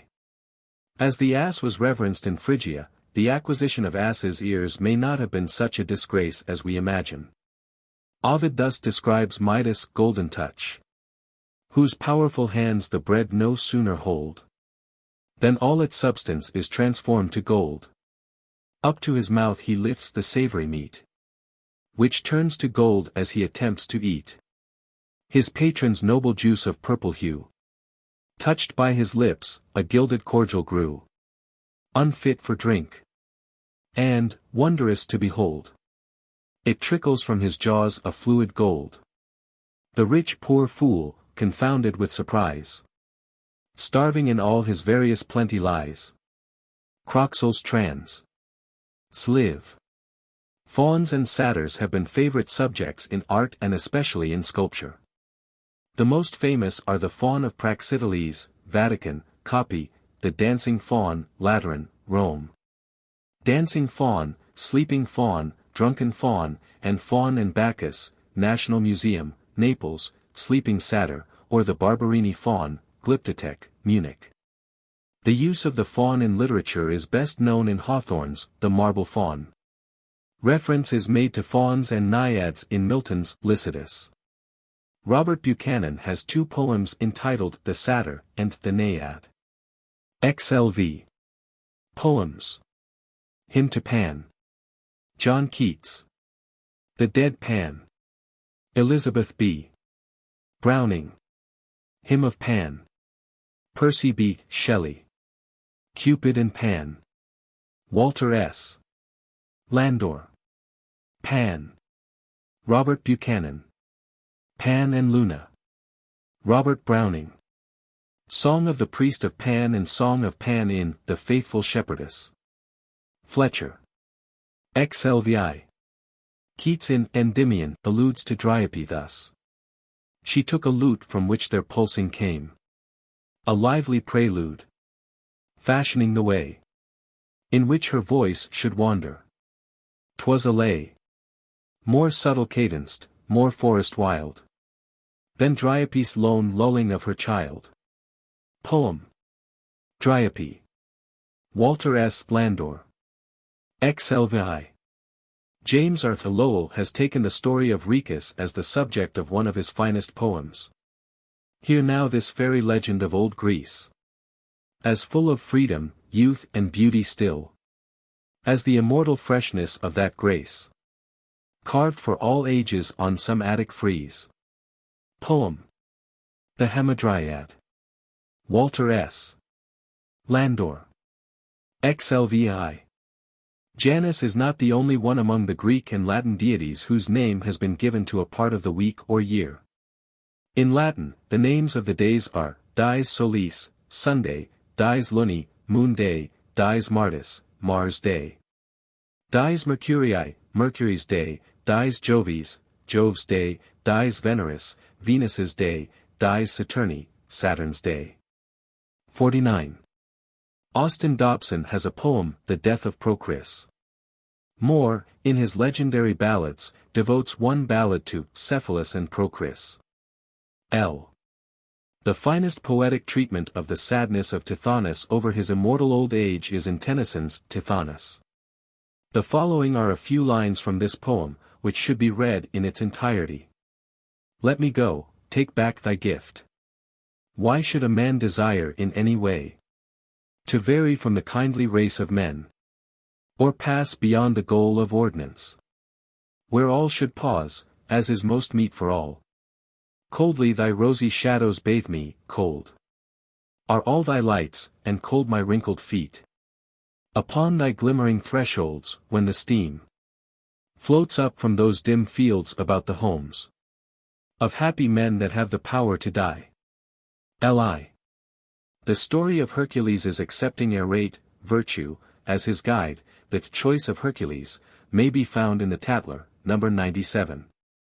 The Nemean games instituted by Hercules in honor of Jupiter were celebrated at Nemea, a city of Argolis. The most famous statue of Hercules is the Farnese Hercules in the National Museum at Naples. Another well-known piece of sculpture is the infant Hercules strangling a serpent, in the Uffizi at Florence. Quite worth the student's consideration are the poems Deianira and Heracles in the classical but too little read Epic of Hades, by Lewis Morris. The following is an extract from the description of the centaur Nessus. Take this white robe. It is costly. See, my blood has stained it but a little. I did wrong. I know it, and repent me. If there come a time when he grows cold, for all the race of heroes wander, nor can any love fix theirs for long, take it and wrap him in it, and he shall love again. Ai. Poem. The Fortunate Isles. Andrew Lang. The following is from Pindar. The Isles of the Blessed, they say. The Isles of the Blessed are peaceful and happy, by night and by day. Far away in the glorious west. They need not the moon in that land of delight. They need not the pale, pale star. The sun is bright, by day and night. Where the souls of the blessed are. They till not the ground, they plough not the wave. They labor not, never. Oh, never. Not a tear do they shed, not a sigh do they heave. They are happy forever and ever. Lii. The chosen device of Charles V, of Germany represented the pillars of Hercules entwined by a scroll that bore his motto, plus ultra. This device, represented on the German dollar, has been adopted as the sign of the American dollar symbol. Liv.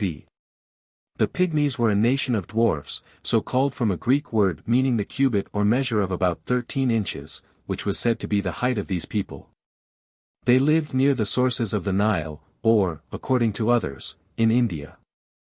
Homer tells us that the cranes used to migrate every winter to the Pygmies' country, where they occasioned a fierce warfare. H.M. Stanley, in his last African expedition, discovered a race of diminutive men that correspond very well in appearance to those mentioned by Homer.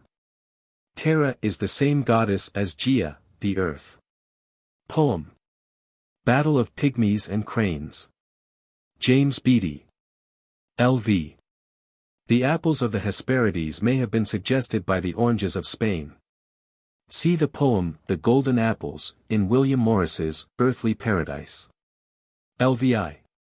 Two poems on the Medusa which are well worth reading are The Doom of King Acrisius, in William Morris's Earthly Paradise, and Shelley's lines on the Medusa of Leonardo da Vinci in the Florentine Gallery. Lvi. There are translations of Simonides' Lament of Danae, by William C. Bryant and John H. Frere. Tennyson has a singular use of the proper noun in The Princess, when he says, Now lies the earth all Danae to the stars. And all thy heart lies open unto me. Lvi.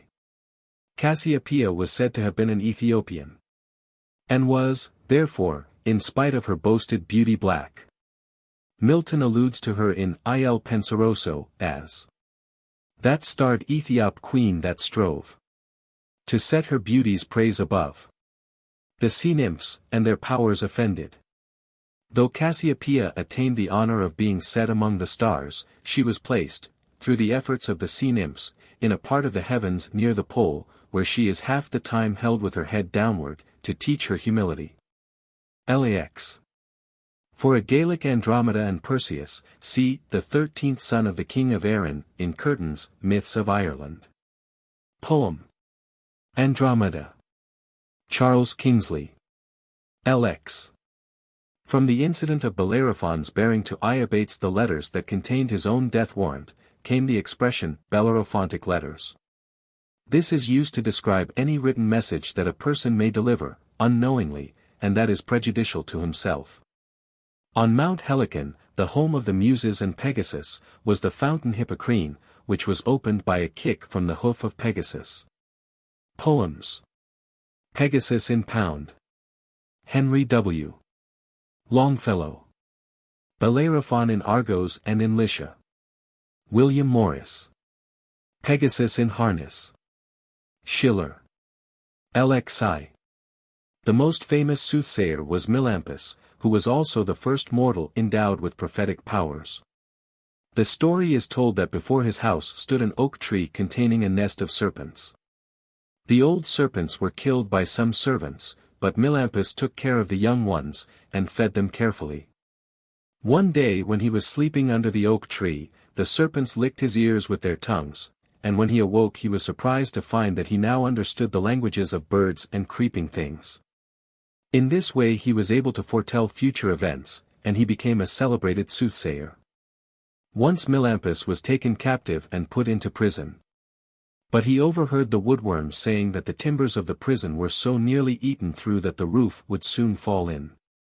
He told this to his captors, who immediately took advantage of the warning and left the building. But not before they rewarded Melampus by setting him free. LXI. The best description of Hercules' lament for Hylas is in Lang's translation of the 13th Idyll of Theocritus. Poem. Hylas. Bayard Taylor. The naming of Jason's ship may have been after its builder, or from the city of Argos, or from the word Argo, meaning swift or white. The story of the Symplegades may be a reference to the rolling and clashing of icebergs. The dove incident occurs in many ancient stories, from that of Noah down. Poems. Talking Oak. Alfred Tennyson. Life and Death of Jason. William Morris. Aeson and King Athamas. Frederick Tennyson. LXI. Medea's preparations for her magic potion are like the incantations of the witches in Macbeth. Act 4, SC. I. Round about the cauldron go. In the poisoned entrails throw. Fillet of a fenny snake. In the cauldron boil and bake. Eye of newt and toe of frog. Wool of bat and tongue of dog. Adder's fork and blindworm's sting. Lizard's leg and howlet's wing. Witch's mummy, maw and gulf. Of the ravined salt sea shark. Root of hemlock digged the dark, etc. Lexiv. Medea's sorceries were assisted by the prayers that she addressed to Hecate, a mysterious divinity who embodied the terrors of the darkness. She haunted cross-roads and graveyards. And, being goddess of sorcery and witchcraft, wandered only by night and was seen only by dogs, whose barking told of her approach. Translations of the Medea of Euripides are by Augusta Webster, William C. Lawton, and Wadhull. LXV. Poems on Atlanta. Atlanta's race in The Earthly Paradise. William Morris. Atlanta in Calydon. Algernon C. Swinburne. Hippomenes and Atlanta. Walter S. Landor. LXVI. Daedalus shared with Aeolus the honor of inventing sails for the ships hitherto propelled by oars. Daedalus could never bear the idea of a rival. And when his nephew Perdix was apprenticed to him, the lad gave such promise of excelling his teacher in mechanical arts that Daedalus grew to hate him. One day when Perdix was walking on the seashore he picked up the spine of a fish, and later on he imitated it in iron, thus inventing the saw. He also invented a pair of compasses. Then Daedalus, envious of his nephew's skill, pushed him off a tower and killed him, but Minerva, pitying the boy, changed him into a partridge, which bears his name. LXVI. Castor and Pollux were deities of boxing, wrestling, and all equestrian exercises. They were generally seen mounted on snow-white horses, and their appearance on the battlefield was a good omen for the army among whom they came. The Romans believed that they fought at the head of their legions at the famous Battle of Lake Regillus. Lex. Poems. Theseus and Hippolyta. Walter S. Landor. Ariadne. Frederick Tennyson. Hippolytus of Euripides. Phaedra. Algernon C. Swinburne. Phaedra in The Epic of Hades. Lewis Morris. LXX. The story of Œdipus is taken from the Œdipus Rex, Œdipus Colonius, and Antigone of Sophocles, trans. Of Plumptre or of Lewis Campbell. Other poems. Swellfoot the Tyrant. Percy B. Shelley. The Downfall and Death of King Œdipus. Edward Fitzgerald. Antigone. Aubrey de Vere. The Sphinx. Ralph W. Emerson. Fragment of an Antigone. Matthew Arnold. LXXI. In her Characteristics of Women, Mrs. Jameson has compared the character of Antigone with that of Cordelia in Shakespeare's King Lear. The scene of Œdipus going alone into the forest at Colonus is similar in pathos and tragedy to Lear's defiance of the midnight tempest on the lonely heath. LXXI. For references in poetry to the Judgment of Paris. Judgment of Paris. James Beattie. Judgment of Paris. John Stuart Blackie. Oenone. Alfred Tennyson. LXXI. Other minor deities not mentioned in the text are Victoria, Nike. Goddess of Victory. Phosphor, the morning star. Hesperus, the evening star, god of the west. Hygeia, a daughter of Aesculapius, watched over the health of man. The Graces, daughters of Jove, presided over banquets, dances, and also social pleasures and polite accomplishments. They were 3 in number, Euphrosyne, Aglaia, and Talia. They are also called Gratii. Momus was the god of laughter. The Seasons were the 4 daughters of Jupiter and Themis. Their collective name was Ori, the Hours. As the Hours they attended the sun car of Apollo. Fama, goddess of fame. Faunus, god of fields and shepherds. He was also gifted with prophetic powers. Fauna, the sister wife or daughter of Faunus. She was also called the Bona Dea. Pales, a deity who presided over cattle and pastures. Manes, the souls of the departed who had become deified.